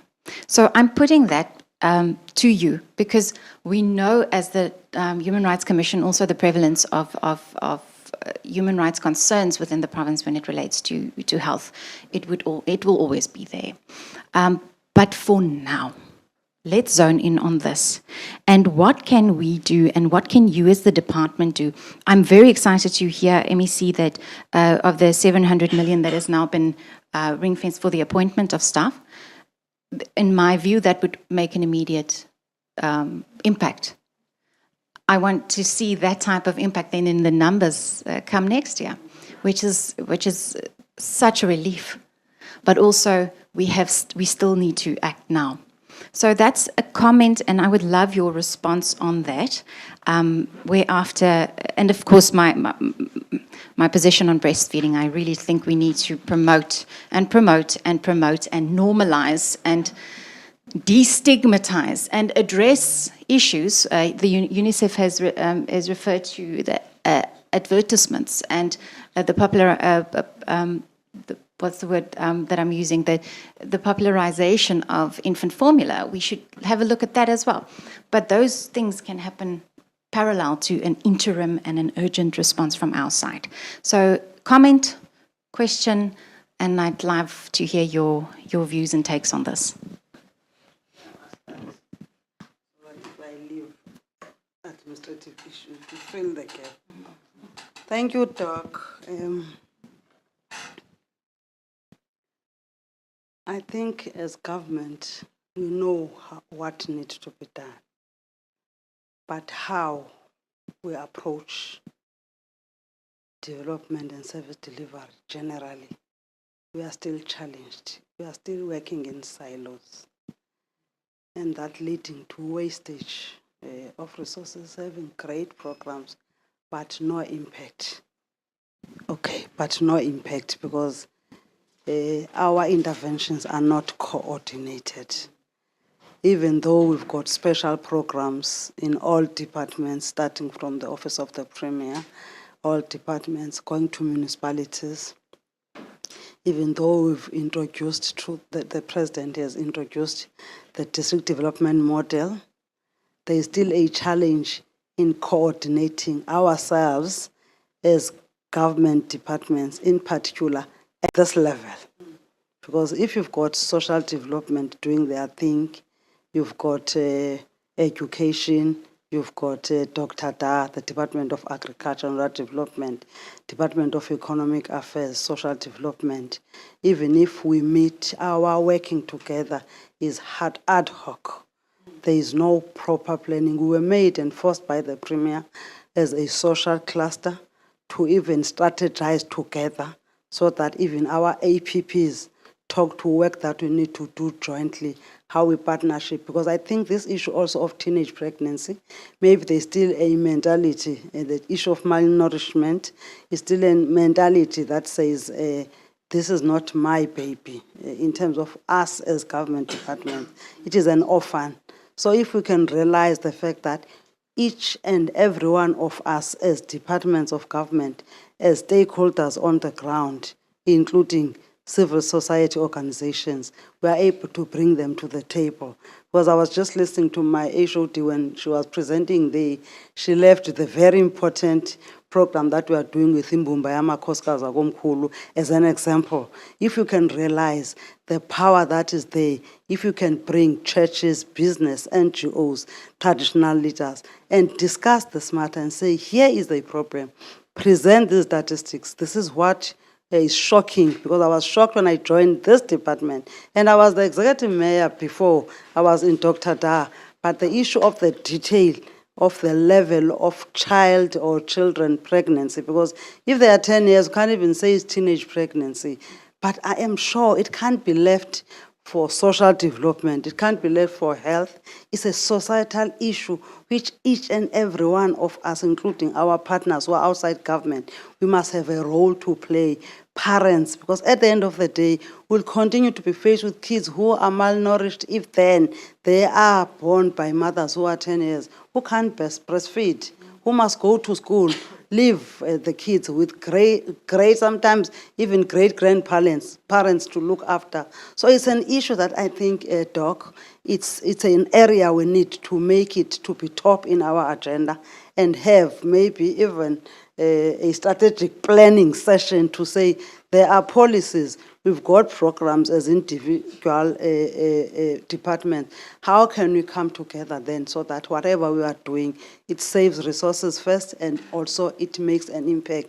And there is an ownership of some sort, because if Council of Churches can come here and lament of being here available at table, as if they are waiting for government to do something. There is a role that must be played by churches on the issue of moral degeneration of our kids. If there are issues of alcohol, substance abuse, which also affects the unborn baby with these young mothers, adding to what was said by my HOD, that when they bear these children, they are not ready in terms of their body. So it's something bigger than us, but as long as we run as departments or as government and leave all other people to say, here is the challenge, what are the interventions, this is what we are doing as government, how can we coordinate ourselves and bring along all other partners to work with us? I am confident, because it has been proven during COVID-19, that when we work together with NGOs, with business people, churches, traditional leaders, and government, we can defeat this. So maybe it's just us prioritizing it. And I think I'm happy that Human Rights Commission has brought this topic. Maybe by calling all the departments, including OTP, it's an alarm that says, this is a challenge that you need another approach in dealing with it. And I'm confident if all of us, after this, we can be serious, go to our departments, have a plan. Even yesterday, when I saw the participation of the traditional leaders who were hosted by a traditional leader, traditional council. We're having doctors and all these services in a house where we're using rooms as our consulting rooms for different services that we're giving to women yesterday. And I said to them, we must go and present, because we were there 2 weeks before, to do door to door to understand exactly what is happening, our clinicians in particular. I said, let's report to our social cluster and say a social cluster, which is education, health, community safety, social development, and say this is the finding in terms of our program of the year. Mustn't touch and go, and have recommendations that even go outside our cluster to say which other departments, because earlier on we had the Department of Rural Development and Agrarian Reform here presenting their programs on food security. Do they take the statistics that we are having as social development and health? Do their intervention prioritize the areas where there's issues of malnutrition and all that? So it's a matter of looking at our plan and coordinate ourselves. Thank you. Thank you, Missy. Thank you for the question, Dr. Carter. So I think in the immediate term, I would agree. One of the tenets of medicine is that we practice evidence-based care. And the research in the previous presentation clearly shows that the amount that is being allocated within the child support grant is not necessarily going to be adequate to lift households above the poverty line, and children in particular above the poverty line. So it would make sense that that is an immediate intervention. I also looked at the statistics of the Eastern Cape, and given there are a lot of children who are accessing the grant thanks to our partnerships, but there was still, I think the number that was cited was 260,000 children who are not accessing the grant. So that differentiated top-up for provinces like ours, like the Eastern Cape, would really assist us in the short, immediate term. That seems to be an almost no-brainer. And the differentiated would allow us to maybe, as a province, be assisted in this regard. I think the second component, when you've got resource constraints that can have an immediate impact, is to optimize the available resources. So when MEC started just before myself and I started in August last year, we've been embarking in the last we initially, in the first 4 or 5 months, did an analysis of what the structural issues are affecting our department. We then conceptualized with the teams a turnaround strategy, and we had pillars that we're implementing to address the strategic issues, like the impact of COVID, our budget pressures, the staffing, and some of the complaints and instability that we experience in our department. Now, one of our pillars is digitalization and e-health. So in the immediate term, I think if we want to optimize resources where it is known that a household is at risk, because social development has those statistics, it's to check that, in fact, those households are accessing our programs. I think that's a simple check because you already have that data in hand, and it's not as difficult to follow up that they're accessing the systems. And us as health, as MEC was saying, was to coordinate that the facilities around those households know who the children are, and the Warbecots teams know who they are, and then they connect. So that's ensuring that there's that coordination. The second component is probably, it may be medium term, but I think it can be achieved within a year. We deployed the same type of approach during COVID, and it's to utilize this. Our strategy is to try and have a health service platform that is digitally enabled and data-driven. And what I mean by that is it talks to the question that you're asking, Dr. Carter. It may well be that we are implementing all of these programs, but as a relatively new accounting officer, I would want peace of mind that the interventions are in fact overlaying those who should be getting the interventions. So a simple way to illustrate it, we've done it with COVID-19. We know who should be vaccinated and we know who is getting vaccinated. But therefore, we can also calculate, using all of the data that we had available, we could calculate who has registered and therefore who's not registered. That created a heat map for us. We also knew where we're doing vaccinations, and then we check where the vaccinations not going at the relevant rate. So we're using data to take our scarce resources and be more targeted. We now know by local municipality which age groups have to be targeted. We link it in with the schools. So it's more targeted interventions. And we would like to do the same with children with malnutrition. It's to heat map, to have a map of all the at-risk households, households, then map the intervention. So if you go into Nelson Mandela Bay, because it's an urban area, we tend to think that there aren't children with malnutrition, but the number of children who are malnourished coming forward now is higher than in prior years. So getting this geo-mapping of all at-risk households, then overlapping that with our Warbecots team as a starting point. We will then make sure that we're actually covering those at-risk wards, because if we don't have every ward with a Warbecots team, those that we do have need to be going into the right areas and the correct wards in order to address the issue of malnutrition. So the other component is, and this is more long-term than short-term, we are rolling out a system called HMS2. It's a health management electronic patient record system. It not only supports the medico-legal intervention that our MEC referred to, but it also builds an electronic record for any person who comes into our hospitals. So this is going to take us 3 years to roll out to our 28 highly litigated hospitals. But within that, because the system is designed and developed by the Eastern Cape, we own the IP and we own the system, it's very agile and responsive, that becomes an opportunity to build in the treatment protocol of a child with malnutrition, because we have a pediatric module. So one of the besides our doctors at Freya, we have the full complement of HMS2. There you can click on and you can get the clinical protocol for managing a child with malnutrition. We similarly need to assist our district hospitals and our primary healthcare clinics so that we digitally make the treatment protocols available, and you almost prompt them during the admission of the child. It's all possible with data. Now, we approached CHI, that's the Clinton Health Access Initiative, and they have given us a technical assistant to work with us as government departments, because this vision of having data and using data to ensure our resources are targeted is very, very important. 260,000 children is difficult to track if you're doing it manually. But if you have it electronic, it's all relatively simple to do. And that's why we're excited about CHI becoming part of our partnership. We will then sit down with the other departments and start mapping our initiatives.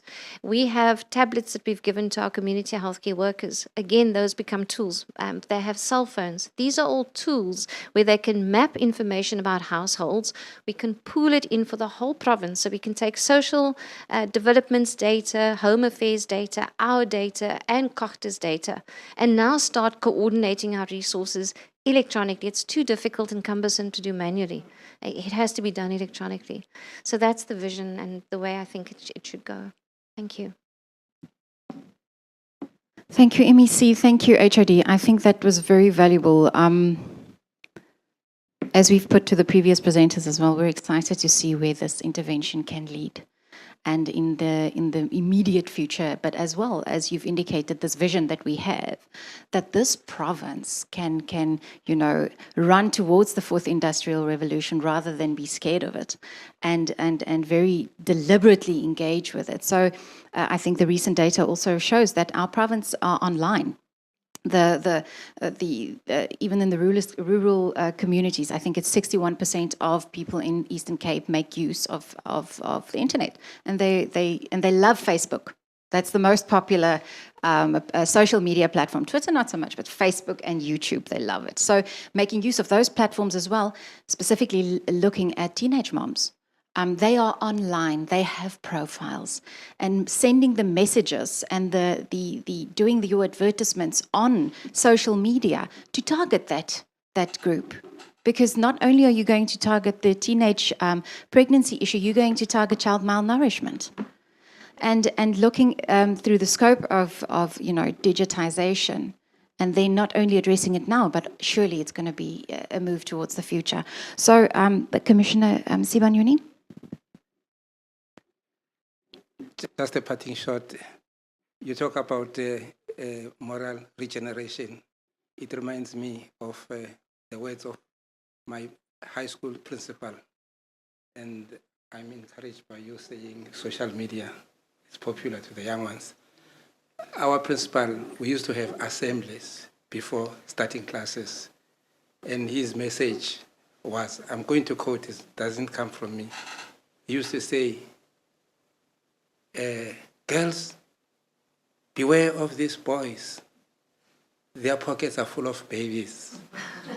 And it was a message to them to be aware of the boys, saying their pockets are full of babies. Thank you very much. Commissioner Makwetla, do you have any final comments? All right. HOD, just I just want to, you are on record, but I like the quote that you said in terms of the top-up. You said it's a no-brainer. So no, but it's a discussion we need to have. We're looking at children dying, and we're seeing the data that is proving that just by top-up it can actually prevent it. The deaths of children, so why wouldn't we run towards it? So, but you can go back on the footage. I'm not misquoting you. So thank you so much. I think with that, MEC, thank you so much for coming. We look forward to having this partnership and working together in the future. And please answer your emails when we send it to you, HOD. Please, that would be very helpful. It will ease our communication as well. And yeah, you are released with that, Commissioner? Yes. Thank you so much.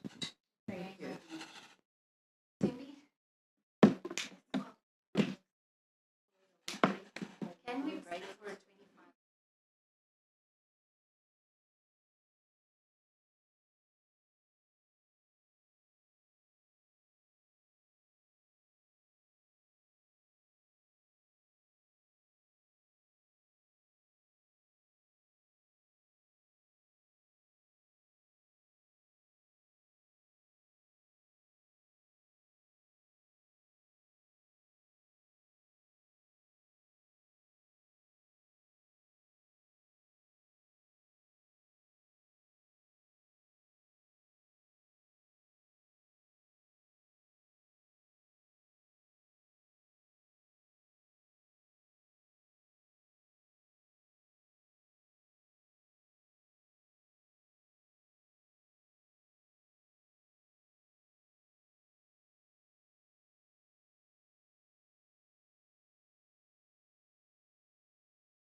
Okay, good afternoon, everyone also tuning in.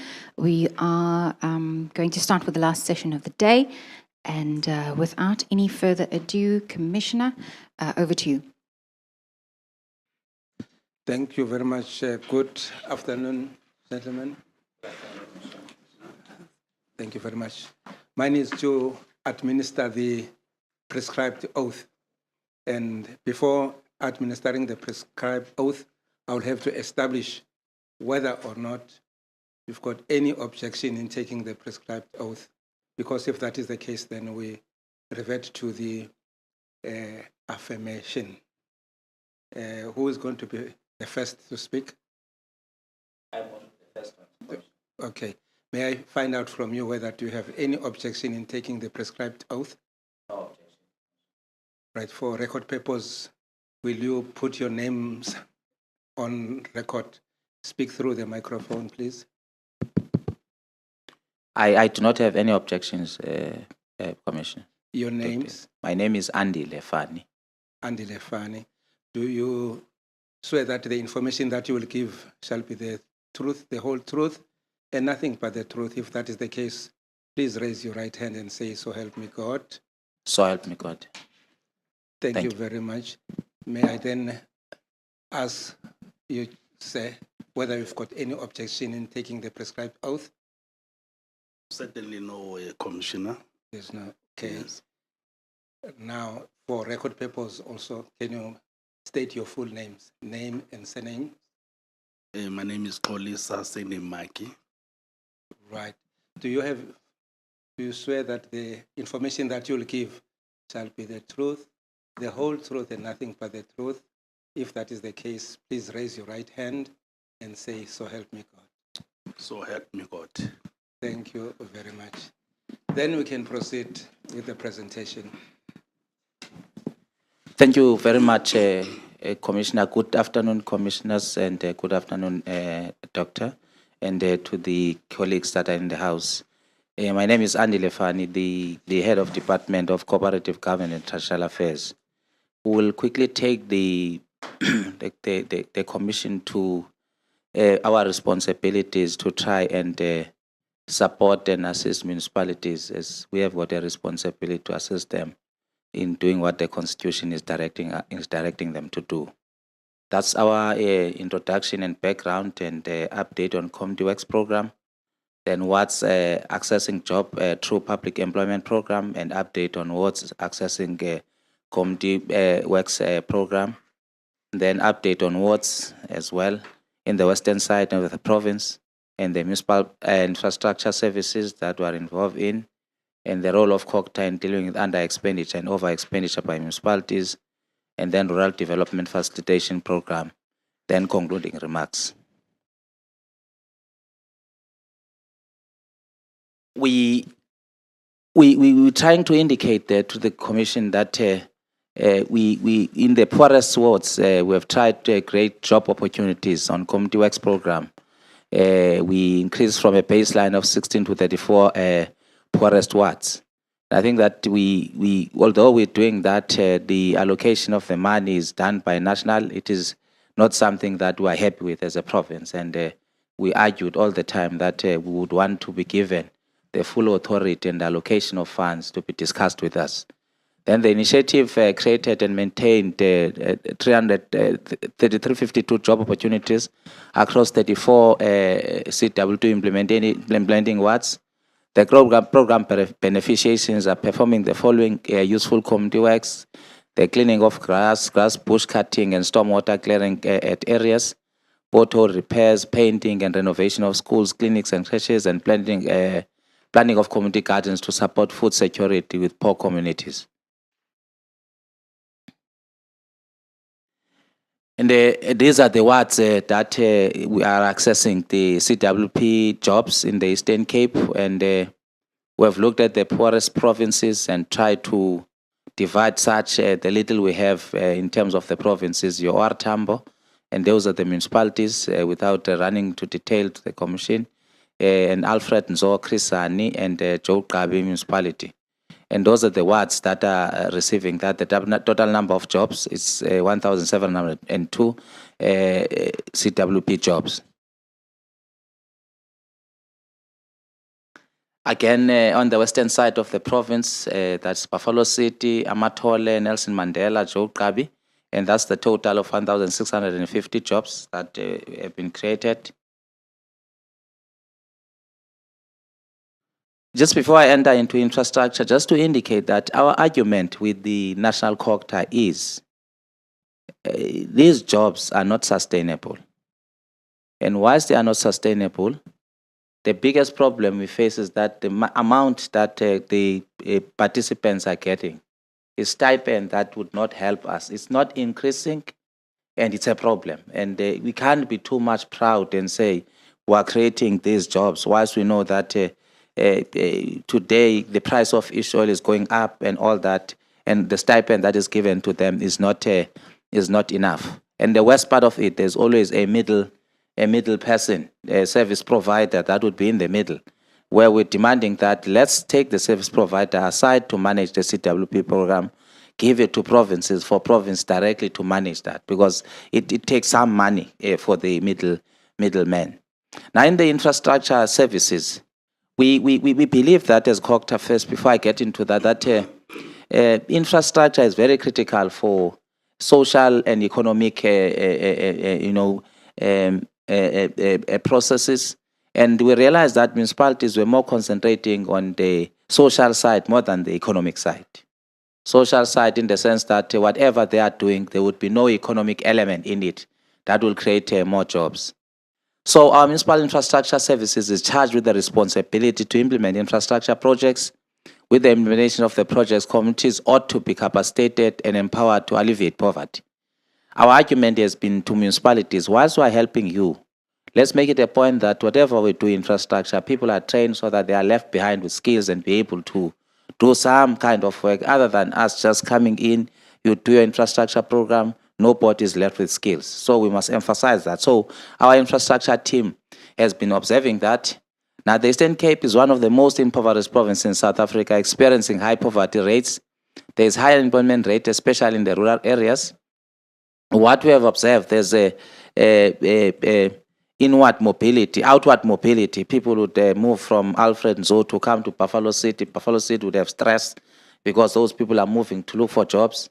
And we're saying that even their movement is not helping to come to this side, because equally, Buffalo City in itself will not be able to accommodate them, because factories are living in most instances in the city, and we need to sustain people where they are so that we manage as well this issue which we are fighting about, the equitable share. Because the equitable share is based on a number of people in that particular environment without considering how poor the province is. So the allocation will be so many people in that. The states are saying, so your allocation is going to be like that. And then we're saying that COGTA has realized that the current planning and implementation models have not resulted in sufficient community participation. As such, like a community participatory approach that creates project sustainability. COGTA therefore resulted in enhancing social facilitation during the infrastructure provisioning, wherein socio-economic benefits are to maximize through infrastructure projects. That's why I was saying that to say that it should not be just something that will do projects. There should be facilitation for economic activities. Get ideas from people. How would they then participate in making sure that as well they protect the projects themselves and be proud, because they will be playing a role. Other than the service provider comes in, builds something, leaves without that community. But I can tell you that we are not winning in most instances. We are just told by municipalities sometimes we are a sphere of government. So you can advise us.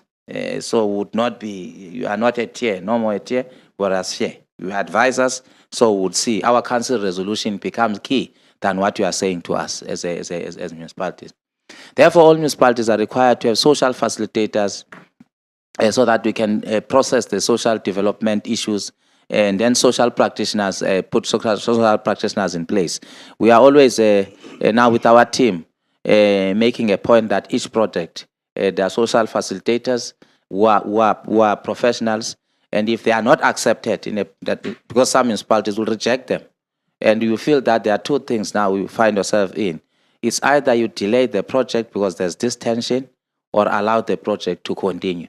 But then sometimes communities would come in and demand that the project should not continue without them being involved in the process. So our municipal infrastructure services, okay, did I go back? Okay.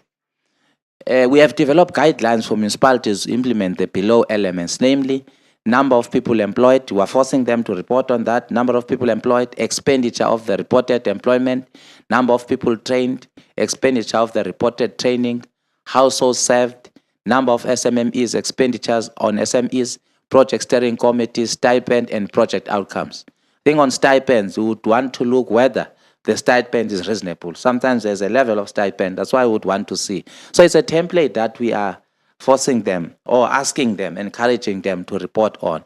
Some would do, some would not do. These elements are in the reporting template developed by Eastern Cape Province for municipalities to report on project impact to communities.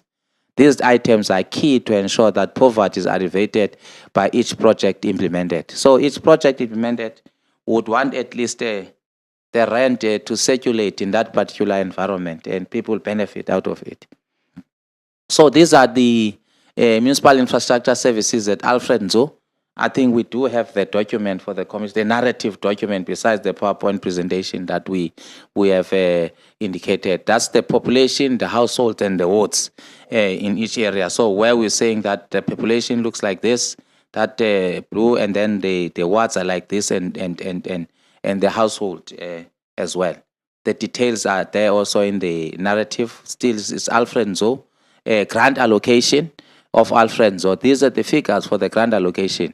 I might indicate to the Commission that we've got a big problem of under expenditure of grants in the province of the Eastern Cape. And that in itself is creating a problem for us to get more money. Even if we fight at the provincial national level, we are told that your problem is not money, your problem is leadership, because we can't even spend the little we have. I'll indicate why at municipalities, how they spend their money. We would ask them before the year, when we see that their financial year is about 6 or 7 months, or when we look at their projections, to say, you are not going to be able to spend this 50 million. Allow Provincial Treasury to take the money and redirect it in the Eastern Cape, other than it be taken to the National Fiscal, because we are not going to get it. That's where the tension starts, and the arrogance to say we are interfering with our space, or they will say we'll spend, man, 2 months down the line. There's no way that we can take that money, because the law allows that at least earlier. You can't just, before it is supposed to be taken to the National Fiscal, you take it. And I think most municipalities in the province have been underspending. This is owed to non-sitting of committees to do a bit evaluations. This is done as well. Sometimes service providers that would be appointed would not be able to do work properly until such time that there's termination. As well, we used to say municipalities must have their procurement plans in place in good time. That will indicate that this is the route we are going to follow.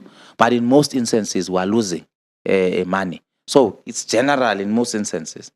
But I will indicate what we have done, and we suspect that it's going to get some resistance.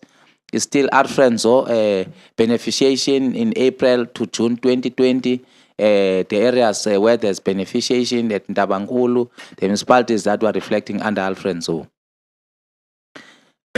Again, Alfred Nzo training, this is the template that I reflected earlier on. This is a narrative in terms of the reporting as to who has benefited in each municipality. Plan training, you would see others is 0, and in other municipalities there's plan training and the actual amount spent on training.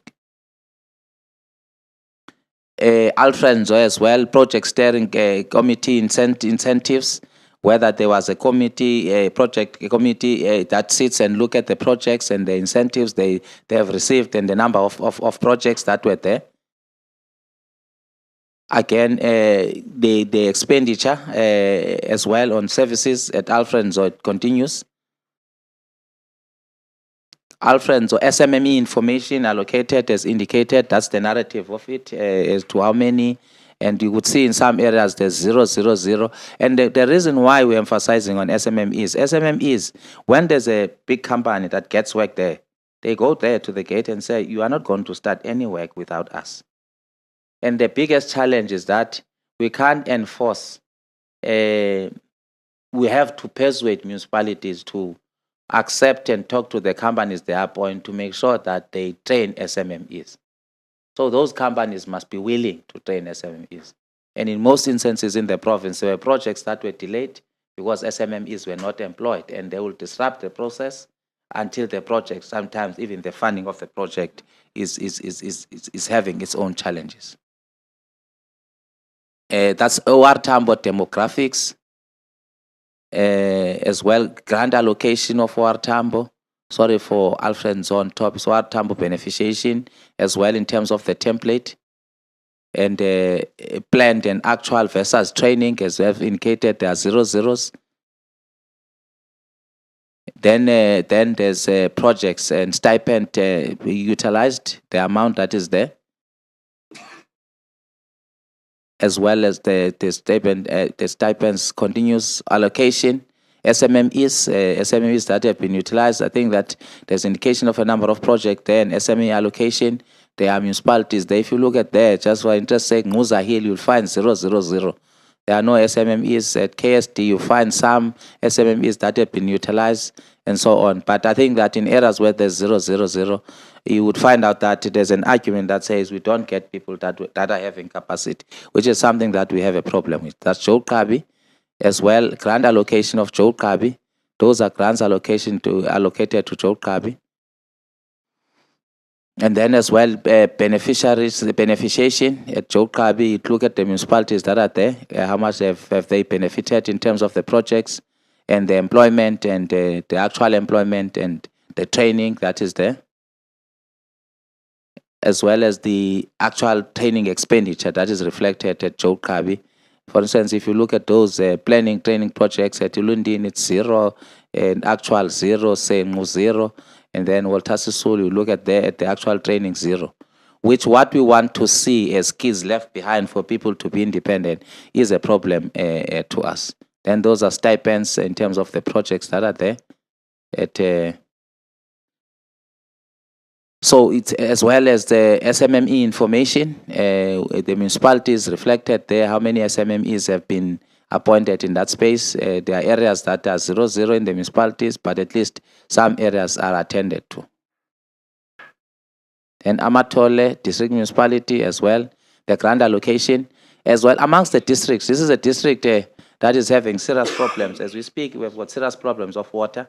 There's instability politically. It's only now we picked up that they've now elected. I think the 3 leadership was removed. It's only today that they are appointed. There was a big problem of water in the past 3 days because workers are on strike. So the municipality is under a financial recovery plan by National Treasury, Provincial Treasury, National Treasury, where they were running out of finances to pay even their workers. It's a district municipality, which is Amatol. Then the stipends that they are paying and the empowerment element at Amatole. And these are Chrisani demographics as well, as we have reflected in the narrative. Grant allocation of the municipality at Chrisani. And I think the municipality as well has got some challenges in terms of spending its own grants. But I think the municipality is refusing to accept that. I think we had meetings with them to indicate to them the challenges, and they reflected to us that they do not need any intervention. The only problem with them is audit and revenue collection. But in terms of the figures are showing that the municipality will be down in its knees. But they wrote a letter to reject the intervention that Provincial Treasury wanted to do. That's Chris Ani as well. That's the Sarah Bartman municipality as well. The narrative on them in terms of the template that we gave them, and then the grant allocation of Sarah Bartman, and then stipends that have been utilized in that environment. And then the provincial beneficiation, municipal infrastructure grant. That's the provincial beneficiation that we are indicating there. When we look at the all the municipalities, although the money is not coming straight to COGTA. And then those are targets versus outputs, project category, planned actual output. We're putting this because we always believe that communities in those areas are supposed to be benefiting to these projects. If the electrification project, for instance, if you look at planned versus the actual output, on drains, those roads, those are kilometers, and the kilometers achieved were 340.2. Community halls, 19 targeted, planned, 5 achieved. Sports field, 12, 5 achieved. Electrification, 24, planned, 4 achieved. CTC, 3 and 2 achieved. Landfill side, 5 and 2 achieved. Bridges as well. Water, sanitation. Most projects, you see, these are basic projects that must help to make sure that the community is inclusive of economic development in the space is supposed to succeed. But you'll find reasons for committees not sitting. And the other sphere of government, it's very difficult. We must encourage them for committees to sit. We have allocated our unit of infrastructure to always sit with them, assist them. But there are areas that we cannot enter in the municipal space to say, when bid committees are sitting, we are not supposed to be there. So that's where the biggest problem is. And then the expenditure as well in that. Then we were saying that as this report, it is at the end of the municipal financial year, projects, figures and financials are supposed to be decreasing, moving towards closure. Some municipalities are reporting additional projects in the list.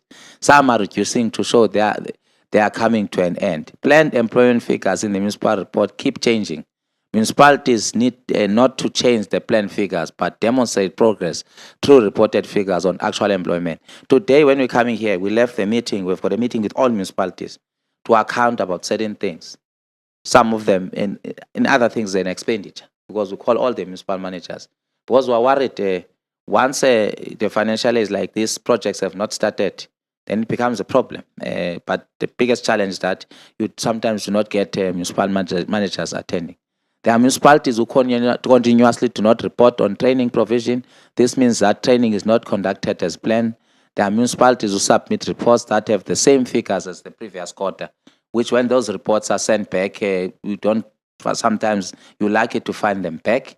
The department convenes quarterly budget and treasury technical task team meetings to monitor expenditure trends on capital grants with the objective to identify challenges experienced by municipalities and crafting ways to deal with this.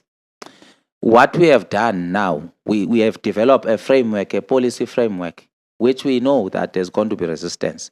The policy framework will give us power to take money. We are testing it because this thing of province losing money, take money and be able to allocate the money within the province to projects that are moving.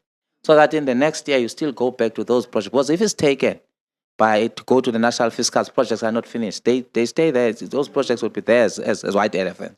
But we hear that there's an attitude that says we might be interfering in their space. Some of them are accepting this kind of an approach. Then the department facilitates sitting of quarterly district-wide infrastructure forum to discuss municipal performance on capital grants and source support from relevant sector departments dealing with the identified challenges. The department, through National COGTA, facilitates the stopping of transfers to underperforming municipalities, which then gets allocated to performing municipalities in January of each financial year. When we do that, but still we're not succeeding, it's an attempt that we're doing to say their underspending will build capacity. What we did as COGTA, because we have got financial challenges, budgetary constraints, we got into partnership with the Development Bank of South Africa, National Business Initiative. Now, National Business Initiative has appointed some mentors for LED to mentor municipalities on local economic development. They have also appointed finance mentors. But the biggest problem we get in some municipalities would want those mentors to be the ones who are doing the actual work other than mentoring the colleagues that are there. So it becomes a serious problem. The department participates on the MIC rollover application process to acquaint municipalities with rollover application process and requirements to assist municipalities to access unspent balance of the municipal infrastructure grant. And the department monitors the performance of municipalities on rollovers and reports performance to National COGTA. Stakeholder meetings and traditional councils with development plans and with no development plans were facilitated in areas of awareness of crime-related issues, GBV and femicide, and accessing criminal justice system, career choices, agriculture activities, and other government services to improve the lives of the rural communities. We've got a unit in the department which is located at the Traditional Affairs branch within the same department that deals with rural issues where the director there will be involved trying to link people with traditional leaders in areas where traditional leaders are taking charge of certain developments. The targeted traditional councils were Amakwati in Stegspruit, Lutiti Traditional Council in Matatiel, Amampisi Traditional Council in Bizana, Xaxadu at Umtata, Mhlanga at Libote, Hlatini, in Cala, Moshi, in Ngobo, Amavundle, in Dabethemba, Tembu, in Whittlesea, Gizela, in Aidukyo, Amakunze, in Alice, Imidange, in Quingulemstown, and Zalukigwi in Port St. John's. Ongoing intergovernmental work as per the provincial provisions of the IGR framework is undertaken by the department in the earlier convening of the provincial technical intergovernmental and political MUNMEC forum sessions that receive reports on a number of service delivery areas such as municipal financial performance being presented by Provincial Treasury, challenges and proposed intervention, further consults and share information with municipalities and other state organs to enhance a coordinated and integrated service delivery across and within the three spheres of government. What we are doing here, when investors want to come, the first thing they ask, do we have bulk infrastructure? That would be water, your services. And if it's no in these monies that are leaving, they pull back and the rate of unemployment becomes high. Hence, we're now getting too much involved and calling them all the time on a monthly basis. We have a technical structure that reports to a political structure. Even this underspending is reported to the political structure to say municipality A is underspending. So mayors must take responsibility in making the accounting officers to account. Further to this, the department participates in the Poverty Reduction Working Group to contribute towards poverty alleviation programs through the full implementation of the Provincial Integrated Anti-Poverty Strategy. I think that's the last slide, and thanks. The details are in the narrative that we have put together.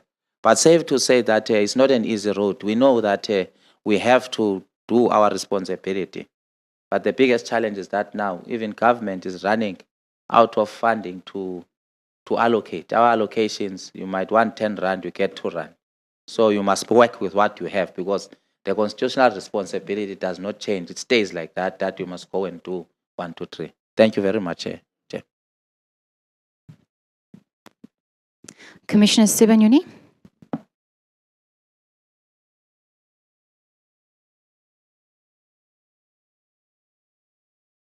Thank you very much.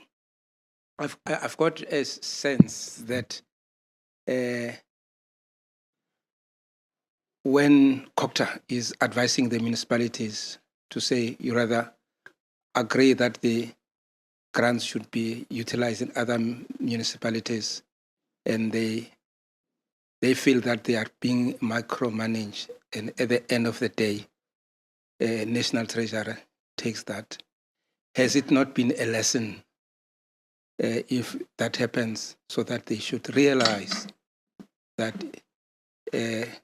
rather than losing the grant in the province, let that be shared amongst the other municipalities in the same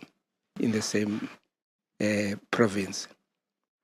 And then also, having listened to your presentation on the targets versus the outputs, it is for the lack of better words, it's a sort of an area which is a cause for concern. I would like you to comment on those two areas that I'm pinpointing. Thank you very much.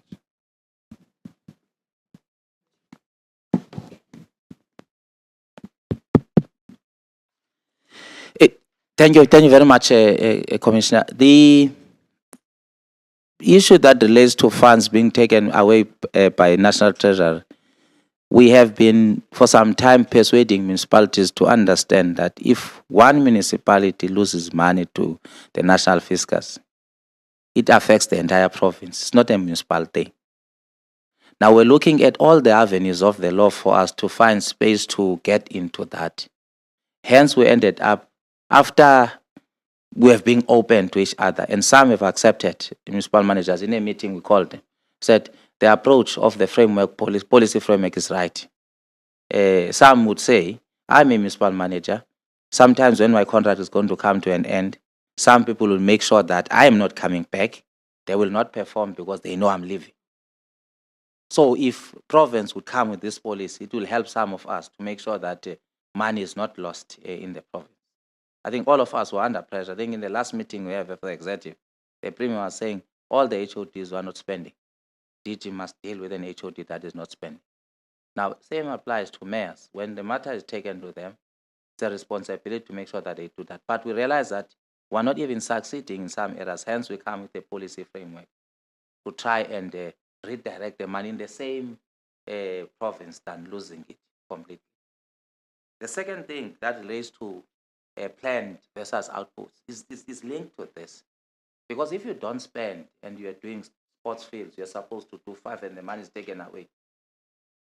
Your planned, you might have done 2, let's make an example. The rest of the money is gone and it's not coming back. We try and sit with them and apply for rollovers. The question that would be asked by National Treasury, okay, you are assisting them to apply for a rollover. What is going to change? What is going to change? Now, the emphasis that we made first to think that things will be better is to say, if you are a municipality that does not have a municipal manager and a CFO, acting municipal manager and a CFO, you don't stand chances of getting your rollover. Please appoint some board who's not acting, some board who's accountable. We tried that. It worked in some other areas. But in some other areas, it is not working. So it's linked to this because sometimes it depends when there's a trend of your under expenditure. National Treasury would say, there's nothing new. What have you done new? Did you build capacity? Is it a capacity issue? Is it corruption? Maybe these committees that are sitting, people that are coming out of that as service providers, and not service providers that maybe people would not like. What is it? So I think that they are linked, Commissioner, because once you didn't finish the project, you had 5 planned for a 3-year cycle. You have done 2. Instead, this year you planned 3, you have done 2. That money is very difficult to get it back. And it leaves some of the projects in some areas hanging. Thank you.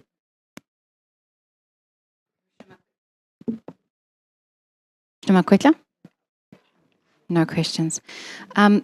Thank you so much, sir. Just 1 or 2 comments from my side. It appears that the poverty alleviation angle in respect of addressing malnutrition and the right to food is the biggest issue here. And you, through addressing unemployment by projects on the ground within the local municipalities, that is the move towards getting the communities to come on board and be employed and, like you've indicated, be skilled on certain areas, and then almost a long-term effect. But I do sense a measure of frustration from your side because the projects that you've listed there, I think the water, that's for me the most shocking, because the number of complaints that our office receive in respect of access to water are astronomical. It contributes to the fact to Section 27 issues being the highest complaints received by our office, and from those municipalities that you've indicated are underspending. And that is for me such a concern, because we've got the budgets there, it appears. The projects have been identified and the targets have been identified. And then there's I think the water slide, I think there was 5 projects out of 20 plus that were actually undertaken. So I'm just asking, and you've indicated that you're exploring the legal avenues. But what avenues are there for us to make sure that these resources that the government has made available to these local municipalities are being applied so as to, in the longer run, prevent children from dying of poverty-induced hunger? Because their parents are not employed, there's no projects, there's no infrastructure, there's no water, but the municipalities are sitting with the money. So I sense your frustration, HOD, and we've even engaged with some of your colleagues who expressed the same frustration, that it's almost as if you go and lobby for the money. You fight the fight at National Treasury, at Provincial Treasury, then the money comes, and then it's just not applied towards the purpose that you've lobbied for. The disaster management is one example, and I think you're going to have frustrations very soon as well. So what do we do? What do we do? Okay, thanks very much, Doc. Well, Doc, without directing the work of the Commission, I would love at some point that the Commission finds space to deal as well with accounting officers of municipalities. For me, it would be a good day for all of us where we would be there, so that you sometimes get you get from them. I mean, it's if I'm underspending and the Commission is asking me, why are you underspending? I'll have to give reasons, and the Commission would have to say these reasons are not reasons that are helping us. But what we are doing, irrespective of this frustration we have, we always say as the department, there are people out there that do not know what is happening. So if we drop the ball without trying, pushing, we will be blamed at the end of the day by those communities who do not know what is happening. So each day we'll have to think about other avenues and alternatives. Hence now ourselves and the Department of Water and Sanitation, who are working together, at least Department of Water and Sanitation, in areas where there's underperformance. They are able in the province to say there are areas of underperformance. Let's try our level best to get in here. I can make one example of we are not supposed to have water tankers. We ended up in the department buying water tankers. When there's no water in a particular area, we didn't even have enough money. We thought about it with Treasury to say, look, we've got disaster management unit, so we can link this to disaster management. If there's no water in a particular area, we dispatch the truck there to try, because sometimes trucks of municipalities are not maintained. They wanted us to allocate them. We said, no. We will give you for 3 months. You sign a contract. We get a proper driver from your site. And after 3 months, it must come because we must allocate it somewhere where there are challenges. So it's an attempt as well to not to sit, because water is life. And when there's no water and we ask a question, what are we doing? We were saying to colleagues, we can't argue and say, fine, you're saying this is not our function. It's okay. But on disaster management, it's one of the tools that we can use when there are challenges in a particular space. When there's drought, we can utilize these trucks to go and attend to that kind of a challenge. So I'm saying, whilst there are those challenges, I still believe that we still have to push hard. And I think that if we can be under one roof, where the Commission would ask, look at the expenditure, under expenditure, and make us to account and say, this means district municipality are not spending. Why are you not spending?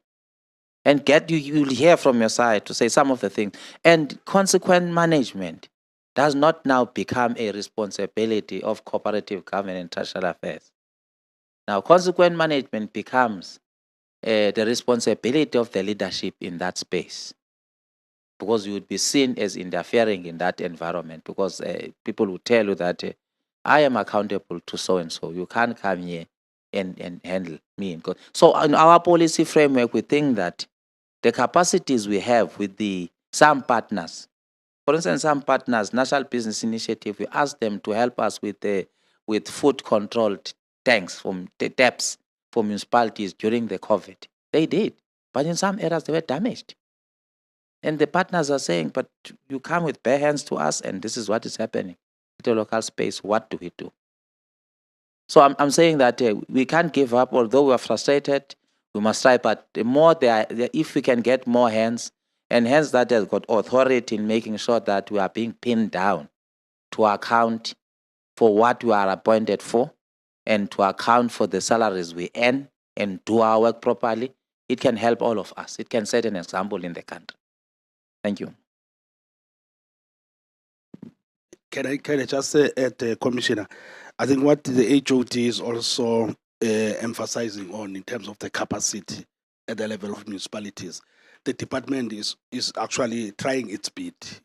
As such, you find during the recruitment processes, we have officials that are participating, from the side of the department to ensure that competent and qualified officials are being appointed.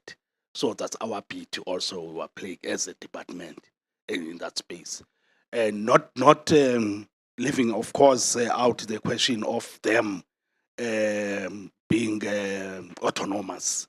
They will actually try to push their way through to say we are an employer on our own.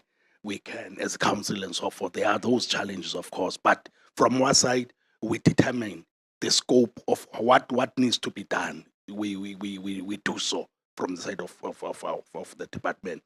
And over and above that, as part of the policy HOD is talking about, we'll also ensure that we put in place some institutional arrangements insofar as district water infrastructure forums, because they will assist us to monitor in terms of the expenditure patterns at the level of the municipalities themselves. And those will be escalated over, as HOD was saying, because now we have changed our agenda setting to put the municipalities at the center, to say they must come and report at a provincial intergovernmental forum level, because they were using the template of back to basics, which talks to people's first, your service delivery and issues, your financial management, your institutional capacity building, and your issues of governance and public participation. So that's how we be going on now, moving forward, monitoring them and proposing how best they should actually govern themselves, trying to set the tone at the level of the department. Thank you. The last crisis that we are going to face, yesterday, we called all the municipalities that are owing ESCOM, because we're trying to manage that ESCOM at any time will cut electricity. And remember, when you cut electricity, also water is affected. They did not attend the meeting. Only those who are paying ESCOM attended, and ESCOM was in a meeting. Because they raised to me to say, the reason why we have got these debts is it's a billing system of ESCOM.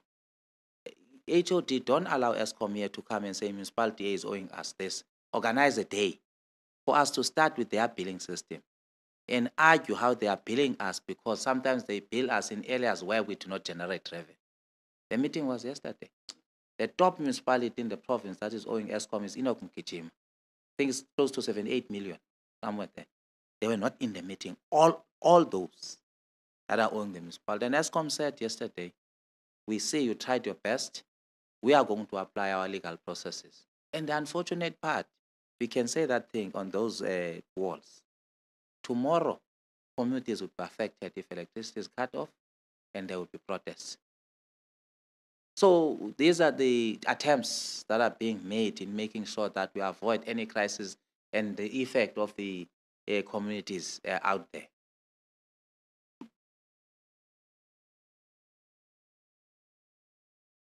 Commissioners, are you covered? Would you like to make?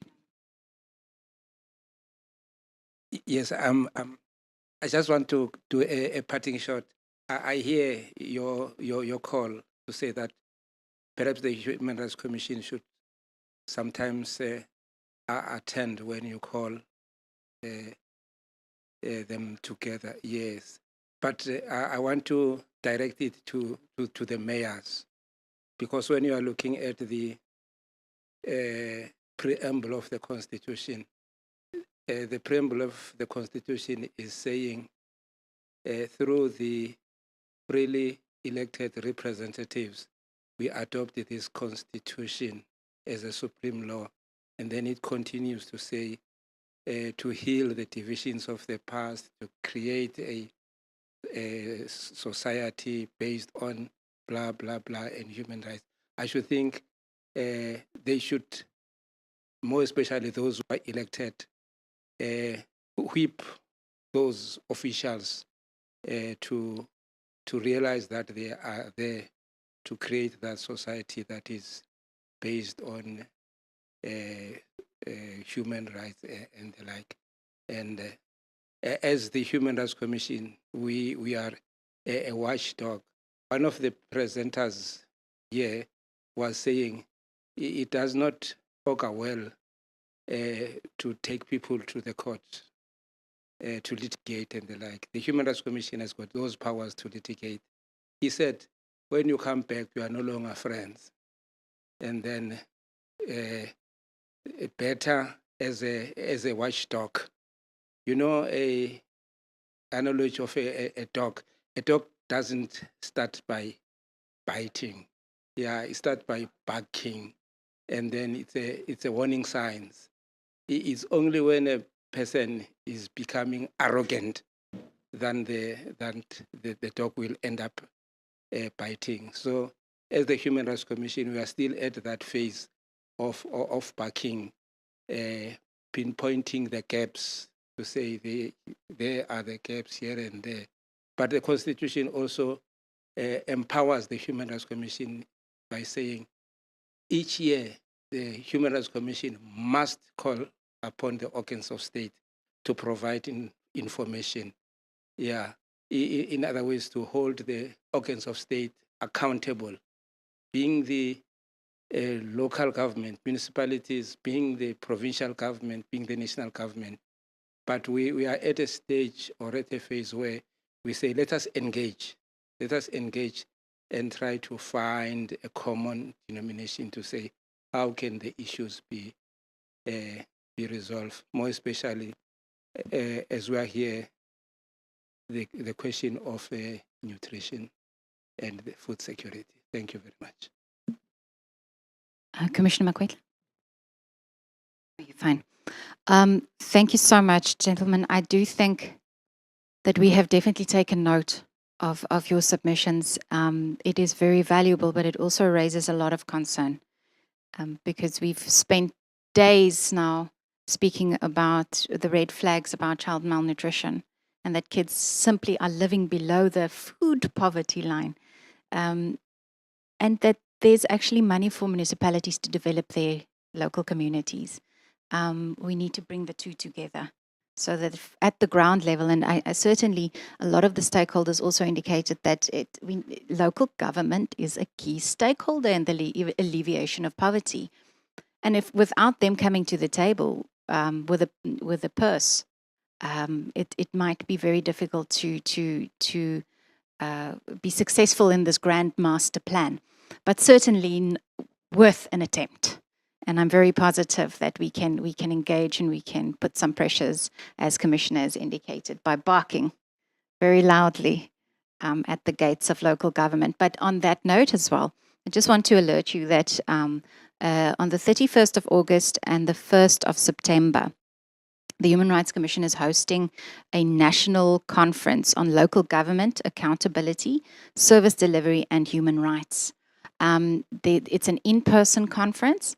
It's in Joburg, and then the whole proceeding will be live streamed.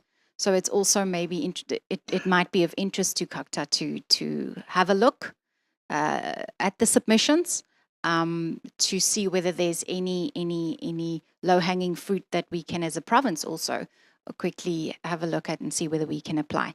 But certainly from my side, I will be in attendance, and we will see whether there's practices that we can bring back to the province, so that we don't have these issues. Surely we have competent people on the ground, and we just need to reinforce their abilities so that we don't have kids dying of hunger at the end of the day. So that's all from my side, Commissioner. Are you, Commissioner? You're fine. With that, gentlemen, you are released, and we thank you for your presentation. Thank you. Tembi? From?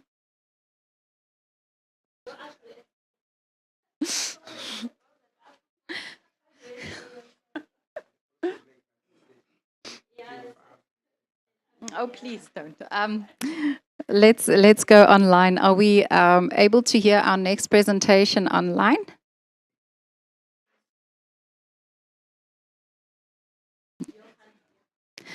Mr. Johan Wege, are you able to hear us? Thank you Indeed, so much, Chairperson. Mr. Wege, can you hear me? I can. Okay, perfect. We can hear you as well. I'm going to hand you over to Commissioner Sibanyoni, and then we will commence. Thank you. Good afternoon, Mr. Wege. Good afternoon, sir. Mine is to, let me just pronounce your surname very correctly. Wege, meaning Johan Wege. Dead right. Yes. My task is to monitor, to administer the oath. But before doing that, I have to establish whether or not you've got an objection in taking the prescribed oath, because if that is the case, then we can do the affirmation. Do you have any objection in taking the prescribed oath? No, Commissioner. Right. For record purposes, can you state your full names and surname, please? Johannes Willem Wege. I will administer the oath in Afrikaans. I assume that you are Afrikaans sprekend. Swear I dat die personele wat I nou sal afle, sal die waarheid wees, niks sonders as die waarheid nie. Indien dit so is, sal I regterhand opsteek en sê, so help my God. So help my God. Thank you very much, Mr. Wege. Then you can start make your presentation, and for the benefit of everyone, would you please do it in English? Indeed, I will. And can I ask Natasha to share the screen for us, please? I'm going to switch off my computer to have better connectivity on my side. My camera on my computer.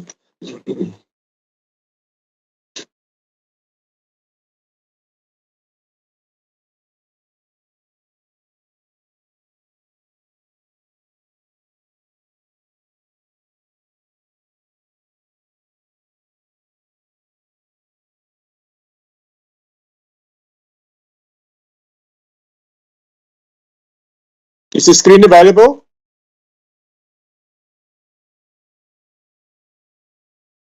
Not yet.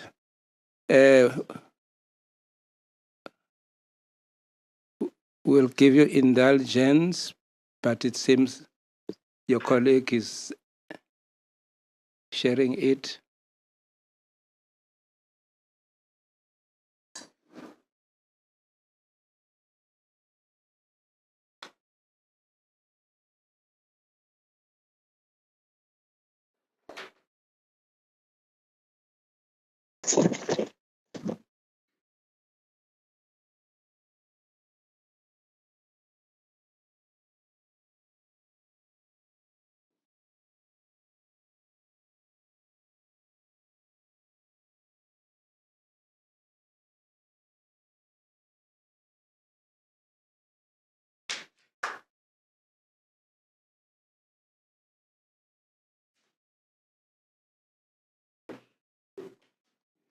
Yes, we can confirm now that we can see it, Agri-Eastern Cape input to the provincial inquiry on the right to food and child malnutrition.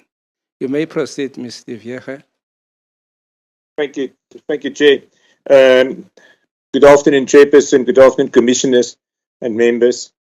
Thank you for the opportunity to afford Agri-Eastern Cape to present you on matters listed. Let me just give you a little bit of background on who we are and what we do. We are a provincial affiliate of Agri-SA. We, as Agri-Eastern Cape, are a non-profit organization and self-funded.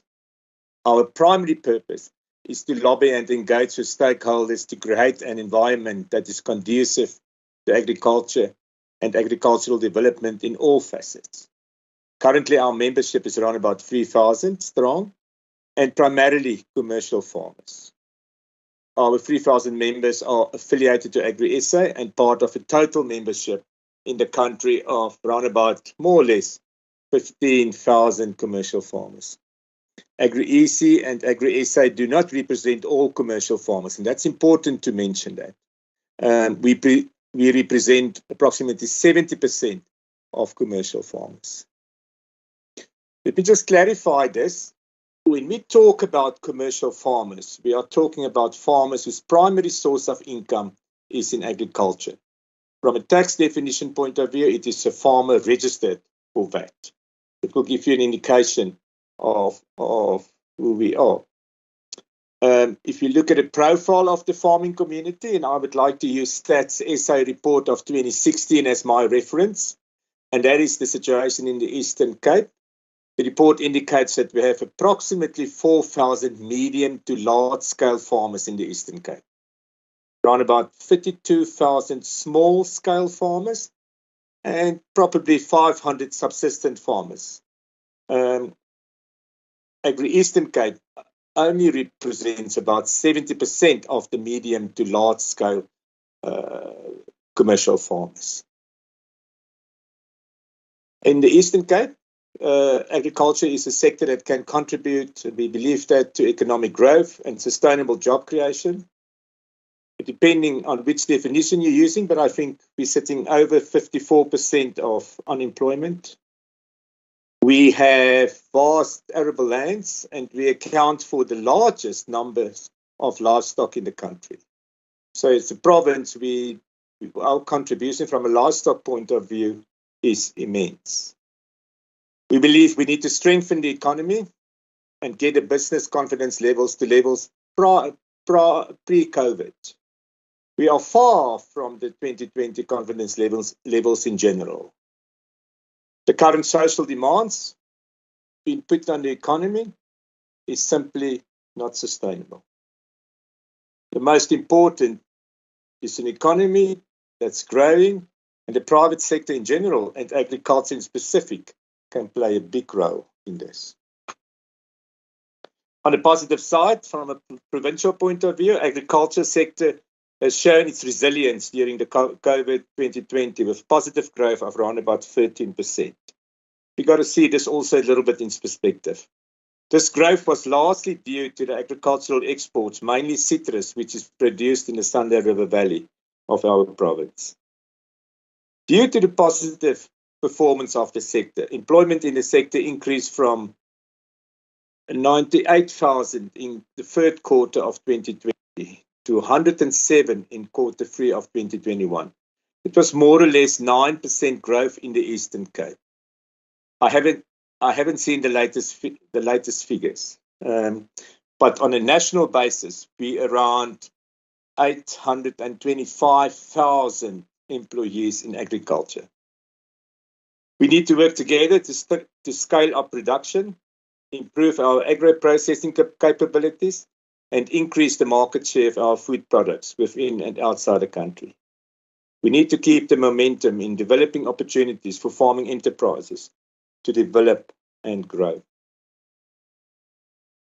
We agree with Mr. Christopher van der Rede, our CEO and Executive Director of AgriSA, when we say key to the growing the sector is to bring more land into production, particularly the land that is lying fallow.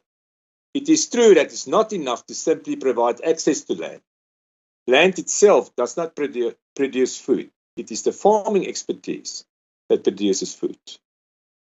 Government and its social partners, and we see this as a very, very important development, recently signed the Agricultural and Agro-Processing Master Plan that serves as a collective social compacting attempt to both rebuild and restructure the South African economy with specific reference to agriculture. The vision of the plan is to build a growing, equitable, inclusive, and competitive job-creating agriculture and agro-processing sectors. The success of the plan lies on the full commitment and active participation of every industry stakeholder. Agri-Eastern Cape, as a social partner, have made a statement to say all social partners have agreed to strive towards global competitive agricultural and agro-sector, support market-orientated, related, and inclusive production to develop rural economies, secure food security, and create decent and inclusive employment, entrepreneurship opportunities for all participants in agriculture and the value chain. Agri-EC and its commodity affiliates and members are involved with various programs and initiatives, and I would like just to mention a few. The Sunray River Valley Municipality recently received from the producers, I think around about 25 million over the last 6 years, to develop programs to repair water and sewer systems and electrical installations. We will have a couple of photos later on. Part of the Karoo, and it's the second one I would like to highlight, part of the Karoo placement project is to assist young graduates from all communities with placement in agribusinesses. The Premier of the Eastern Cape very recently at our Congress have asked us to assist with placement of students from Fort Cox, etc. as well. Industry and agriculture recently took hands in developing training for farm workers, not only upskilling but also training new entries to the farming communities. I think the Maltino Windplaas project is a very good example. Farmers contribute to programs by providing food and other supplies to people, running soup kitchens and support programs. And then not the least, but donations and other items are distributed with transport and logistical support to the communities. An example is the supply of amasi to the communities of Addo, Sunlands, and other areas to the value of thousands of rands. There are a couple of photos where we involve and in terms of what we do. This is just limited photos in the sense of what we could, in the sense of projects that we are involved in. And then this is part of the photos you're seeing, looking at now, is part of the training young students and young graduates, and having on the farm experience from and I'm referring to the Agricultural College of Middelburg. Okay. So Africa, and in terms of climate change and the processes going forward, we all know that South Africa is a water scarce country, and climate change is likely to exacerbate the issue. It is impossible to consider the future of agriculture without considering the impact of climate change. The sustainability of SA practices and strategies should be considered with the following in mind. We're susceptible to droughts. That is so. What we've experienced the last couple of years, and what Gqeberha is experiencing currently is very much becoming part of our DNA. We also know that 95% of surface water has been allocated to domesticated industrial and agricultural use. So there's very limited water available unless we develop new infrastructure and build new dams. Demand for irrigation, and that's something else we know, demand for irrigation expected to increase 4 to 6% per annum. Now, if you look at the 95% of surface water that's been allocated, there's not really much room to allocate more water to irrigation for irrigation purposes. Climate change projections seem to indicate that the country is likely to become generally drier and hotter with fewer rainy days and more sporadic and extreme rainfall. Now, I just need to add here that I am not the expert in climate change, but this is what we believe what is happening on the ground. We're going to see drier and hotter and less rainy days. Water availability for agricultural irrigation might be influenced in the future. Cultivation may no longer be viable in some areas. Changing climate may influence agriculture yield and the viability of crops. It might mean that and I'm not saying this is going to happen, but just taking it as an example, that your fruit trees need a certain amount of heat and cold units. And you can imagine, Chairperson, if we're moving into a hotter area and hotter periods, that your normal fruit trees will not have those cold units needed to produce the yield that they currently are producing. And that is part of the big worries to us. I think stock farmers, to a lesser extent, might be affected, but again, it's difficult to say. Currently looking at the diseases that we have got, and the same, actually to a certain extent, the same it is with stock farmers, that we need a cold in winter to kill all the illnesses that before we're going into the summer period. Climate change is also likely. Let me just see quickly. Climate change is also likely to increase the importance of technology and the know-how and expertise in offsetting environmental impacts. Other challenges facing the sector is biosecurity issues when it comes to the export of agricultural products to lucrative markets. And here, foot and mouth disease affects the export. Currently is a big issue. It affects the exports of wool, mohair, and red meat. The future of these industries is at stake unless we control the disease and move back to a foot and mouth free status. And that is vital. My biggest fear is that if we get foot and mouth disease in the Eastern Cape. Currently, we have got no listed or no cases in the Eastern Cape. But as you know, cases, it can happen very quickly when people move stock around.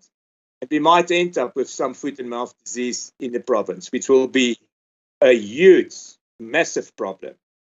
I've said earlier on that we're the province with the largest numbers of livestock. Closing of SA products, thus affecting prices in the auctions. And you will be aware that we cannot export wool at the moment. And this might affect South African farmers, and specifically your sheep farmers big time. Other issues to consider is probably issues of infrastructure. And that's a big issue for us. We need to transport our produce. We need to move around. We do believe that infrastructure plays a massive role. If you can't move your produce off your farm into the markets, it becomes a big problem.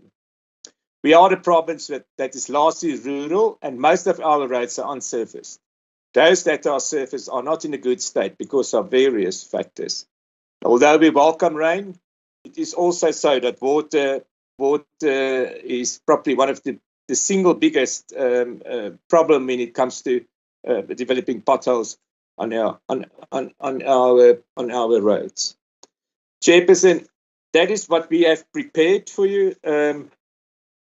There are plenty from our side. There are plenty of challenges, and we believe we can make the difference. We can help and we can support.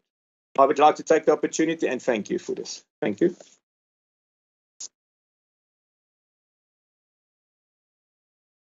Thank you, Mr. Vega. Commissioner?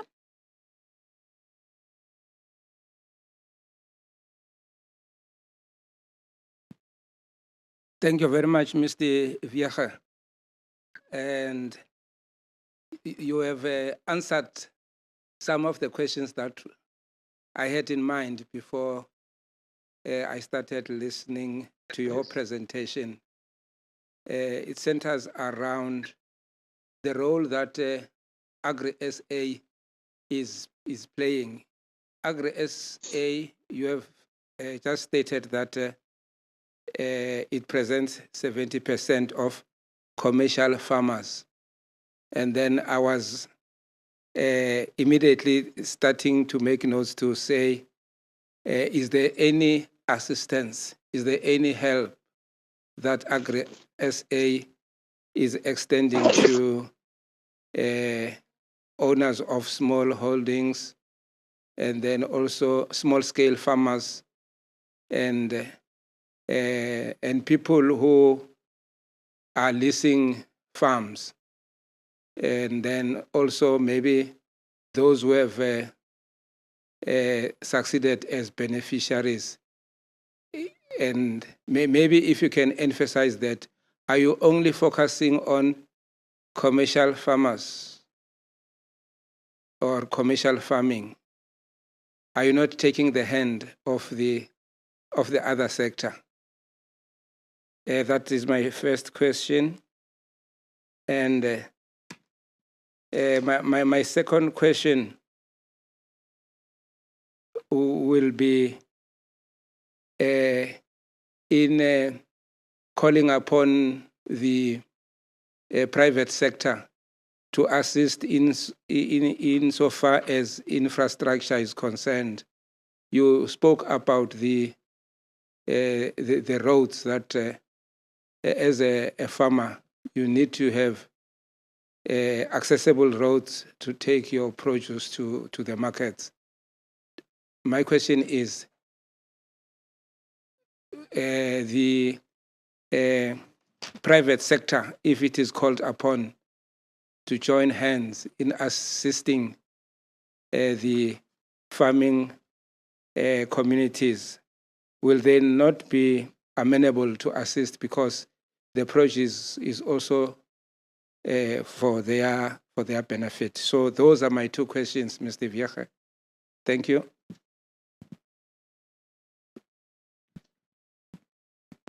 Chairperson, would you like me to proceed or wait for other questions? Maybe take my two questions first, and then my colleagues on the panel will also pose their questions. Thank you, Chair. Indeed,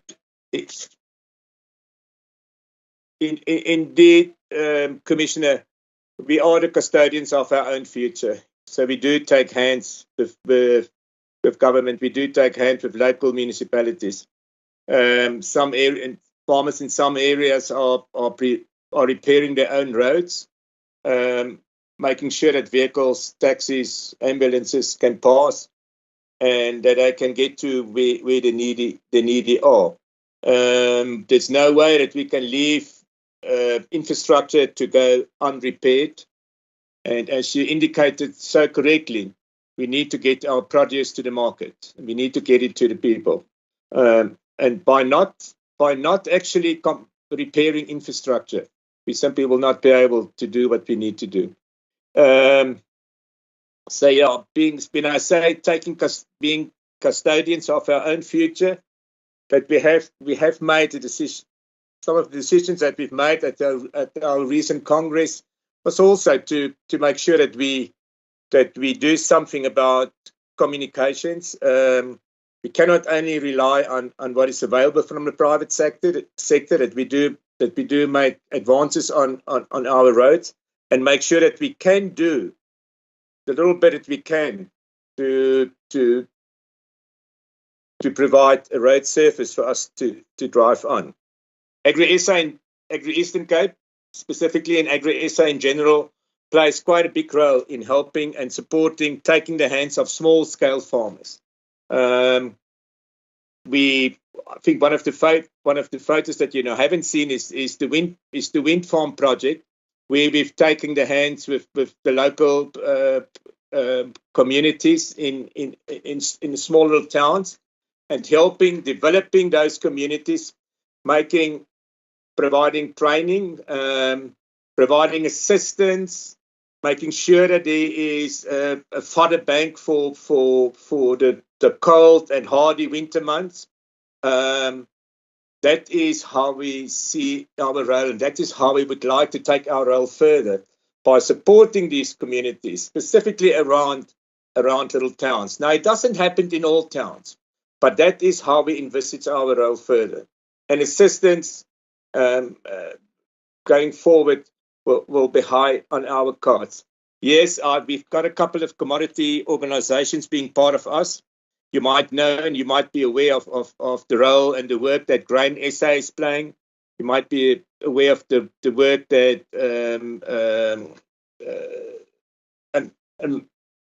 that other commodity organizations play, and how they come to the party.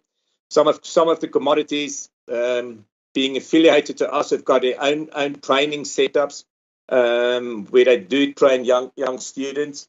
You might also be aware of the National Wool Growers Association RAMP project, which is a very, very important project, and putting the right genetics back into the community.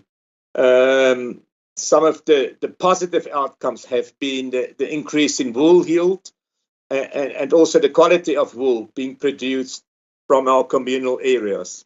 That is probably one of the single biggest success stories of supporting, taking hands, and helping smallholder and small scale farmers.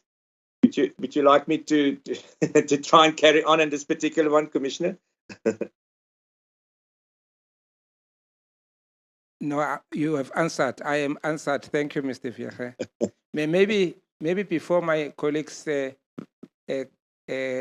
ask you questions, commercial farming is just a question, Mr. Vieche. In my view, it would appear gradually it is using machines, it is industrializing. Does that not take away the work of farm dwellers and farm workers to render them unemployed on farms? This advent of machinery is just my view, because when I was young, I must declare that we used to be employed to go and plow and plant, and carry bags of meal on our backs. But nowadays you no longer find that. You see big machines, they are moving up and down on farms. So is there still work for farm workers? Thank you. Yeah, Commissioner, that is indeed. It's it's not an easy question. Let me try and answer it as follows. And I think there's another elephant in the room, and that is the fourth industrial revolution coming up. That is something that we do need to keep in mind. And it's not. I'm going to say again, it's not an easy answer. Let me try and respond. And if I haven't responded successfully, please rephrase the question. Internationally, there is a movement towards mechanization and making use of technology in a big way. That is so. We understand that, and we do understand. Instead of having and you would understand the term. Instead of running around with a 45 or 48 kilowatt tractor, you now all of a sudden work with an 80 kilowatt tractor that do basically double the amount of work on the land that we've been doing over 2 to 3 days. And that has an effect on employment. So we have, and I'm gonna put it to you like this: we have been able to increase our output, agricultural output, drastically with the same amount of employees. And that is one of the big questions that AgriSA need to answer. Where are we going? What are we going to do to increase employment in the South African circumstances? Technology is playing a big role, mechanization is playing a big role, but it is also that we will never be able to do without employment. That is something else, on the other hand, that we need to understand. And I think I've alluded to that in my very short presentation, that we need to grow the industry. We need to make the industry bigger. And we need to create more divisions in the farming community. That will eventually create jobs. And that will add to more employment. And we often ask ourselves the question, why is it so that employment has been basically stagnant, around about 824,000 over the last couple of years? There's no increase in numbers. but the output is actually increasing. So, Commissioner, that was a long answer to a couple of questions. Would you like me to carry on a little bit? No, no, so it's sufficient. Thank you very much, Mr. Viecha. Commissioner Makwetla, do you have a question? Thank you. Meneer Viecha, before you came on, we had an interview from somebody from the COCTA, and he's talking about the pro-COVID level.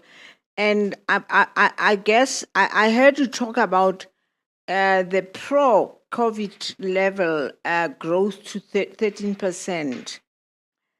I also agree with when you talk about Mr. Christoph van der Rewe, when he asked to bring more land into production.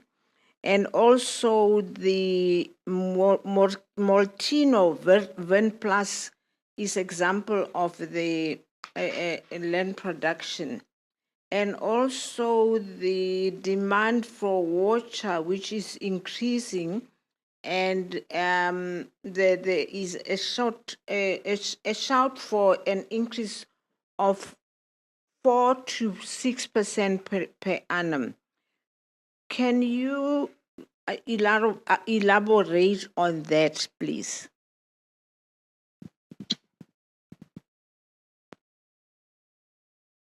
Chairperson, I'm going to again switch off my camera just to make connectivity on my side is a little bit problematic. So let's see how far we get. When I say that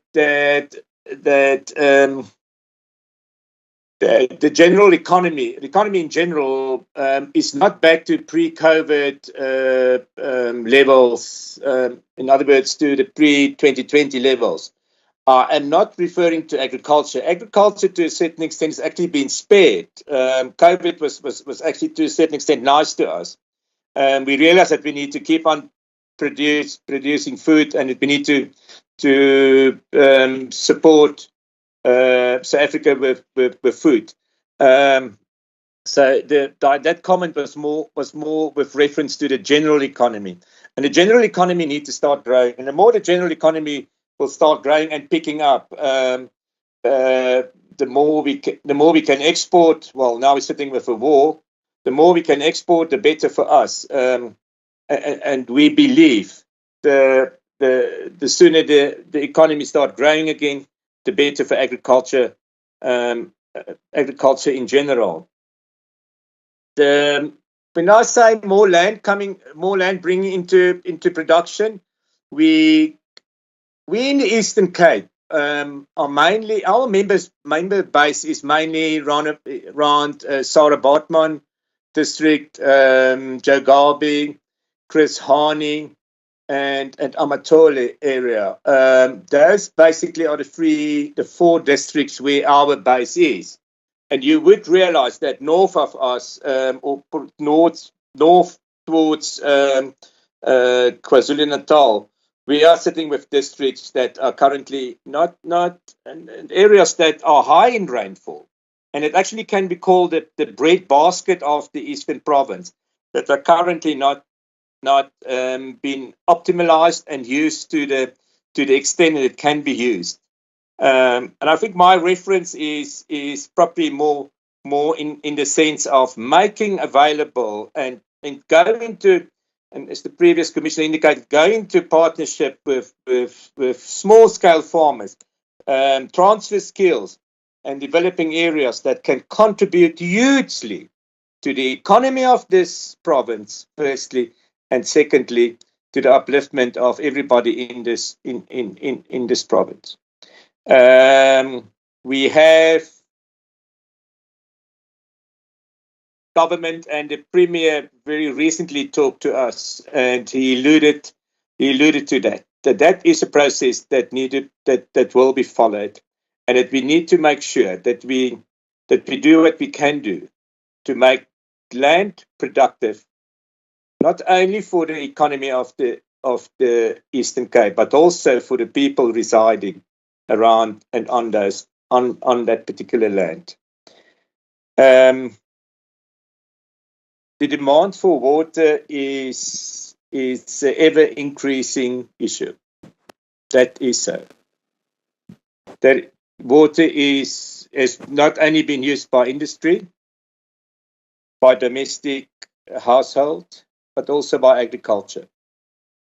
And we will, in terms of what we're expecting and how things are going, that we will have to embark on new technology, irrigation that is water use friendly, and develop and look into our water supply, firstly, and secondly, our resources, including underground water.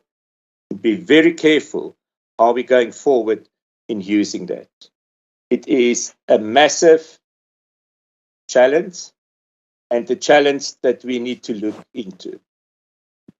I would like to think that the Umsumvubu project need to be brought to a little bit to the forefront, and we need to engage quick and heartily to see this project being finalized and embarked on.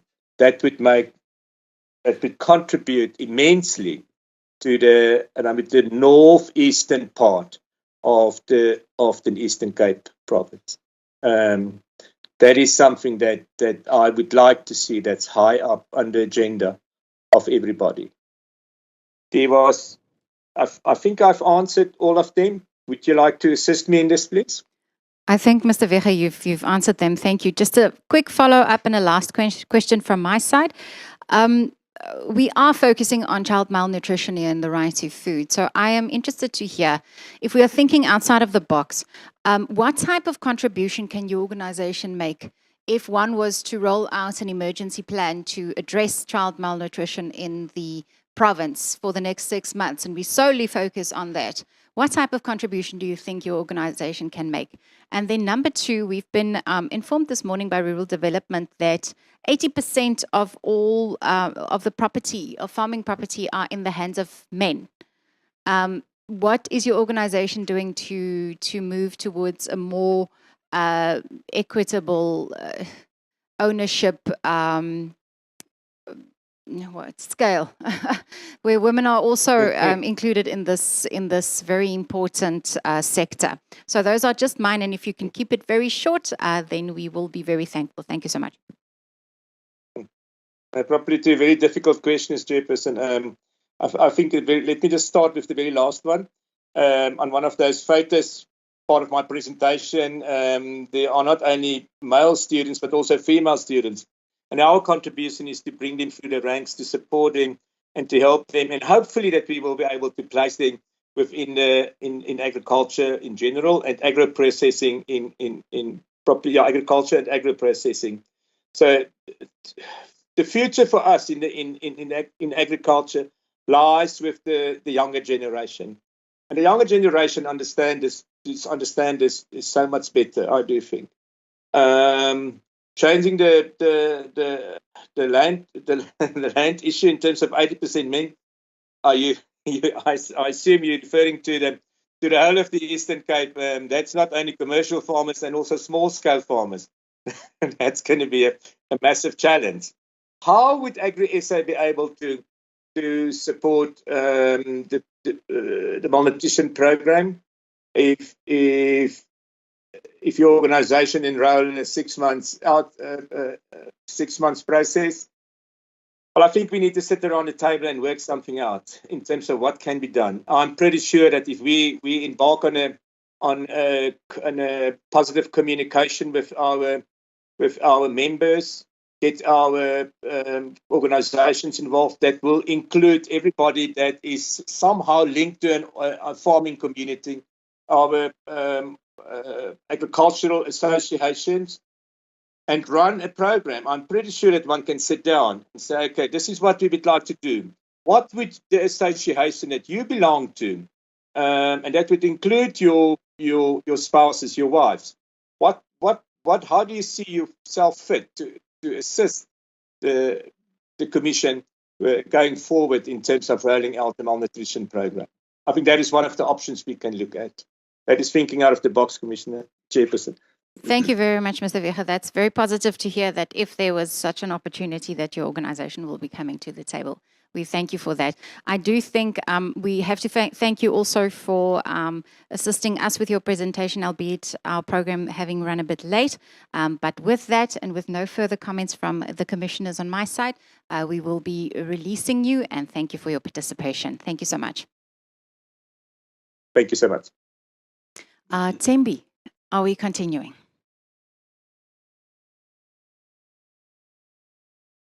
Thank you so much. Good afternoon, sir.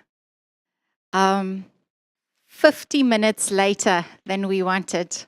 I do hope that you would indulge us because this has been such a very important discussion we've had throughout the past few days. But we are looking very much forward to your presentation, and we thank you for coming to the table. I do think Commissioner Sibanyoni might want to ask the availability and the presence of the MEC. Having noted we received an apology, however, we also note that the MEC is not here.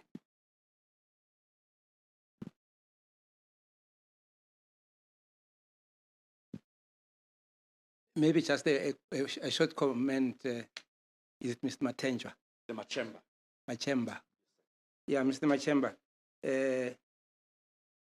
May I just state that it is unfortunate that the MEC was unable to come and tender an apology because the nature of this inquiry, there are two commissioners who are participating in this inquiry. And when you look at our structure, the South African Human Rights Commission, as well as your institution, we have expected that there will be an MEC because we are the governing board of the Human Rights Commission, and surely it would have been better that we have our colleague, political head of the department. But having said that, may I comment on that, sir? You are not going to be defensive. No, I'm not going to be defensive. The MEC was speak to your microphone.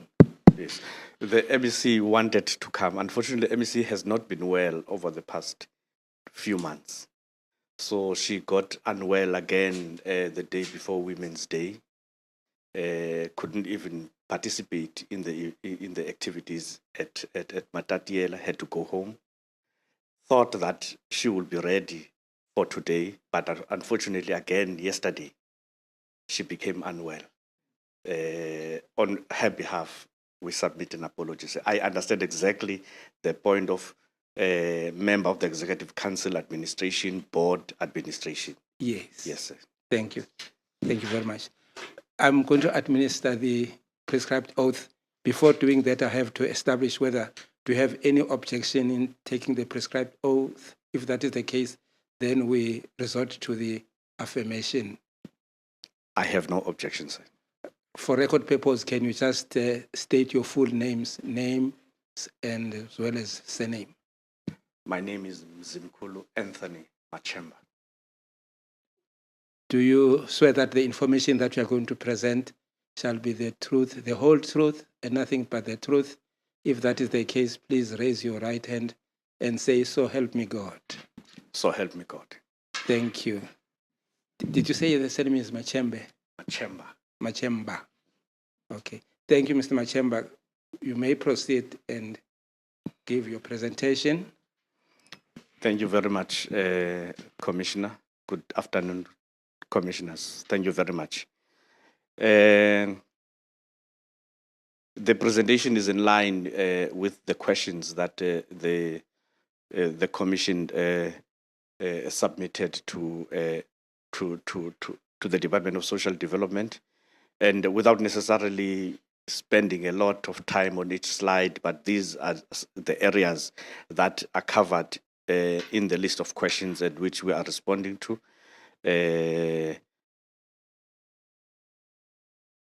We want to start off by saying that despite the positive trends made since 1994 towards addressing the plight of the poor, the vulnerable, we acknowledge that there still is a lot of work that needs to be done in this area in respect of children, pregnant women, individuals, households, and communities in general. But government, social development in this in this instance, understanding its role in terms of social protection systems, plans and allocates budget in order to be able to respond, of course, within the means available to it. We would like to have more money and do more, but within the available budget, we seek effectively to respond to the constitutional mandate of the Department of Social Development. We are aware that we are enjoined by the Constitution to render population development and welfare, and in partnership with the Health Department, we are championing the implementation of a program called Infant Mortality and Child Poverty in parts of OR Tambo and Alfred Nzo. I will talk later about this thing, but it started off as a pilot to focus on child poverty and malnutrition, and we piloted a number of municipal areas in the Alfred Nzo and OR Tambo district. And this program is called Integrated Mother and Child Development and Support Program. It's basically aimed at empowering women with children under 5. This was the first response of the provincial government to the challenge of malnutrition, and we pulled in a number of stakeholders in order to start that program. Statistics from the Health Department, of course, prompted recently by the media reports around the malnutrition and deaths as a result of malnutrition. They indicate that this incident of infant mortality is linked to child malnutrition is increasing.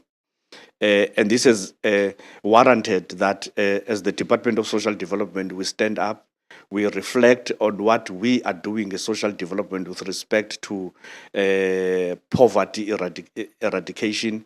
We link up with the relevant departments and stakeholders within the provincial government in order to make sure that we respond and we deal with the areas that have been identified as hotspots areas.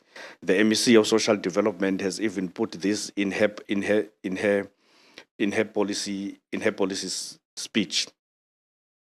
This program that we have developed, we are starting to implement in earnest. But I should indicate, I put a rider, commissioners, that it's not that nothing was happening. It's just that with the reported increase and the identified increase in the deaths and the increase of malnutrition, we have had to say it is necessary to do more than we have been doing before in order to contain and reverse the issue of child poverty and infant mortality linked to malnutrition. We also are in the process of conducting a detailed situational analysis of the factors associated with the problem in OR Tambo and Alfred Nzo districts, but now we are forced to spread throughout the 8 districts. We can no longer say we are piloting. The situation is so dire that now we need to adjust and to say, what have we learned from OR Tambo and Alfred Nzo that we can then replicate throughout, so that we can be effective in responding to and dealing with this issue of malnutrition and challenges of food. Of course, we are in the process of mobilizing and managing more stakeholders than we have.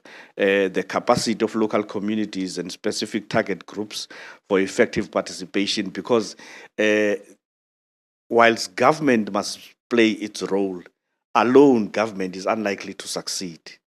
Government must work with communities, provincial government must work with other government departments and agencies, as well as municipalities in addressing the issue of poverty and malnutrition.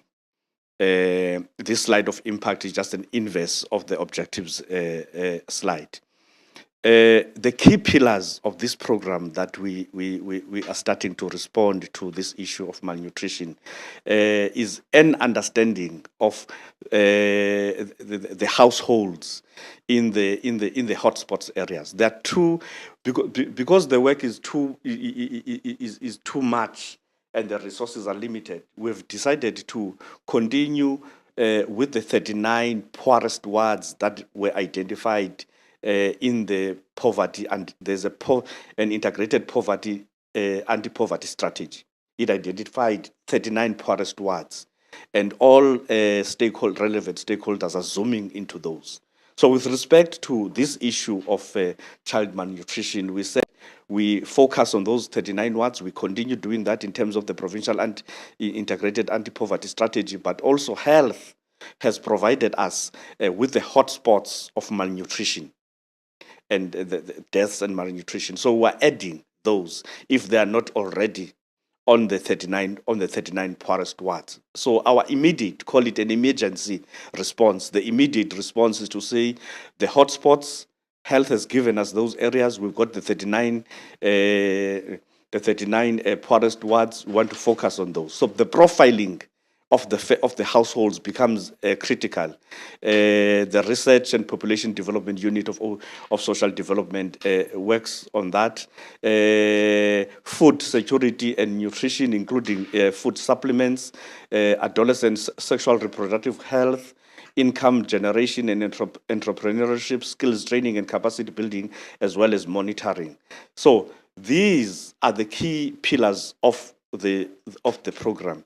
And the immediate, you would have the short-term plan, medium-term. The immediate emergency seeks to see social development, health, Dr. Da, SASA, education, whoever, NDA. What had you planned? How are you responding to this agency now, so that we can respond immediately, whilst we also look into the medium and long-term plans. The stakeholders that are relevant here are listed here without me going through all of them. And in this task team, interdepartmental, interagency task teams, we've got these stakeholders participating. And yes, and this second slide as well indicates more of the stakeholders. Also, these two slides indicate the stakeholders that have been pulled together in order to make sure that we respond as a collective to this issue, whilst social development, in terms of its mandate, in terms of the broad responsibility for social security, knows that it must then lead the coordination of this interdepartmental team.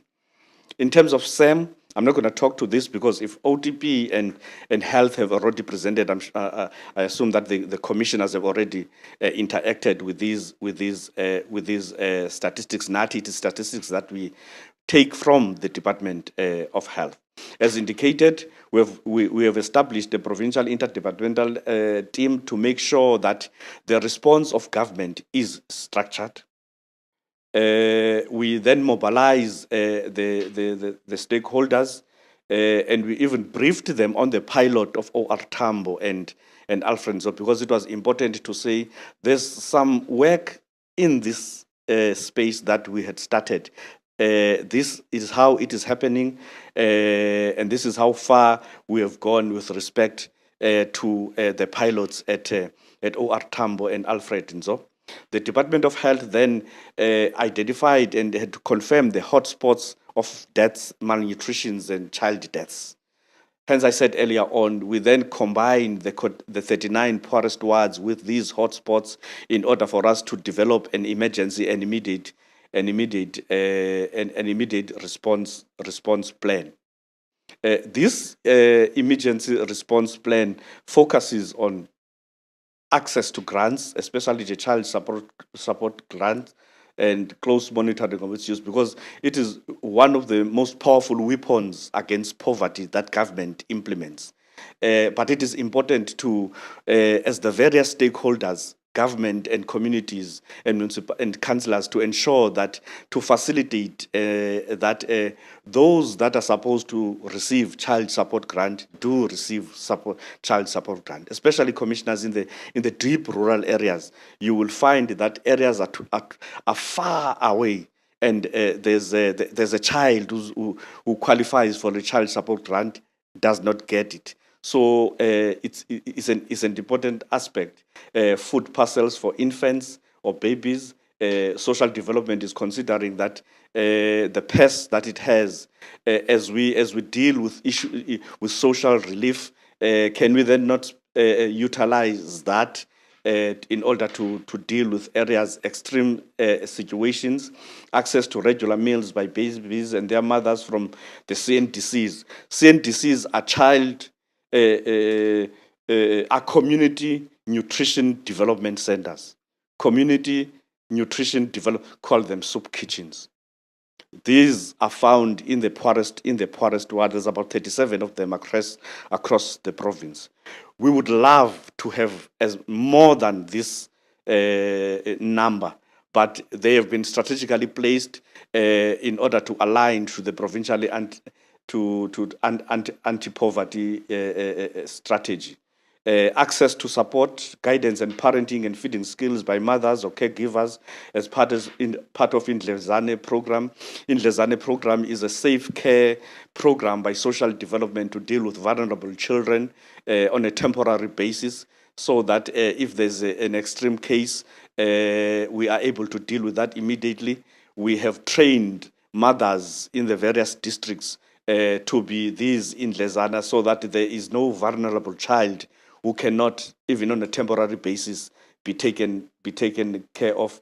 Access to immediate income and technical skills by mothers as part of the EPWP initiatives. We're saying in these areas of hotspots for malnutrition, let us try as much as possible to target the relevant mothers, so that they are involved in the EPWP program.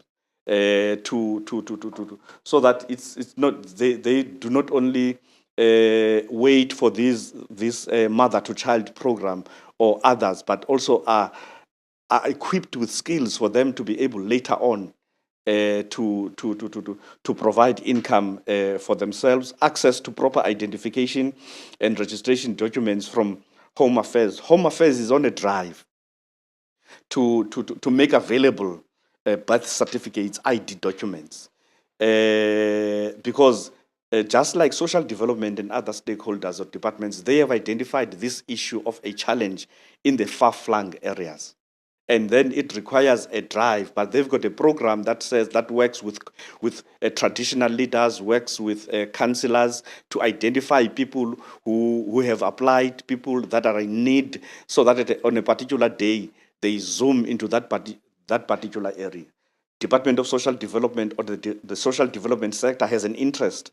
Social development and SASSA have an interest, because we need the grants, all the categories of grants, to reach all the qualifying people. Because it's important to social development, because it's one way for government to cover for poverty, to alleviate poverty. So this collaboration of various stakeholders with the Department of Home Affairs is critical as part of ensuring that at least every family is able to get a plate of food. We know that it's not enough, but what government provides is what we need to make sure that as government officials we facilitate that it reaches the beneficiaries. Access to vegetable gardens, data packs from Dr. Da. I'm sure Dr. Da would have indicated that they are always willing and available to assist In fact, they promote food gardens by family households, etc. So this slide basically is saying this is the emergency response that as the various stakeholders are implementing moving forward. There's some detail here that indicates how we came together. I'm not gonna bore the commission with. You want to see me? Oh, all right, okay. Oh, all right. No, that's fine. That we're just indicating here that we had a session on the 21st of April, where as Social Development, SASSA, and NDA, we came together, and the Department of Health. It started slowly, so we had to add the stakeholders that I showed earlier on.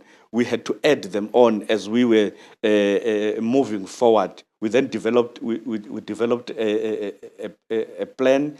We are also going to have a session on child protection, which is going to be facilitated by the National Department of Social Development. There's this issue of reporting child pregnancy, teenage pregnancy, 10-year-olds, 11-year-olds. That amendment of the Children's Bill seeks to strengthen and clarify the responsibility. Basically, lists a number of stakeholders: the police, social workers, child care workers, educators, etc., to say that if you identify or suspect that a child was abused, these pregnant teenagers, quite a number of them, we suspect have been, it's a case of abuse.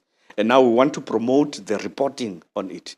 We want to, the bill seeks to be clear to those who identify or suspect, that go to a child protection agency, go to social development, go to the police. So this workshop, whilst it will deal with the Children's Act in general, but it will also zoom on this matter, because the communities have been asking a lot about how do we go about doing this.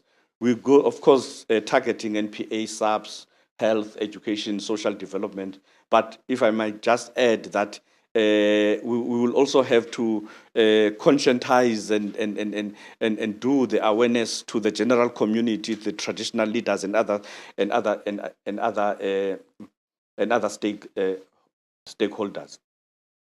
In order to contribute to economic empowerment of women that are participating in this mother-to-child development and support program, a group of 40 women have been identified to participate in a training program through the EPWP grant at Alfred Nzo, OR Tambo, Chris Zani, and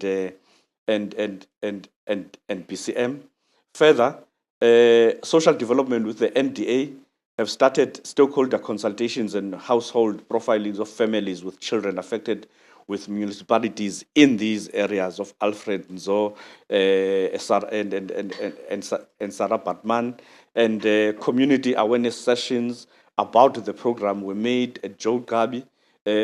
In summary, what this means is that this program, which is now bigger than the pilot at Alfred Nzo and OR Tambo, which is more structured, is being spread out throughout the province. We have not touched every area, but the plan seeks to do that. A partner of the NDA, Hope Worldwide, has donated Future Life breakfast packs for affected children in these hotspots areas, as part of this thing of dealing with the food malnutrition. But as I said earlier on, we are zooming on the areas that are problematic, that have been identified as hotspots by the Department of Health, as well as the 39 poorest wards. SASSA continues to provide food parcels where required, although SASSA is scaling down now because there's the 350 that is replacing food parcels. We would rather that, as I said earlier on, people apply and they get the 350.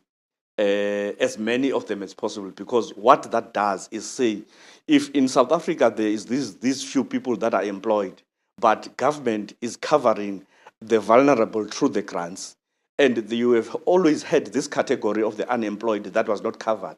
Now the 350 deals with that. It's very little money, of course.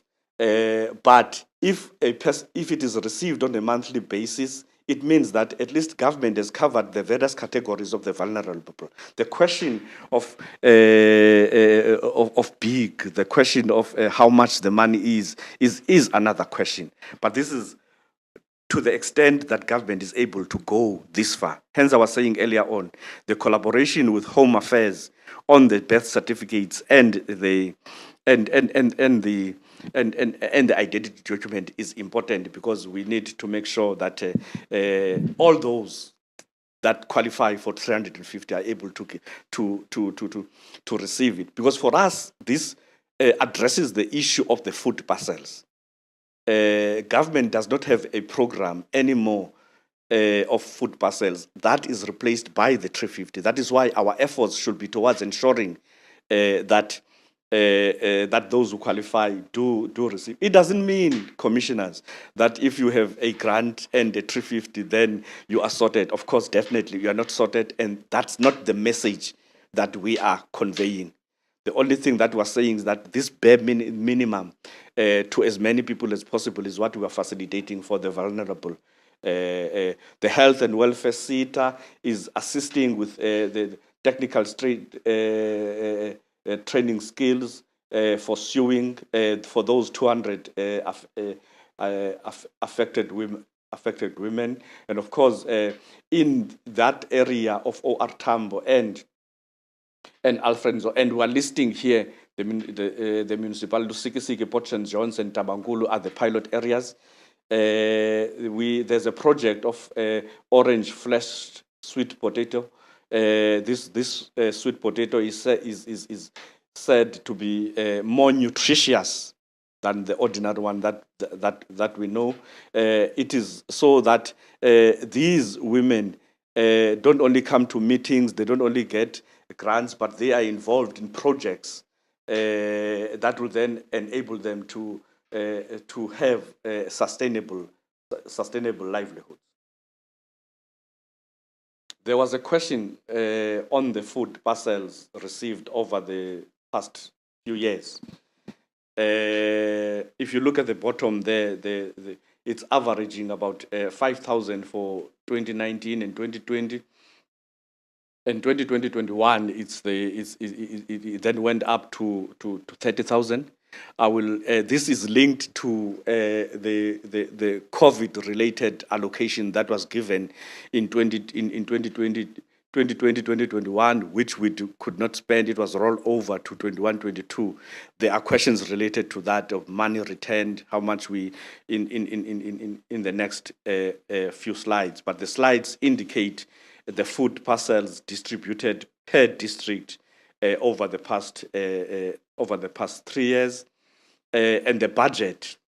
The budget for it's not called food parcels in formally. It's social relief of distress budget.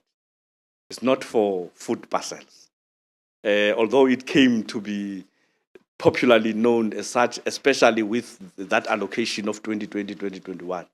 And social relief is for extreme cases that come to the attention of the Department of Social Development, either through our own work or through the work of the various stakeholders. We then respond to that to relieve the distress.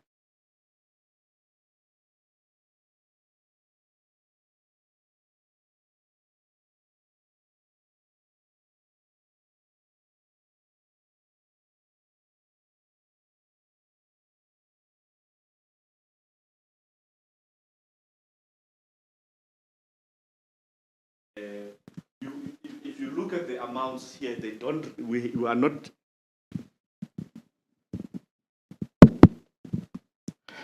We're not indicating the ones off. We're indicating the normal budget of the department in terms of social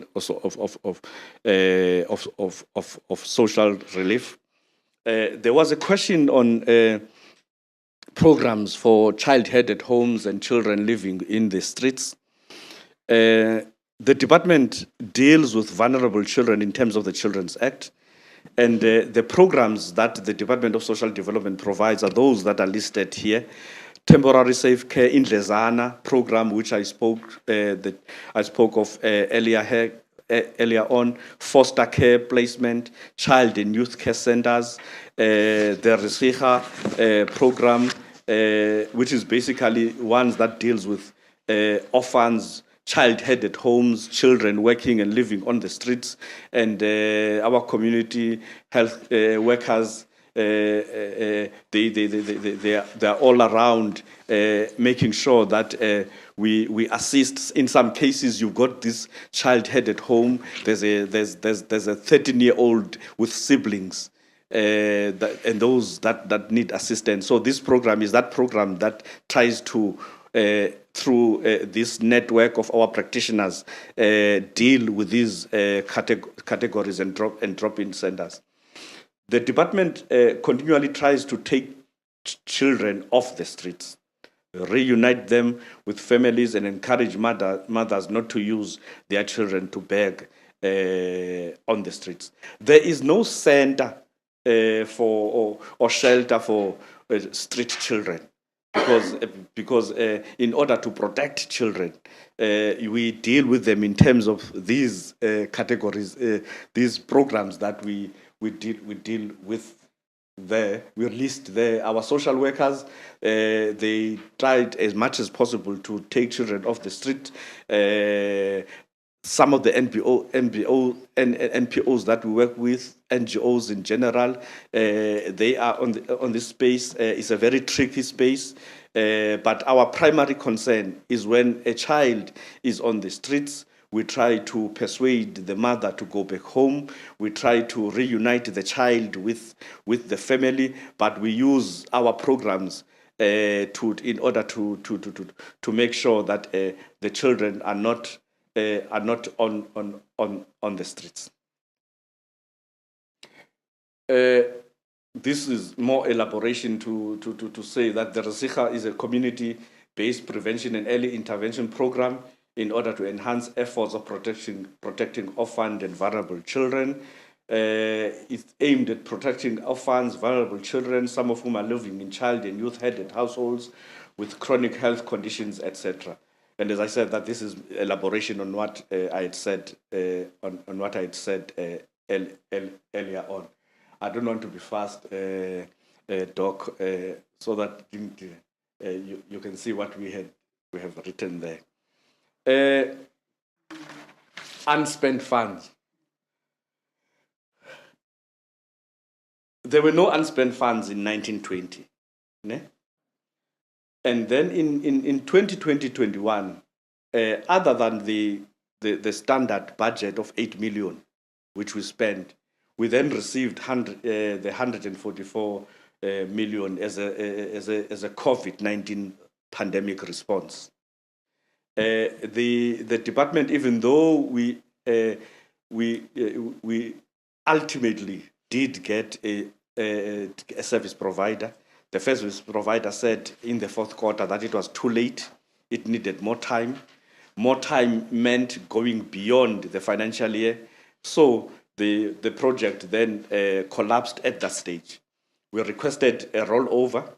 We received a rollover in November 2021, and then we proceeded with the process, the bidding process. Awarded the tender, but the service provider in the middle of it proved incapable of finishing. I don't want to get to the details in case there are there are legal processes that might arise out of this, but the service provider could not finish the work. When we realized that the amount was not going to be spent, we then decided to surrender half of it to Treasury. The province had called on departments to say that if you know now that you are not going to spend a particular amount, bring it back. There are other priorities that we can quickly use the money for. So we released half of the money, hoping that the service provider will be able, at least with the other half, deliver. So these unspent funds means that there's a 67 million that we sent back, so that it can assist in other government challenges at the time. And then we continued hoping that the service provider would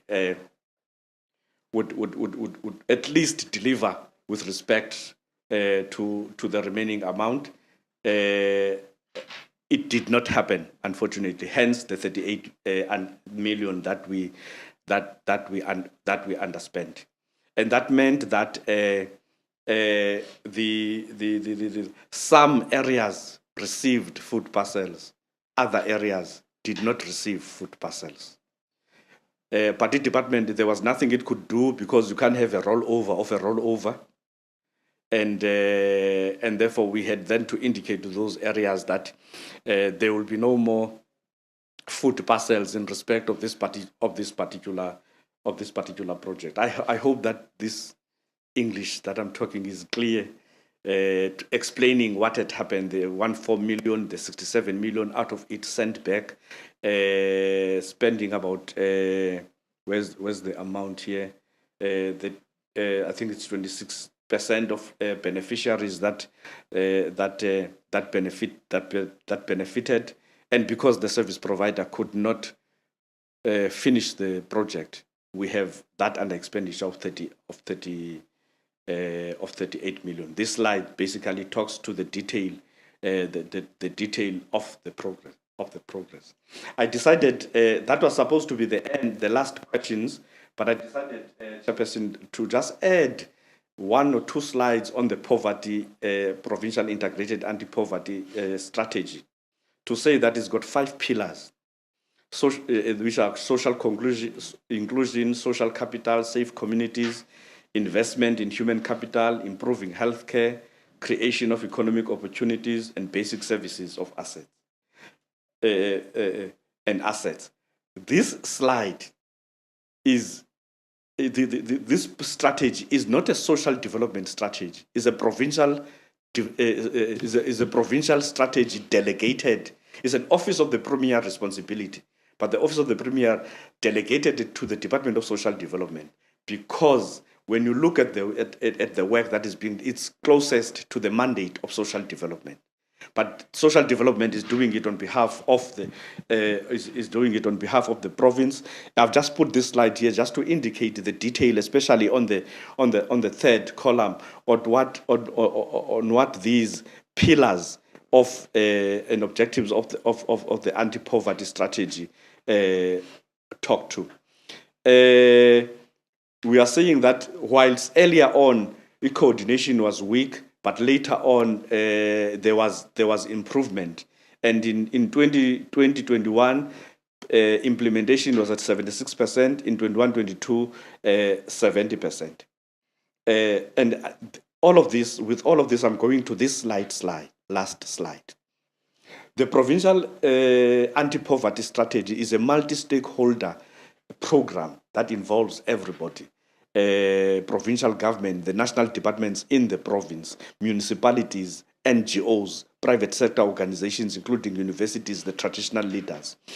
What it basically says is saying, Organization A, this ward in the 39 poorest wards, what is your plan with respect to that ward?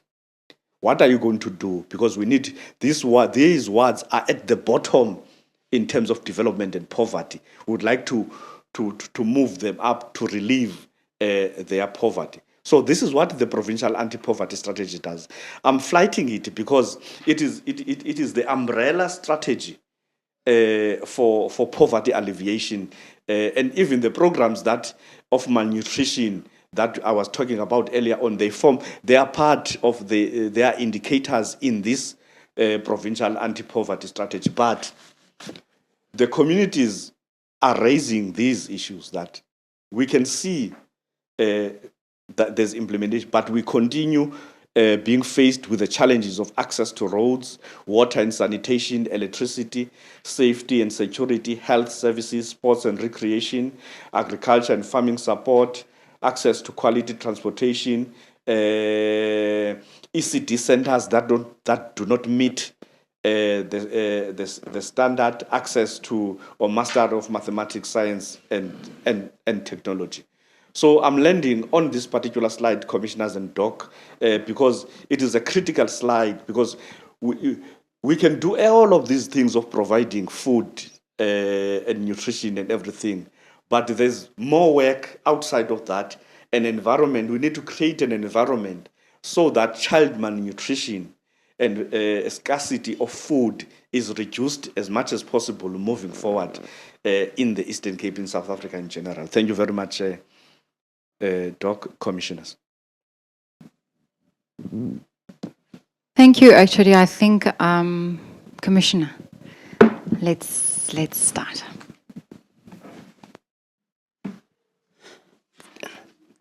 Thank you. It's my chamber. There was a presentation by Advocate from Accountability Now, who said that when giving the social relief grant, maybe it will be wise that people are given the seedlings so that they can also utilize it and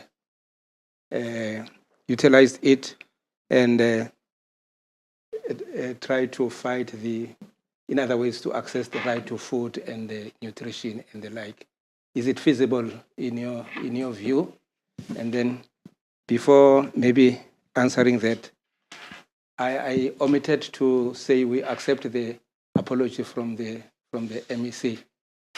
And then when I was saying you should not be defensive, I was trying to get the reason why the MEC was not here. Thank you very much. You may respond to the question. Thank you, sir. I think it is feasible. Both social development and Dr. Da are supposed to collaborate on food security. There is an MOU that we have prepared on this issue of food security. Let me just cite one reason why it is important. The Department of Social Development funds a lot of NPOs, and there's food provision in those NPOs. The Department of Dr. Da promotes agriculture, farming, works with farmers. And so the idea is, why don't we facilitate that these NPOs buy from these farmers that are supported by Dr. Da? That is what we're working on with the Department of Dr. Da. This is feasible because remember, especially in the rural areas, people will congregate in a particular area to collect their grant. Or if that is no longer happening because now people are going to the retails, you are always able to mobilize people for a good cause like this one. So yes, we think it is possible. What we'll need to do is just to work on the practicalities of it. There are other ways of other ways of gathering communities, and so we could look at those. For example, there was Women's Day celebration at Matatiela and in other areas. Various services of government were provided there, including Home Affairs. Dr. Da was there. You could scale up, you could use such, amongst others, as avenues of distributing these seedlings, because we must promote amongst our people that sometimes you can do something for yourself. Plowing potato, spinach, tomatoes, etc. It doesn't take much. Dr. Da is basically saying this is available. What we need to do is to mobilize our people to return back to our people the spirit of self-sustenance. And this is promoting self-sustenance. So yes, we will support it, sir. Commissioner Makwetla. you very much. EWP, what is this stand for? It's the public works program. I see. Yes, which is not only in social development, but all the government departments are implementing it. I see. Yes. Okay. No, I mean, I came here because I heard of the malnutrition of the money that you send back. Now that I know, I hope it does not happen again, because I can't come back here. Thank you. Can I talk to that, Doc? Do you want to? Just to indicate that it was a once-off amount. We did try, yeah, because we didn't finish the job, right, to Treasury to say not to ask for a rollover, but for new money. But we did not succeed because the province has too many other challenges. Thank you. HOD? Doc? All right. I've got a few questions and a few comments. I think let's start with the freshest one. This morning we heard from Treasury. I'm not sure whether you were able to follow their presentation. No, I was on the road. Okay. Well, Treasury indicated that for the past 3 years, the DSD has underspent to an amount of almost 500 million.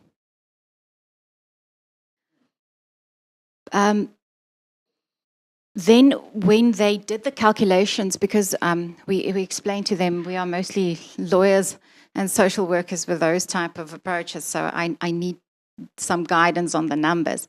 They did indicate that there was certain rollover, so sometimes it might be the same amount. But grossly, I think they indicated that it was around 330-ish million in the past 3 years that was underspent by the department. But I know you've indicated that this was a once-off underspent. Are you only referring to the social distress relief once-off? No. For example, in 2020-21, this will be one biggest amount. You also had the another COVID program, the presidential one, the ECD. That as well was not fully spent in 2021 and in 2021 and 20. It was not fully spent. Yeah, there's a few areas there. Yes. But so it was not only SRD. Okay, that's what I'm trying to get at. Yes. But because I just want to clarify that, as in general, the department is underspending, and to the full extent of almost 300 million plus in the past 3 years. So that's just the comment I want to make. Number one. Then HOD. The presentation that you've provided to us, and the reason I wanted you to pause on that one slide was exactly because I wanted to see what has been done since April. And the conceptualization, it would appear, was in April. I think you mentioned the 4th. And then I could not see anything else aside from what, let me quote that, development of a plan. And then the word planning was again used for August. And then an intervention relating to child protection. Section 110 was mentioned, and that we know is in terms of the reporting duty, in terms of the Children's Act that I gather. Why I want to give you this context first is, and this you have to understand from which maybe premise and attitude I'm discussing this with you, because we want to see where the gaps are. And we want to see how best can these very important stakeholders that you've listed can come to the table to address something that we do deem is no longer in a planning phase. We are planning and we are highlighting programs that are in place. The programs that you've indicated here are programs that the department has, not necessarily in response to what we've now identified as something quite urgent. So that we recognize, and I think we've recognized it throughout the presentations, that government's got the programs in place, the policies are there. Your department has measures that has very successfully addressed certain scourges and certain concerns. But when we come to this specific issue, the data indicates that children living in abject poverty and below the food poverty line is just not decreasing. And in terms of the Eastern Cape, for years now, it has not come down. And I think the Children's Institute has provided us with data as well, that it's at an alarming high rate. So that would be said in line with already the programs that you have in place, that we recognized. I mean, since 1994, the impact that the CSG has had is immense. And that the research also indicates. But what are we planning for now, instead of urgently coming to the table with all of the stakeholders and addressing child malnutrition? Since April that you've said these reports have been forthcoming, we're now in August. And I'm concerned that we may not be addressing this with the urgency that it deserves. I may be incorrect. I'm putting that to you. I'm not saying I know, but I'm saying that all of these factors and pointers are pointing towards programs that are existing, but data is showing that it's just not cutting children living under the poverty line. Thank you. And we are not doing enough. So before I'm going to go into the other questions I have, let's maybe pause there for now. So basically, you understand where I'm coming from. We recognize the programs that you have in place. We're asking whether those programs, looking at the data, looking at the responses that we've been receiving the past 3 days, are able to respond urgently to what we are now seeing. And are there opportunity for us to potentially realign ourselves instead of aligning with the programs that are in place, realigning ourselves to immediately and urgently address what we are seeing in front of us? We have also come to realize that these programs are supposed to have reached as many as, but in reality, we ourselves, as I was saying earlier on, when you go to the deepest rural areas, for example, you do see that the net has not reached here, has not reached there, and that is one area that, as the various stakeholders, particularly social development, health, social development, in this case in SASSA, we need just to, I agree, we need to review the approach. Because we cannot pride ourselves for having programs that are supposed to reach everybody, yet we know now that there are those that we are not reaching. Community mobilization, community engagement is very important. But you might want to say that, don't you already do that? Yeah, Nayoke, it is the same. Perhaps we are hoping to achieve a different result with old tactics and strategies. And I acknowledge the point that you are making, that hence this task team is supposed to be a think tank for us to say, let us change the way we have been doing things so that we reach these vulnerable children. The Department of Government as a whole is supposed to protect the vulnerable. and we've got various responsibilities, and social development is the case in point here. The program of Home Affairs that was talking about, which we have welcomed as social development, and so we want to work together despite the fact that both of us are saying we don't have resources to reach the areas. That's the other challenge. We need to find ways and means. We don't have to work alone as government. There are NGOs that have capacity. We do see them, especially during disasters. Maybe we need to bring them more on board to assist in us reaching all those beneficiaries or potential beneficiaries that we're supposed to reach. In a nutshell, I'm saying I acknowledge the point that you're making, that we have been doing the same thing, but we are not. Social ills are escalating on a daily basis. The economy is not improving. GBV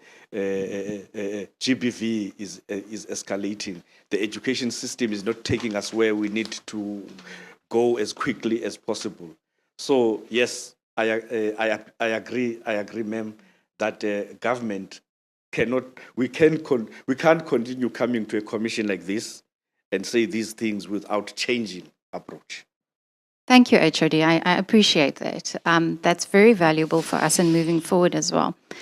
My next comment would be, you've mentioned that certain interventions, and I'm not going to go, I don't want to go back because we've got your acknowledgement that we might have to rethink this approach, but I just want to point out, for instance, we've had, and our interpretation as the Commission as well, and interpretations from a legal opinion we've had from stakeholders as well. You've indicated that there's certain programs that are being rolled out in 39 wards.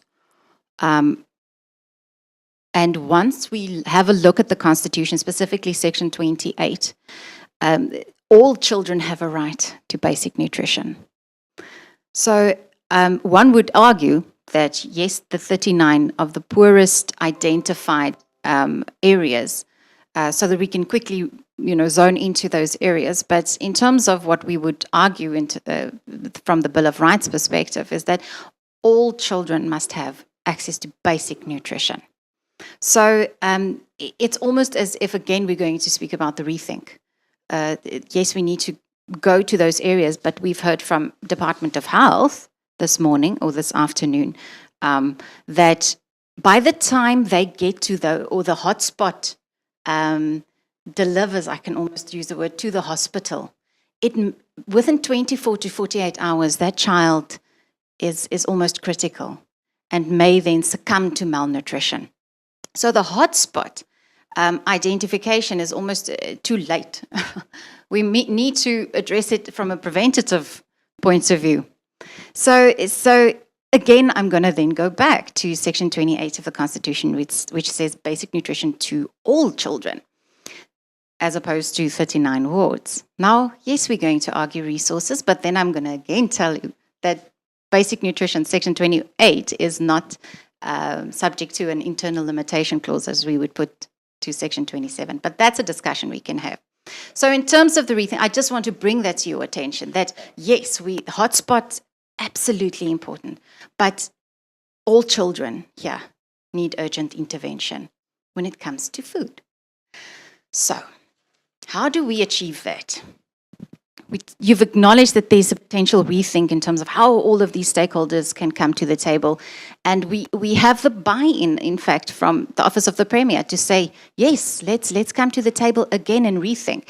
We have the buy-in from all of the other stakeholders, health included, to say, let's come to the table and have a rethink. Commissioner Sibanyoni has indicated a measure potentially for seedlings to be included in certain food parcels. We have civil society coming to the table saying, bring us in. We have measures to address this specific. And we're not saying all of the social ills that we're talking about. I mean, your programs are there. We're saying this one. Is there something for us to do now? Now, I want to hear your position on the increase of the child support grant. I'm putting you on the spot, sir. You're under oath. But you can defer the question.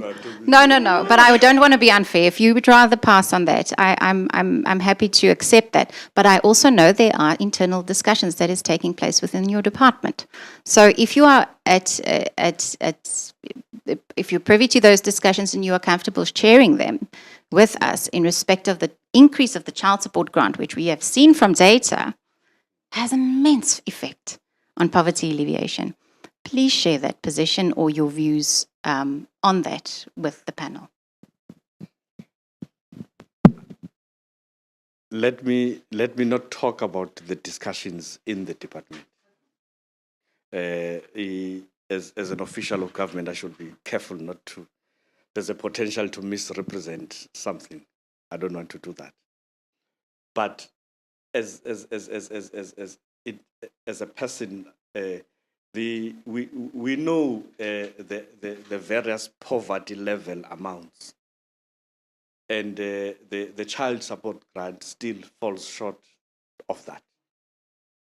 And so resources allowing, I do not think there should be, if it is possible, let it be increased if resources are allowed. But I'm a government official, I know that there are other considerations, because we agree with you on the rights of children and the protection of children, and us ensuring that children receive the nutrition.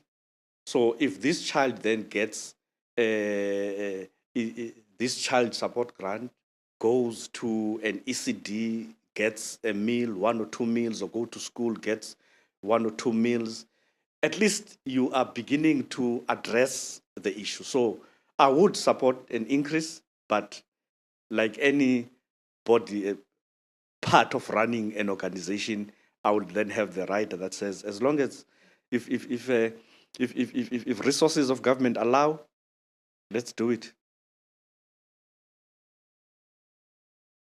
Do you think that the amounts that you've underspent in the past 3 years, if we take all of that, it would allow? No, I'm doing the tongue-in-cheek HOD. I know.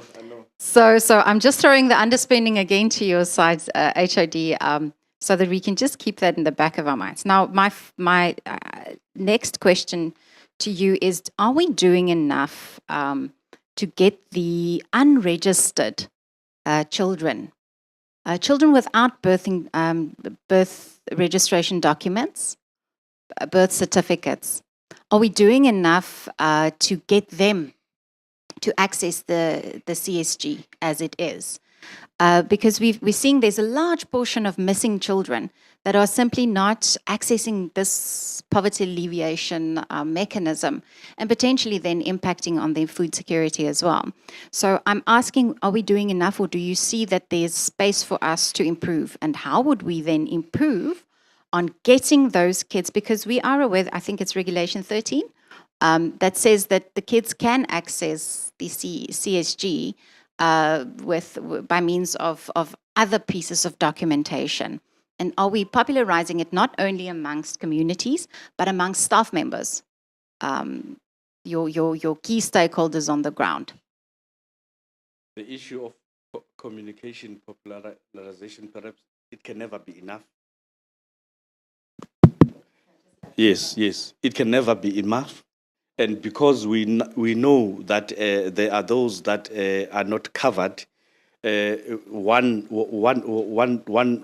of the immediate things to do is to improve the communication to the various stakeholders and use various platforms in order to reach our communities. Earlier on, I mentioned that the Department of Home Affairs was worried about these categories, not only children and others, old people and people with disabilities in the various communities that are not reached, and therefore has a program.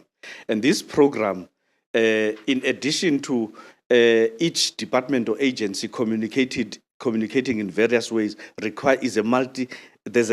is necessary for various stakeholders. So when Home Affairs says, let's do this, social development is relevant, the police are relevant, the council is relevant, traditional leaders are relevant, churches are relevant, schools, schools are relevant. And so, yes, we can do more in terms of, because we want to respond and address that issue of a child who yesterday went to bed without food or this morning. So again, it gets back to the issue of you've got programs, but still you are missing others. Go back and ensure that you are improving. And I'm saying the Department of Home Affairs has started, and we are rallying around the Department of Home Affairs as a collective. But each and every organization continues to have a responsibility in terms of its mandate to make sure that it does everything necessary to reach those children. The Department of Social Development being a prominent one here, because it's got a responsibility for social protection, and children are key in that social protection. So the point that you are making, Doc, is well taken. Then I'm moving to the end of my questions. HOD. We've heard from other stakeholders, and we'll still be hearing from Education tomorrow. We'll be hearing from SESA tomorrow as well. But those who have presented to us have agreed to an extent that currently the most important departments playing a role in this issue, access to food, child malnutrition, it comes across that they are still working in silos. Because I think there's so many varied programs in place. And that in some area or another, there might be an overlapping of resources as well, where certain government departments are doing the same almost to alleviate areas of distress. But if one comes together and ensures that there's a streamlining of processes, that might be working better. So the silo issue has come out from all departments and all stakeholders.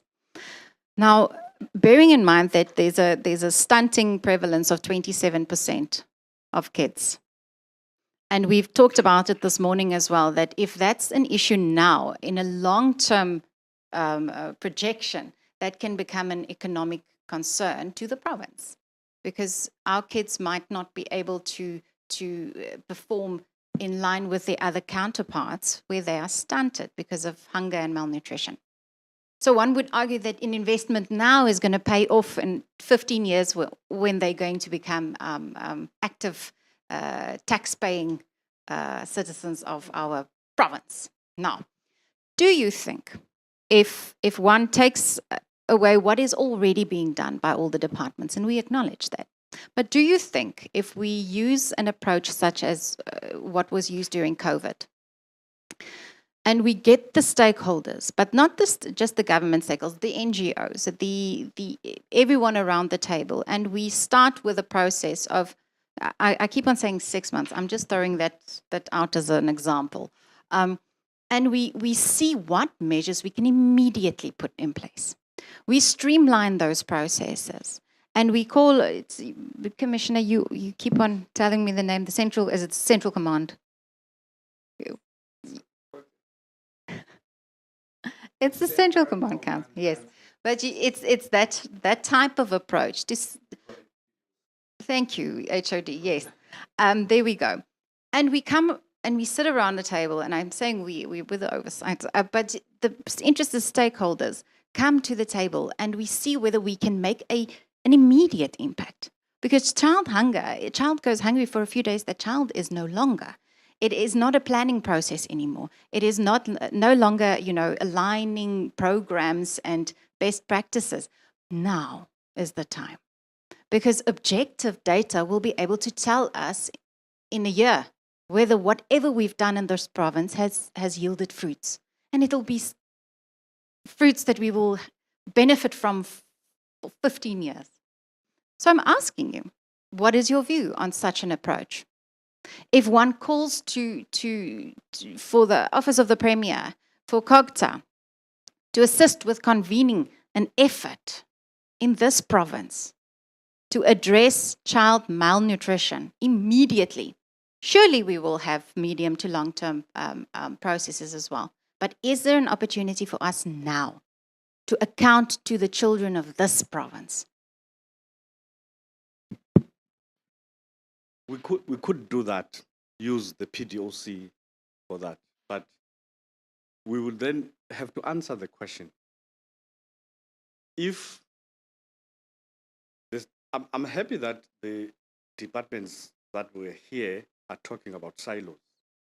But you see, this program that we started in April is about addressing exactly this. And social development has been coordinating it.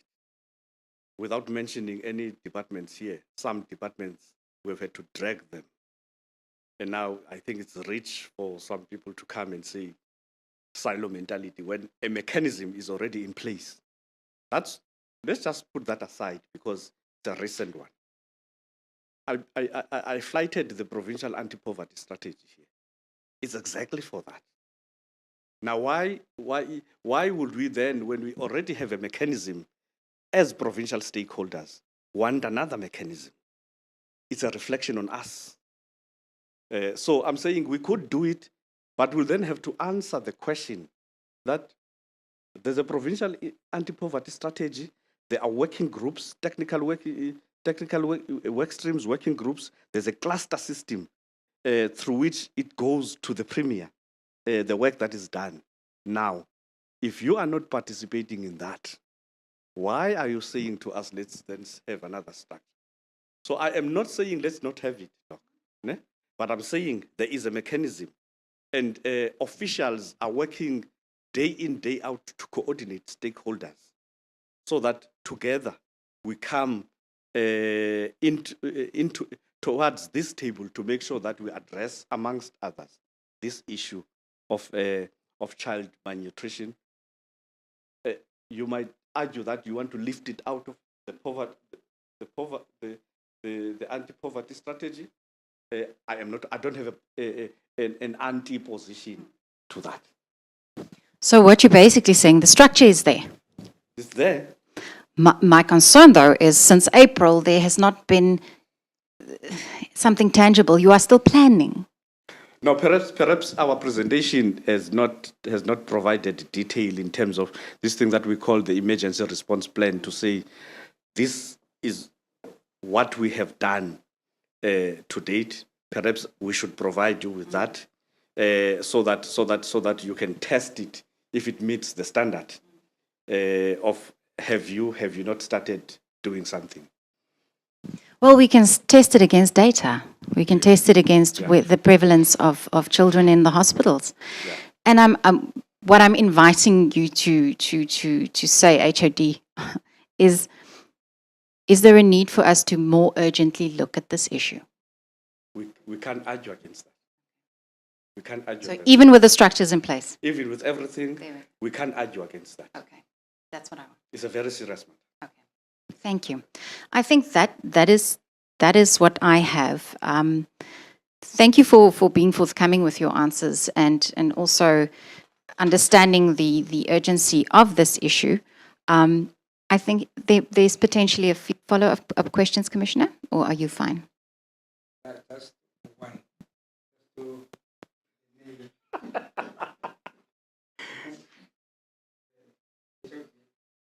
Commission. I'm going to read a section 184.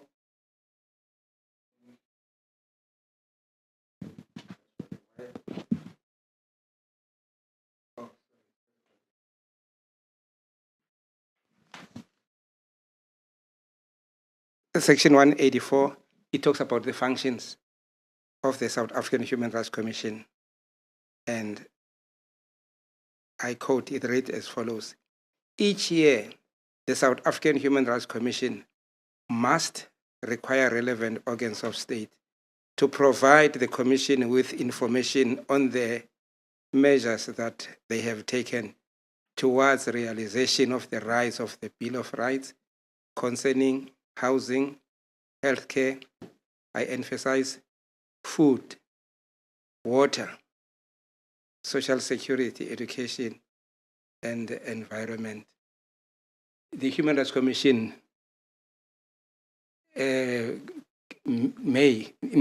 may, it must, it's imperative, it must each and every year call upon the organs of state. Can it be local government, provincial government, of national government? Therefore, you have spoken about the emergency response plan, anti-poverty strategy. In fairness, if we call upon you each and every year to tell us to what extent have you implemented it? What is your comment? We must provide the information. Thank you, that's the only one. Commissioner Makwetla, are you fine? All right. HOD, I think we can have this, discussion and take it even further. But coming from this inquiry, there will be a report, and the commissioners and the panel will deliberate on all the evidence that was provided, and findings and directives will be forthcoming. But I don't think we need to wait for that, Commissioner Sibanyoni. Commissioner Makwetla, I think we've highlighted and we've very much engaged with those forthcoming with information on the basis that this is an urgent matter. And we can't wait for reports, and we can't wait for meetings and plans and programs, etc., whilst children, and I keep on coming back to that image because it sticks, whilst children are eating porridge mixed with sand to create the satiety level. So I do hope that from here, even as soon as next week, we can start engaging on what and how certain measures have been pointed out and gaps have been identified, and how can we, as a province, become an example to the rest of the country on how we're quickly going to address this issue. Because the data is there, we're not refuting that, and I think we can quickly come together, because certainly there can be no other urgent issue if we don't address children being hungry and dying of hunger. But that is just a quick parting note from my side. If there's nothing else, commissioners, thank you again, HOD. You will be hearing from us, but thank you so much for presenting us with the information. We will also be looking at the submissions in terms of the CSG at a higher level. But with that being said, that is the end of today, as well as your presentation, and we look forward to engaging with you further. Commissioner, would you like to close the day? Yes, thank you very much. We take the opportunity to thank each and every participants who presented today during the inquiry, and we are looking forward to complete the inquiry tomorrow. Thank you very much.